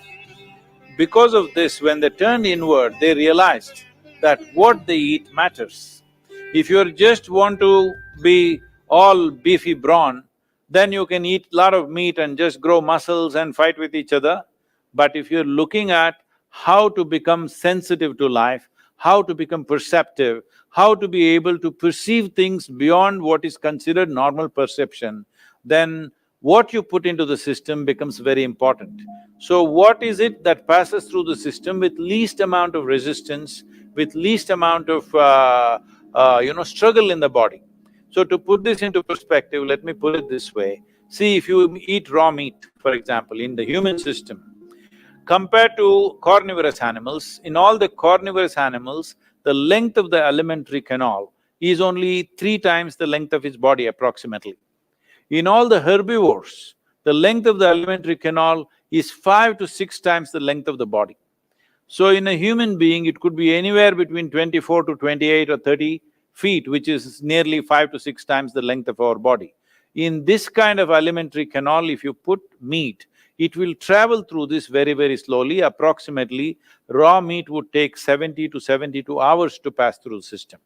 If you put cooked meat, it will take 50 to 52 hours to pass through the system. If you put cooked vegetable meals, it will take anywhere between 24 to 30 hours to pass through the system. If you put raw vegetables into the system, it will take 12 to 15 hours to pass through the system. If you put fruit into the system, it will take 1.5 to 3 hours to pass through the system. So, we started recognizing what is that food which happens in the body with least amount of residue, least amount of impurities, and passes through the system very quickly, because in yoga this is an important thing, we all manage this even now. If we eat anything, within 2.5 hours we must be hungry, our stomach must be empty. But we won't eat. Stomach is empty, but we're energetic, so we don't eat. So generally, here in the yoga center, everybody does only 2 meals. One 10 in the morning, 7 in the evening, that's it. I do only 1 meal most of the days. If I'm traveling, I may do something else a little bit, but otherwise generally if I'm home, I do only 1 meal. So is that in the morning or the evening? I'm just curious. Generally for me, it is 4:35 in the evening. It'll keep me going the entire 24 hours. It's not like a rule, it is just that is the need. So suppose there is a lot of physical activity on a certain day, then you may eat a small breakfast or you may eat a fruit or something like that. Food is not to be made into a philosophy or a kind of a religious process. Food is the requirement of the body. If we watch the body with what sort of food the body is most happy, body is most at ease, you will naturally notice vegetarian or plant-based food, body is most comfortable and is at ease. It is flexible, it is at ease, it has less to process on a daily basis. So, naturally, those who observed the nature of their own bodies naturally became vegetarian. When survival was a question, hunting and eating whatever you kill was a natural process. But once society settled down, they could grow what they want as they observed themselves more and more, and life became not about survival, but about enhancing one's life to higher levels of perception and experience. Then turning vegetarian will naturally become… it's a natural process, it is bound to happen everywhere.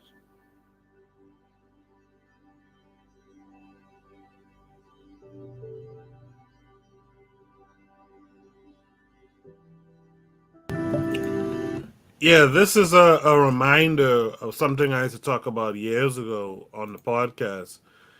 That we don't, when we talk about this putting up a resistance, this struggle, this objective, we talk about all these different areas, right? We talk about education, we talk about politics, economics, but we often never speak about nutrition and health and diet and making that also like a part of this regimen, this being on code, you know what I mean, amongst your group, let's say, Pan-Africanists or whatever, like, yeah, this is how we eat too. It's we eat in a, in an with an African diet, etc. And it's weird. It's never happened. And I think Dr. Sebi spoke about this on the Rock Newman show, that none of the black leaders ever talk about health and how health is wealth and how necessary it is a function to liberation or towards trying to strive for nationhood. Kevin Kare, what say you to this prompt after seeing this video? Yeah, he's right, man. Health is wealth. You don't have it. Because I said, living, especially the city we live in, everything is so fast paced. So you really don't, and everything is so expensive. So you're always out there working, and you really have no time for yourself. So what's available to you is always junk food, and you're gonna reach for the most convenient things. And it's so messed up in the United States, where the junk food is cheaper and the healthy food is more expensive. Mm-hmm. But as I said, you gotta start taking care of your health, or it's gonna catch up to you down the road. Mm-hmm. In the chat, B. Rodriguez says, "My body is smiling, enjoying these chocolate-covered cashews." All right, BP, go ahead. The Harsh Rally Podcast says, "Eat to live." Sounds like a few of the concepts the NOI preaches well. One meal a day, too. However, I've seen some good info on blood type based diets as well. Jay, what say you to this? I'm going to sleep. I'm tired. I was just typing it in the private chat. I have bad eating habits. I just eat what comes in front of me, and I hate cooking. So I order a lot, and when I'm here in Africa, my whole digestive system clears up. My going to the toilet is regular and not a mess like in Europe. It's a shame, it's a shame. I'm over 50 now, and I just can't. I yeah, yes, I'm full of excuses. I'm sorry. Okay. Thanks for having me. I'm really clocking out Yeah, because I'm really going to sleep. join Thank us you. next time. Good show. I liked it. You're very organized, intelligent guests, and you'll be seeing me more. Okay, good. Take care, all right? Thank you. Yes, sir. Yeah, so in the chat, the Hot Rate Podcast says cheeseburger costs less than a salad. Crazy. KW Don 7 says you're gonna have to go to a plant-based diet with the present and coming inflation. Marcus McGee says, I went plant-based a month ago. Feel pretty good. We just heard from Jay. Did I hear from Gas Them Up already for this? Gas Them Up. If not, what say you to this? No, like you said, it reminded me of a lot of what Dr. Sabi was preaching. I think it's an excellent thing. I've been screaming this for years. I occasionally slip up once every few months. I eat a little piece of meat, which I shouldn't. I'm trying to just stay all 100% plants.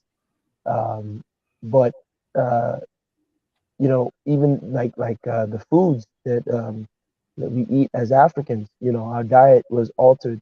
They brought things to us, yams, not African, the corn, cassava. so many, yeah, the cassava, and these things were brought for caloric expansion. And to touch on your point, you said, Dr. Sabi said most black leaders don't talk about health, and the reason why, in my opinion, is because in order to have the type of society that they want to create, you need Africans eating high, calorie diets that consist of a lot of carbohydrates and a lot of protein, animal protein for the most part, which allows them to expand their caloric output towards working in factories and things like that.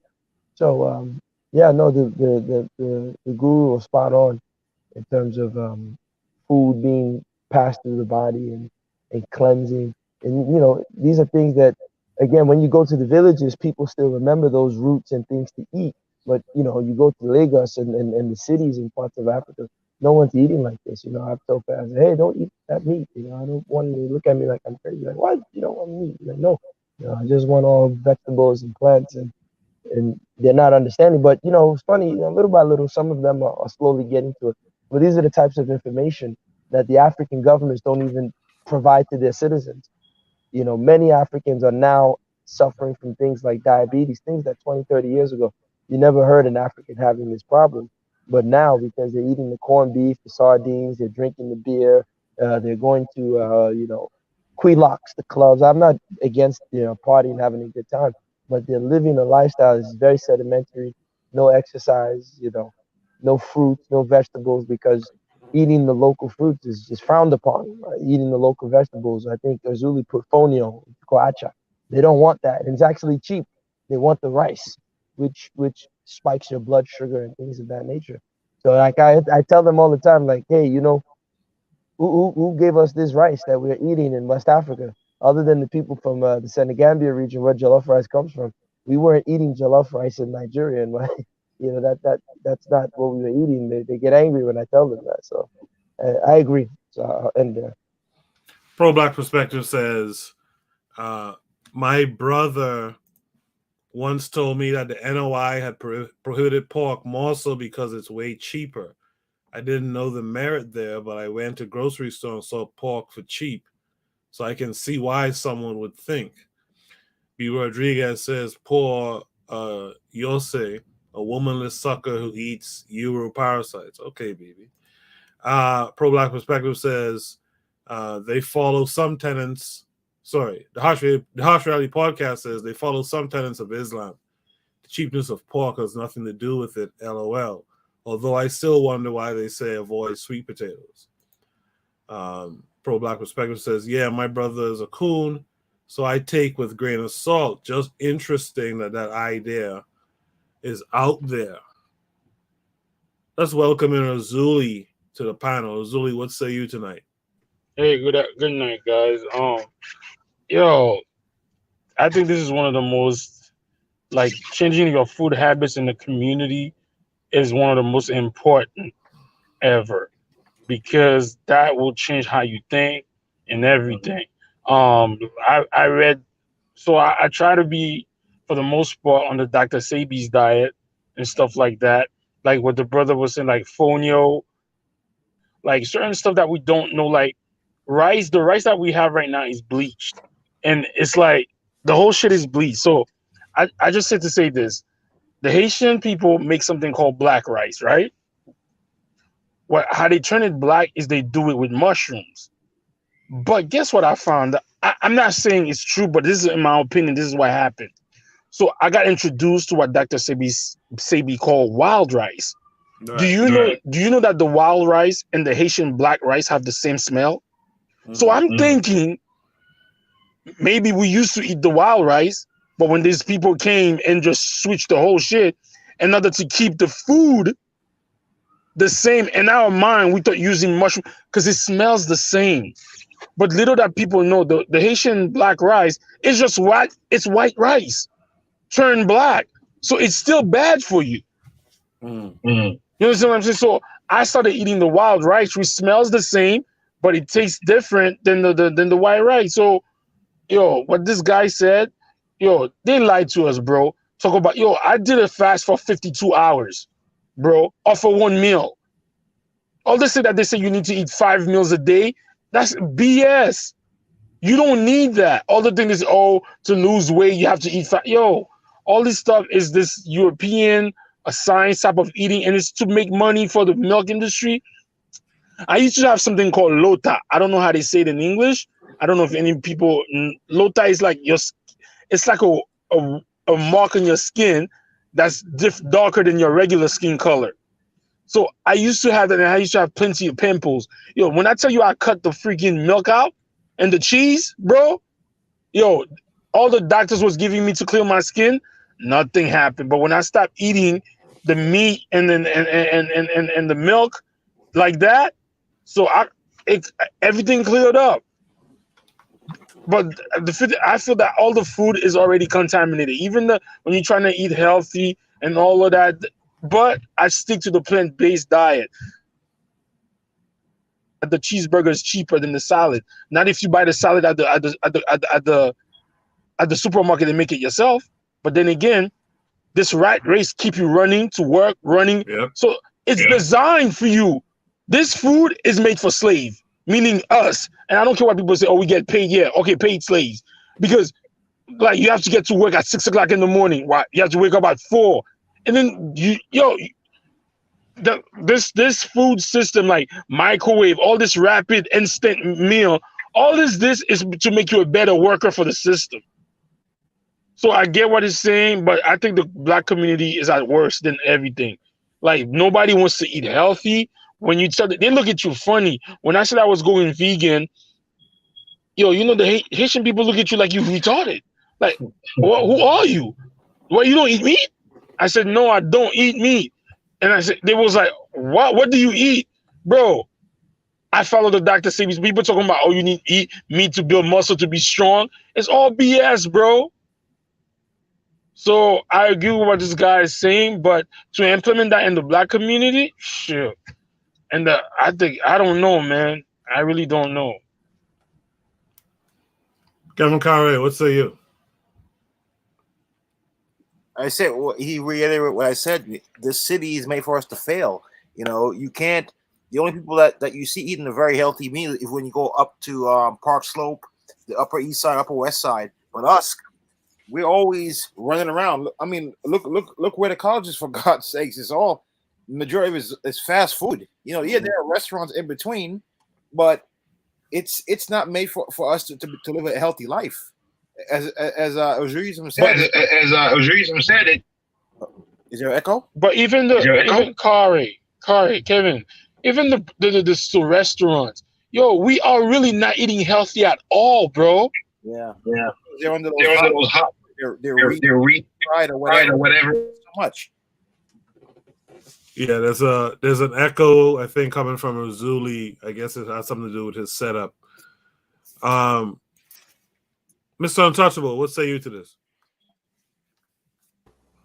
I am so happy. I'm so happy that this video is getting the brothers on the panel embrace the video, because I didn't know how this would go down with among the brethren. You know what I mean? I really wasn't sure. But I'm so happy that they consider these kinds of things, because like the brother was saying earlier, health is wealth. And it's interesting how all the so-called sages and people that move have a little bit of insight into life, have this idea of eating a certain way and and limiting your eating habits. I remember, I think this book by Elijah Muhammad, How to Eat to Live. Yep. He was talking about eating one meal a day. You know, to the Yep. regular Western-minded person, that would be, you know what I mean, that would be crazy. Yeah. So I would applaud Razuli. Let them look at you funny, brother. You can continue to be on your road because you want to live a long life, and because don't let their ignorance or don't let the fact that they try to shame you stop you from living the healthy lifestyle that you want to live. I find that with us, even with our small little enclaves and communities, you know, the Israelites, the NOI, different kinds of people, you just look at them. Some of them are very not the NOI, some of them are very overweight. And I'm thinking that you have all the spirituality, in particular in the Black church. You see, the heaviest people in these places. You have all this spirituality and you have all this education. But what can kill you is your body itself because you know nothing about it. And I think that within our community, we need to invest time in health literacy. Health literacy is an important thing that we need to invest time in.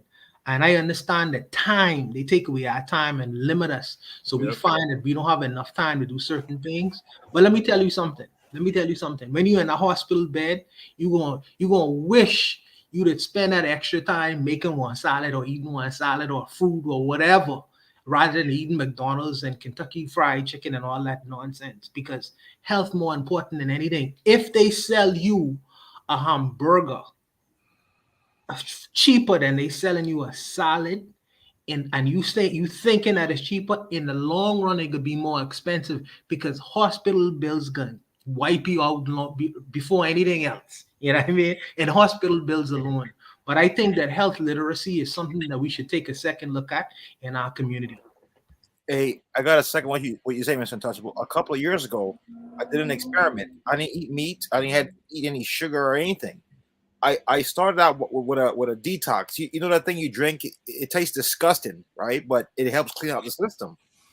After that, you know, I started eating more and more healthy, more veggies, more fruits, drinking more tea, drinking more water. Like after about 2 weeks, it's like my thinking just cleared up. It's like everything looked clear, you know. I lost a lot of weight. This was like in December. I came back that next month. They're like, "Whoa, you look different, man. You look, you know, like something different about you." But you're right. When you start to detox that stuff out of your system, like you won't crave like the sugar anymore because that stuff it gets in you and you're always craving it, sugar and salt. Yeah, in the chat, Ketter says Silent Spring from Rachel Carson is a good book about how we've contaminated the topsoil with continuous use of insecticides and pesticides. Our food is literally being poisoned. He goes on to say he said, I've been a vegetarian for 20 years now. In the Caribbean as a child, my grandmother gave us a herbal detox every summer. Yeah, that was my deal too with Sarah C. Every summer. B. Rodriguez says, Mr.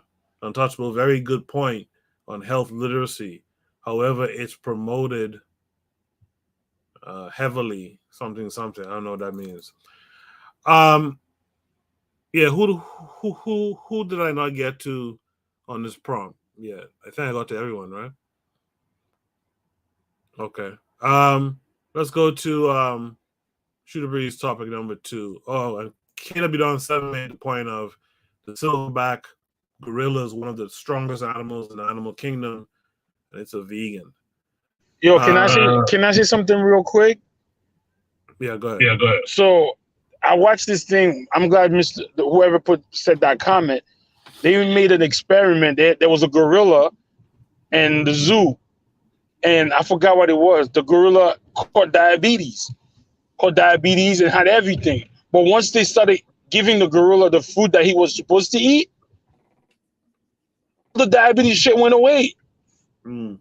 So it's funny how people say you need, like my man just said, a cow is a vegetarian, is a vegan, but you eat the cow that is it makes no sense. The strongest animals in the world are the vegans, the elephants, the rhinos, and the gorilla. So I'm glad, yeah.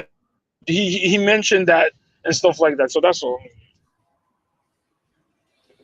All right, let's move on to Shoot the Breeze topic number 10 for tonight. This is the last of the 10 topics we usually do. If time permits, there is a bonus we could talk about, but let's check out Shoot the Breeze topic number 10 tonight. Shoot the Breeze topic number 10 says, are you black enough? So you guys who are in the chat, who are still listening, if you think you're black enough, type 1. If you have doubts, type 2. But are you black enough? This came with a link. Let's check it out. He said, how can this man represent your pain and your struggles when he has no idea of what we have to go through? He's not black enough. All right, good. My name is Ransford James, and I got one story. Wait, scratch that. I got one movie for y'all today. One blockbuster, full feature film, cuz we talking about one of the most epic fails of my entire life and how that turned out to be one of my greatest accomplishments. This is the sequel to the last segment of the school saga. So if you ain't watched the first one, pause this, click that, catch up, and come back to this video. I go wait for you. Boom, freshman year at college. I just sauntered through my first semester and began to capitalize on the momentum by getting involved with some student organizations. Signed up for the Mixed Martial Arts Club, Student Government, Food Club, and I stumbled onto an organization that I could not believe existed on this campus, the Black Student Alliance. Now remember, this was Iowa we talking about. I didn't know they even had enough black people here to make an alliance. So curiosity caught me, and I went to the first General Assembly. As soon as I hopped off the elevator, I could feel ASAP Ferg reverberating through the floor. I opened up the door, and I was greeted by the familiar aroma of coconut Earl and Dracar Noir. A tear welted in the corner of my eye. I had found my people. You gotta understand, I had went days, even weeks, without seeing another black person. This is after living in a predominantly black country like the Bahamas. So I went around the room and introduced myself. People couldn't understand me at first, till I let them know that I live where they post pictures and they put captions underneath my mood. Everything in that room, it sounded like the movie Friday. From the mannerisms and elocution to the way they dress themselves. It looked like a caricature of a BET rerun. It was apparent that although we share solidarity in being black, we weren't the same. That became even more explicit when I ran for BSA cabinet. They had an opening for a constitutional delegate. And given that I was political science pre-law, I was saying, okay, this could be a no-brainer. Wrong. So I got elected because nobody opposed. And the executive board was brimming with characters. While everyone was warm and welcoming initially, as soon as I got into a leadership role, things changed. The president of the organization, aptly named Attitude Gal, was a political science senior. So I paid my respects and I supplicated any advice that she would give to a freshman in political science. Now, when I tell you this gal look at me like day-old discounted bread from Piggly Wiggly, and I take part responsibility for this, because you know how Bahamians go. I come off that plane as arrogant as a roach that successfully evaded a spray from Baygon. I think I wore a blazer every day of my freshman year.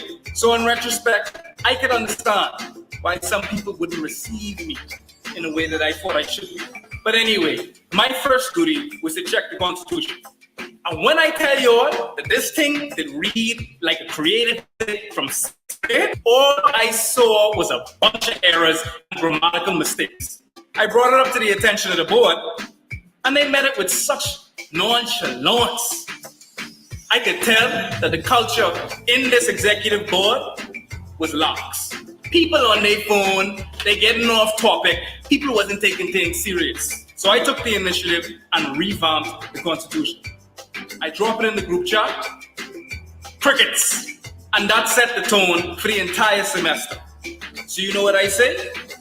I go run for president of the Black Student Alliance. Cool. I just reached. I formed an exploratory committee just to see how I do in the BSA elections. The prospects look promising. I had a few opposing candidates, but I was only concerned with one. We'll call him Marlon. Not like Blue Marlon, but like Marlon Wayans. He was articulate, good ideas, a serious political contender. So naturally, he was the foil to my campaign. When it finally came down to the presidential debates, I had to feel like prime minister for real, for real.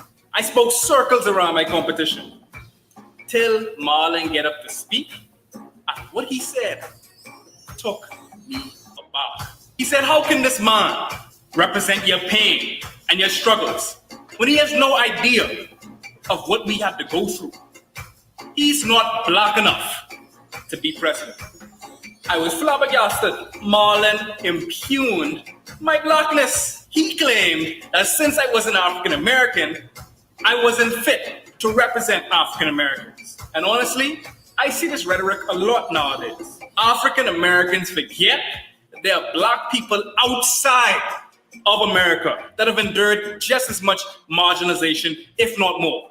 I realize that even though African Americans are black just like us, they are still American. They suffer from the American-centric ego that propels the perspective that America is the world.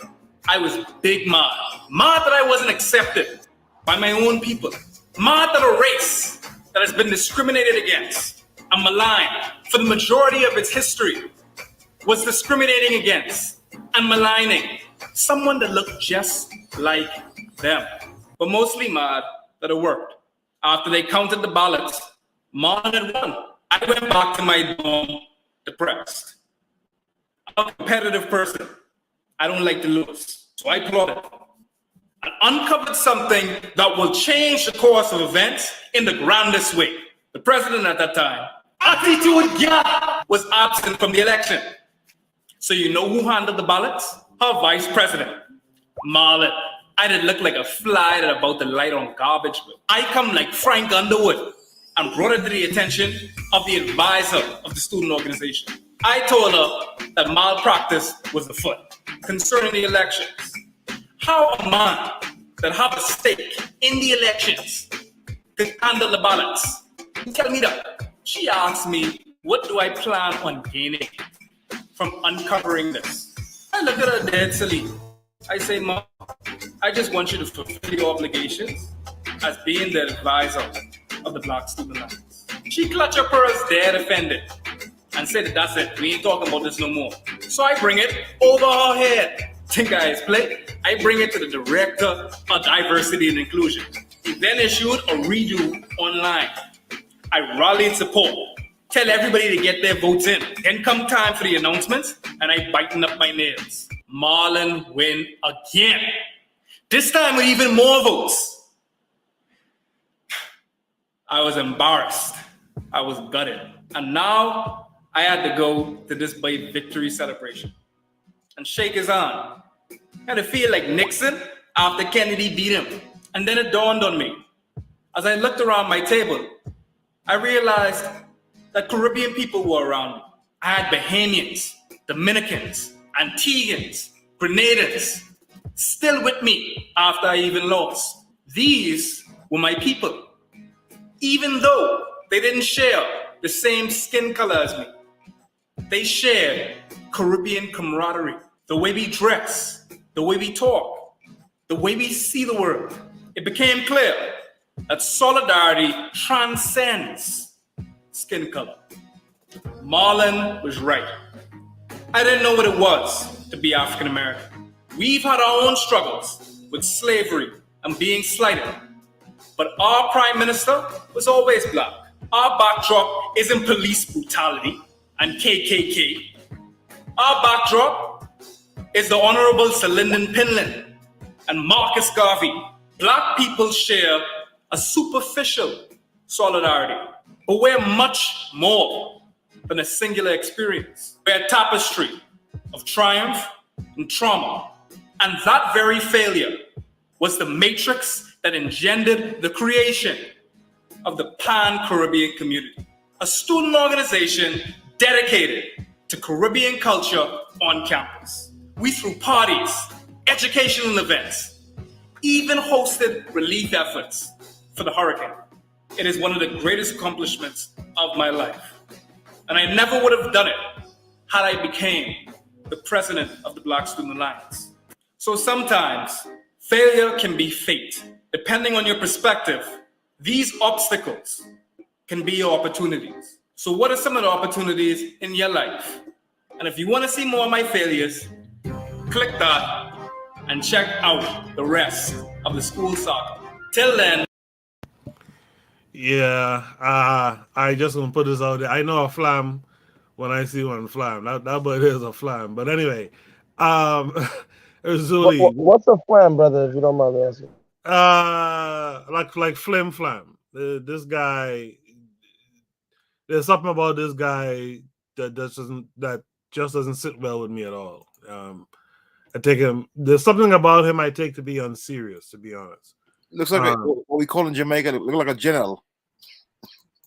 Okay.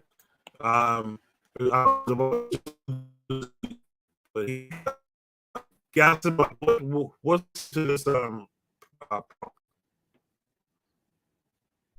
Can everyone hear me? Yeah. I can hear you, but before that, I heard like it was like kind of echoing out. Oh, okay. I didn't hear that, but yeah, we can hear you. Go ahead. Yeah. I don't, I don't know the brother or anything to comment on him, but from the narrative, what I will say is this, that was actually part of the reason.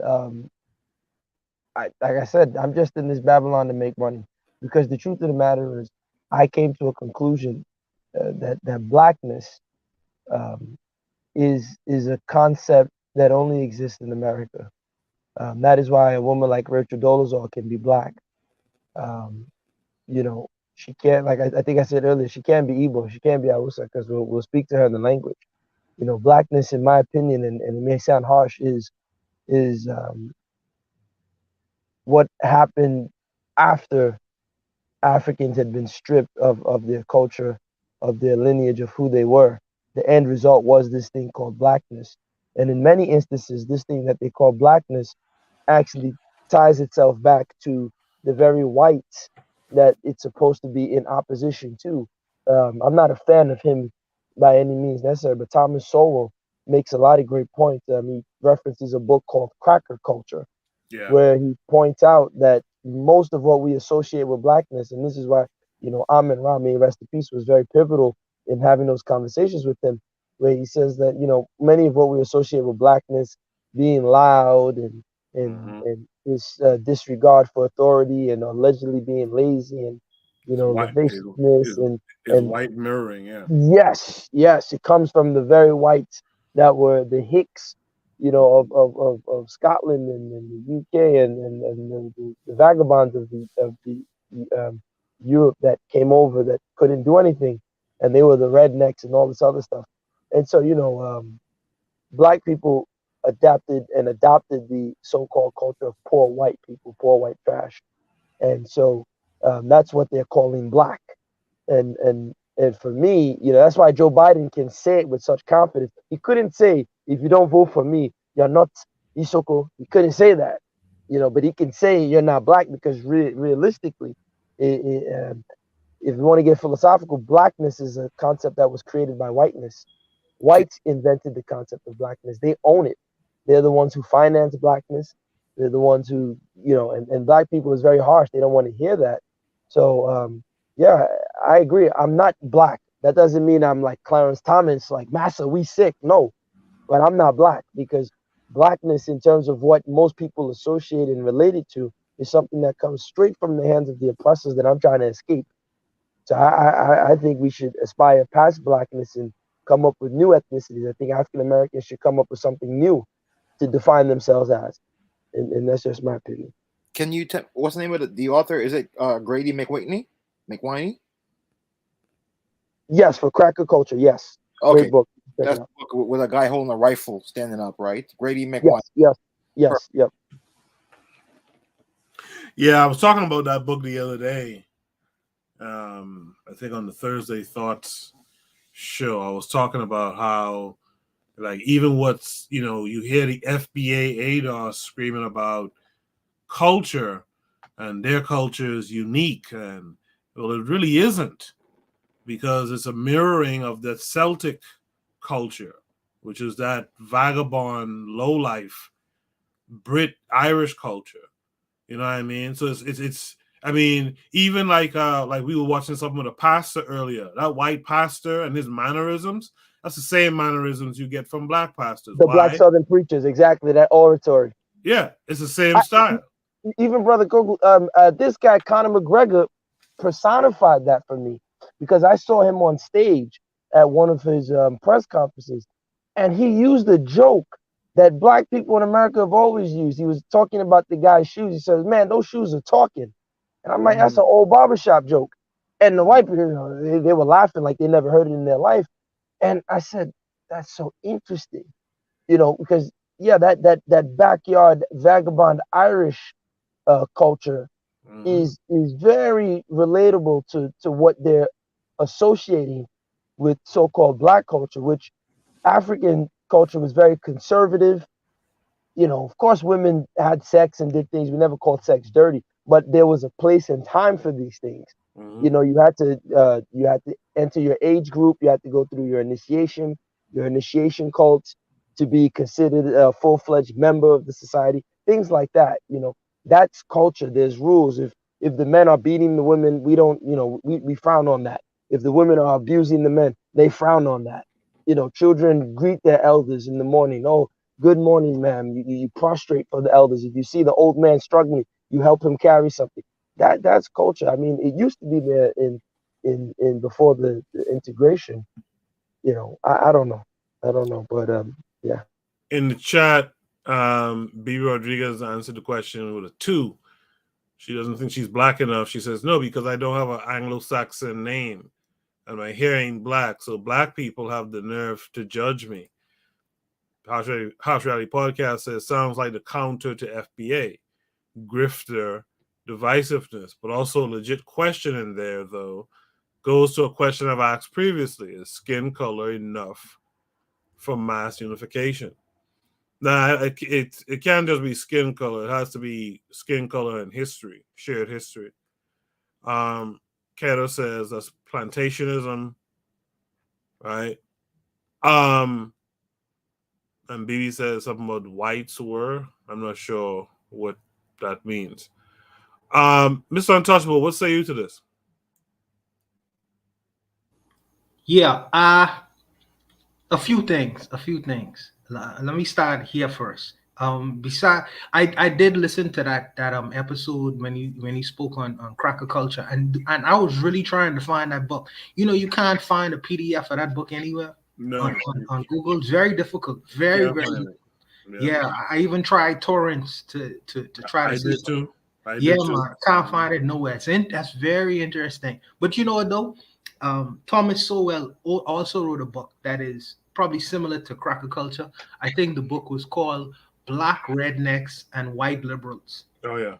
Yes, almost with the same kind of concepts and ideas. But I would say this. I don't agree with everything what the brother said. Some of the things I understood where he was coming from. I understand the way when you say that when you believe that he's a little bit of a charlatan. I agree with that too, because me and you we kind of look into the same. We heard the rhetoric before. We know behind the scenes. But let me say this. Let me say this though. What I would have done is, in the Bahamas we say sit small and tell your name call.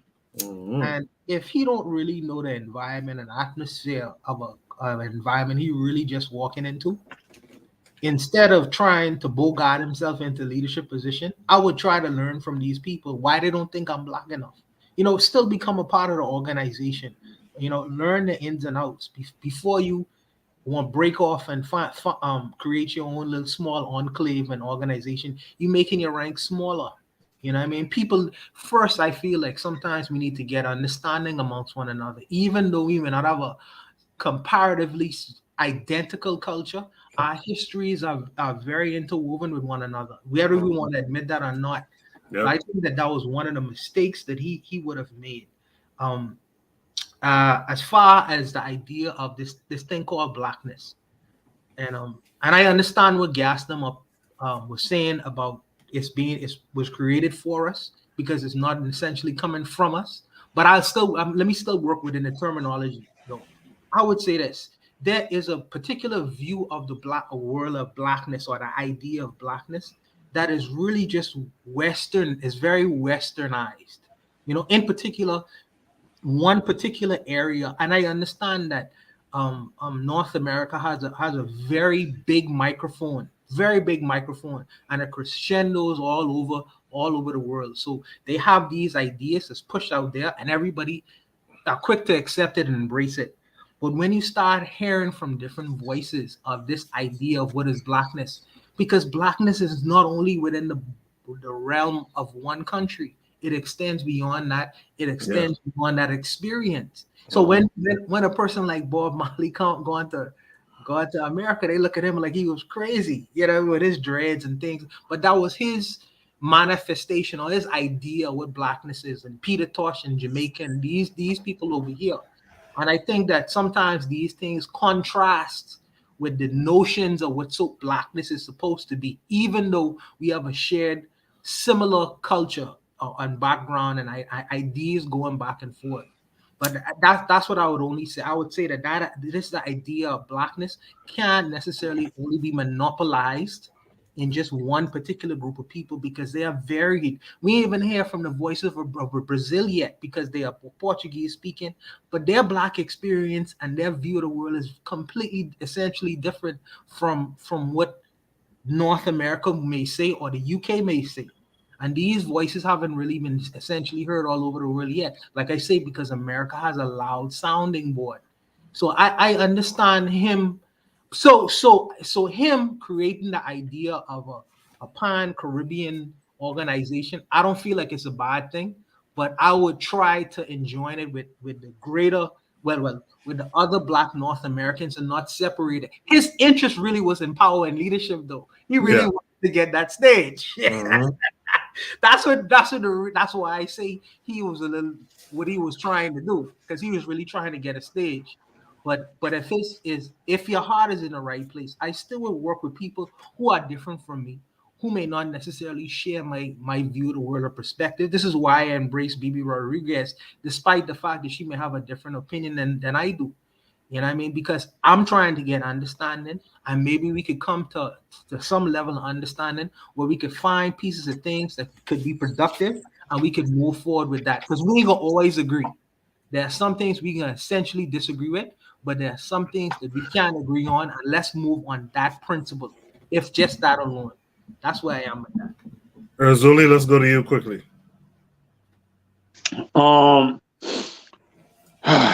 I think there's a point when the men said, "Are you African American? Are you not African American?" But the reason why I feel it's funny is like it's in college, bro. What are you talking about? Like, what are you doing in college that you could say, "Oh, how could this man?" So he was really a demagogue. But the thing about the man telling this story is this. He said, "Oh, I came to realize that we are not the same. That in my country, I have Marcus Garvey. Yo, a lot of the government in the Caribbean are just black faces with white ideologies. Yeah, the police officer ain't beating your ass, but there's police brutality in those countries. Just because it's a black man did it, that doesn't mean that it's not a Euro mentality. Because when the Europeans said they came to Africa, they didn't find no homeless, they didn't find no prisons. So the way that the Caribbean government rules certain of the Caribbean countries, where I'm gonna use Haiti for example, like, oh, they send the police to beat people up from protesting, all of that. That's we mirrored that behavior. That's not us. I agree. But the one thing he said, "Oh, I studied my own thing because we were different." No, we're not different, bro. As a fact, we're more programmed because we see in our mind we think we're different because we're looking at, oh, we have our own black president, our own black prime minister, our own black. No, bro, those people are controlled by the Western Euros. So yeah, it's less. The reason I think why African Americans could fight it more easily is because it's in their face. Your shit is masked. You're probably worse than the African American. So again, like Mr. Untouchable just said, maybe he was looking for power or whatever. But I did kind of get what the other brother that Rennie Gibson was saying. But bro, we in college. Yeah, just fighting over crumbs. Like, what are you talking about? So that's my whole point with that. But it is what it is. I appreciate that. You know what? We have a couple more minutes before it's. We'll make it quick. Let me drop this bonus prompt. This bonus prompt is yet another case of banking while black. Let's see what the link is here. Once again, banking while black. A black man tries to cash a simple check. He gets the police called on him. This happened in Arizona. All right, let's put up his picture, full throttle. His name is Alderman Brewer. A man in Arizona was surrounded by the police after bank manager called the police on him because he was trying to cash a check worth $3,200. I guess that bank is not accustomed to a black man with so much money. It was the penal credit union in that county. Brewer's bank recommended that he take the check to the woman's bank to have the funds quicker. But as Brewer waited to receive his money, the bank manager called the police and told them the check presented by Brewer was fake. Now, how did this happen? Well, Brewer sold a speedboat, okay? He sold a speedboat to a woman on Facebook Marketplace to be exact, who paid for the item with a check. And she said, go ahead and take the check to my bank, you can cash it there, no problem. He goes there, he gets police called him. In reality, the check was very authentic. And they considered it inconclusive, but still the cops arrived. The manager called the authorities before calling the woman who wrote the check, verified it to be the bank while the police were on their way. The police officers were not aware or told that the customer verified the check for 10 minutes. Now here's the thing, literally the bank manager, they end up verifying the funds. But before they verified the check and the authenticity, they decided to, let's just go ahead and call 911 first. Let's make that our first obligation to the customer. And then after we call 911, we will verify to see if this check is real. And then once they confirmed the check was authentic, they did not proceed to call 911 again and say, hey guys, false alarm. So the police are still on their way. Let's put up that picture again. This is the scene of the cops surrounding this young man who was simply trying to cash his check. It was just, black guy, locks in his hair, tattoos, came on a Harley, let's assume the worst, Brewer said. Why embarrass somebody like that? Why, make them feel less than a man? This came days after similar situation was uncovered where the film director, Ryan Coogler, was detained by police because they thought he was trying to steal money out of the bank. And you have scenarios like this that happen all across the country. Most of them do not receive media attention. Why do you think the bank manager, possibly a very trained individual as it relates to banking, why bank manager, new employee, someone who became a banker, why do you think they decided to call 911 first and then verify the check second? David, what are your thoughts? My thoughts are this wasn't just about intimidation. This was about they wanted this particular African-American man to possibly suffer harm because that's what happens. When you call police and police come rushing to an emergency scene and suddenly there's a black man who may have dreads, may not look like the police, And then the police are going to say what? Hey, show us your hands. And if he doesn't show you the hands the right way, then he gets shot. I mean, that is the chain of events that is a possibility in this day and age. And so shame on the bank manager. To me, it's racism. It's you're endangering somebody's life deliberately, as opposed to doing your job, which is to just be responsible, take a deep breath and check out, okay, is this real or not? Let's the man's not being violent. He's not arguing. He's cooperative. What is your problem? Yeah, just check for the damn funds, okay? That's all they got to do.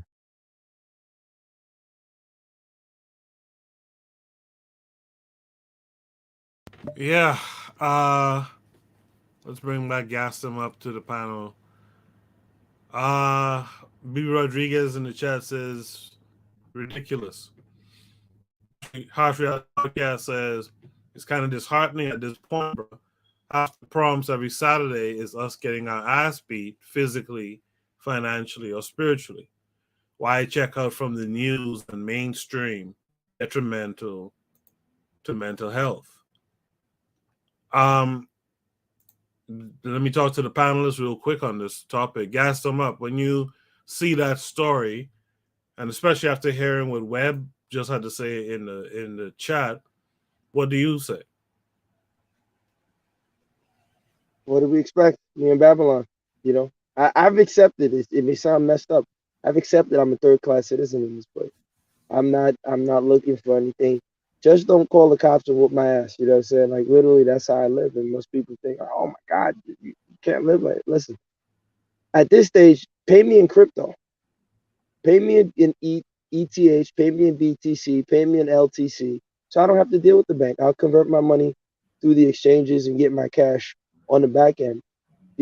Send me the PayPal. Like I'm recommending everybody open up. It only takes about $200. I hate to give advice. I'm not giving financial advice. Go register your LLCs, set up a C Corp or an S Corp, depending on how you want to be taxed. If it's an S Corp, it's a pass through, so it's going to come to you. If it's a C Corp, you got to face the dividend tax on the back end. But set up your LLCs, set up your PayPal business accounts, and get paid in crypto, get paid in PayPal, so we don't have to go through this anymore. You could just send somebody your PayPal link. They'll pay you through the link. Once you get the funds, PayPal is there. If you want them to pay you in Bitcoin, you give them your Coinbase or your Kraken, whichever crypto account you have. Open up, go to the Caribbean if you get a chance. Open up a Caribbean bank. Many Caribbean banks has access to do business in the U.S. African banks, the same thing. Guyana, Belize, wherever you want to go, man. We got to just find alternatives, start banking with each other. There are black banks that we can go to, but I've accepted that this is what it is in this system. It's not going to change. I can march till I'm blue in the face. Black lives don't matter. And the proof of that is look at the insurance companies and how they insure black lives. Look at the insurance companies with what their the property and casualty companies when they're the values of properties that they're insuring in the neighborhood. Look at where the banks are lending to. Look at the school zones. It's a fact. Black lives don't matter. We're third-class citizens. We shouldn't be, but it is what it is. And I know it's harsh. People may not want to accept it, but once I've accepted it, it doesn't bother me anymore. I think the brother in the chat said he doesn't even tap into the news. I don't watch the news. You know what I'm saying? So I don't care about any of the stuff. It doesn't bother me. Go about my day. My focus is make money from this Babylon and get the hell out. So that's all I can say at this stage of my life. Kevin Conrad, what say you? He said what I wanted to say, man. I don't really watch the news like that. I'm just building, man. I'm working on my projects, man. I got things to do. The hell with this system. He says you come here, you make money, and you just get the hell up out of here, man. That's all it is. I'm tired of these stories. At this point, if you want to keep going to these places and getting your ass kicked, that's on you. I can't waste my energy. I'm getting old. Let's hear from Urzuli next.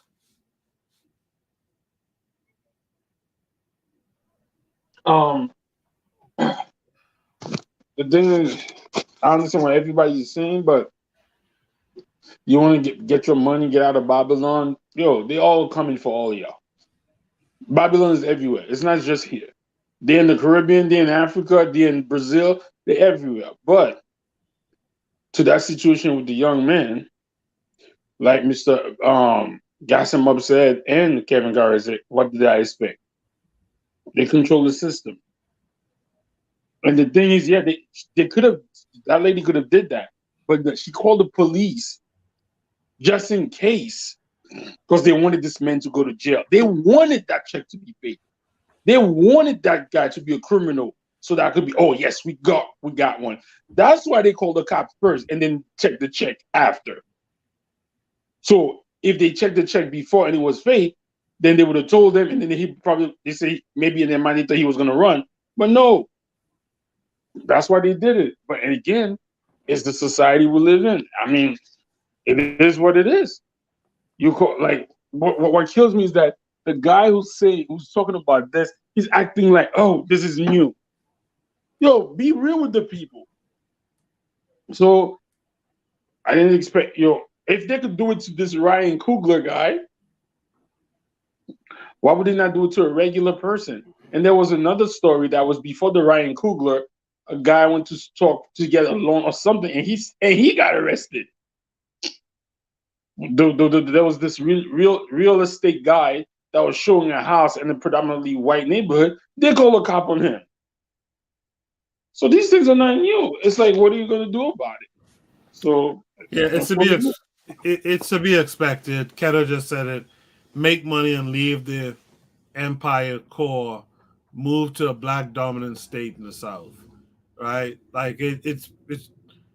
I think we pretty much understand that about the U.S. You come out here, you stack up your numbers, and then you head out. The Hash Rate podcast says Babylon is falling. They're currently raiding the coffers before the fall. Brother on point. Switch to crypto and precious metals. The dollar is done. Mr. Untouchable, you get the last word on this prompt. Last word and quick. I'll try my best to put up prompts that are probably more heartening and heartfelt, and I guess more positive. I try to put out things that are based in realism. But the reason why I do that is that the brain is a fascinating thing. The brain is a fascinating thing. The brain is like a computer, and when you put things into the brain tries to, on a conscious and sometimes on a subconscious level, tries to find solutions to whatever problems that you put before it. So when you put up images or ideas out there that seems to be problematic, it all goes into our brain computers. So by the next week, hopefully your brain will come up with a viable solution to whatever problem that is presented before you, just like Gaston did just now. Because last week we had a similar instance of this very same issue, and he came up with a solution to this particular issue, didn't he? For script and verse. You know what I mean? So I feel sometimes that the problems that are presented are ideas that is presented as problematic sometimes. Among us men, I think that we are astute enough, to try to figure out ways and means to put ideas in the hemisphere that are problem solving or solutions to whatever problems that are there as men. So I think it's a good thing for us to do sometimes. We are supposed to be the problem solvers of the world, not just leaving in somebody else's hands. And amongst us, we could come up with different solutions to whatever difficulties or ideas that's presented out there that we perceive to be problematic. We are supposed to be the problem solvers of the world, and that's what I'm trying to do with these difficult prompts that we have to discuss and sometimes figure out verbally. So that's where I am with that. No, I appreciate the prompts. I get what D Web is saying, but I think D Web is also cognizant that it is what it is. This is where we are. These are the topics that we're gonna have to slog through still, because a lot of us don't have good understanding of them. This is what it is. We are in this space and we have to explain it. We have to define it. Yeah, that's it for tonight, guys. I want to thank everyone for tuning in. The Hash Radio podcast says the cities will be killing fields, rob and pillage and get out. I agree. Keto says, definitely, black people in the U.S. should leave those inner cities. All right. Gassed him up in the private chat says, nah, brother, keep the prompts coming. Better to face reality. Yeah, I agree. It's where we are. And if it wasn't for the fact that that's where we are, we wouldn't be talking about it so much. You know, we gotta talk through it. We gotta figure out how to get past this. I want to thank everyone who was here tonight on the panel. Gassed them up, Razuli, Mr. Untouchable, Kevin Carre, and the brother Jay from earlier. If you were in the chat listening tonight and you felt like there was a topic we should have talked about, you can join the Discord. Once you join the Discord, ask me, DM me for a role. I'll give you a role. And then you can go to the channel where everyone posts their Shoot the Breeze topics, right? So do that and get on that. And so you too can have your topics discussed on the show. I want to thank everyone who was in the chat. Keter, the Hash Reality Podcast, BB Rodriguez, Lero. Who else was in there? The Pro Black Perspective, the Hash Reality Podcast. You know, thanks to all of you who were here. Marcus McGee. Thanks to all of you, you know, KW on 7. Thanks to all of you who were here tonight. Again, Brother Coco, thank you very much. Yes, sir. So we'll I be just back want to tell next you, week. Brother Coco, you know, what you're doing is an excellent thing. Keep doing it.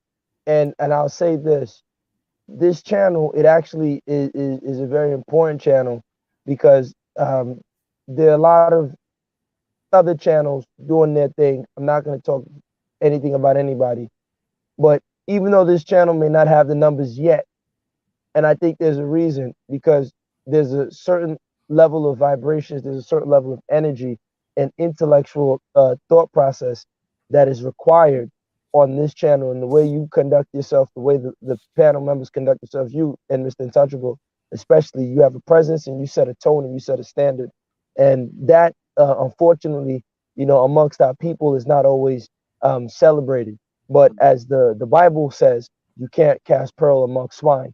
So I'm not calling anybody swine, but there's a reason why what's good for you, like the video about the healthy food, which will help uplift your body, is not eaten by the masses. And to be quite frank, we don't need to be eaten by the masses. So if it's the small panel that we have, if it's the group that we have and we're building, we getting each other's emails, I think the next step, hopefully in the next, you know, year or so, we can start, you know, coming together and pulling our resources to create other opportunities. But like I said, man, what you're doing is important. Don't ever get discouraged. Keep it up. And the people out there, you know, they'll eventually will come around and see that they need the bit of medicine. Absolutely. I appreciate that. I think we'll end on that word right there. I'll see you guys during the week, and we'll be back here next week for Shoot the Breeze as well. All you guys take care. Good night.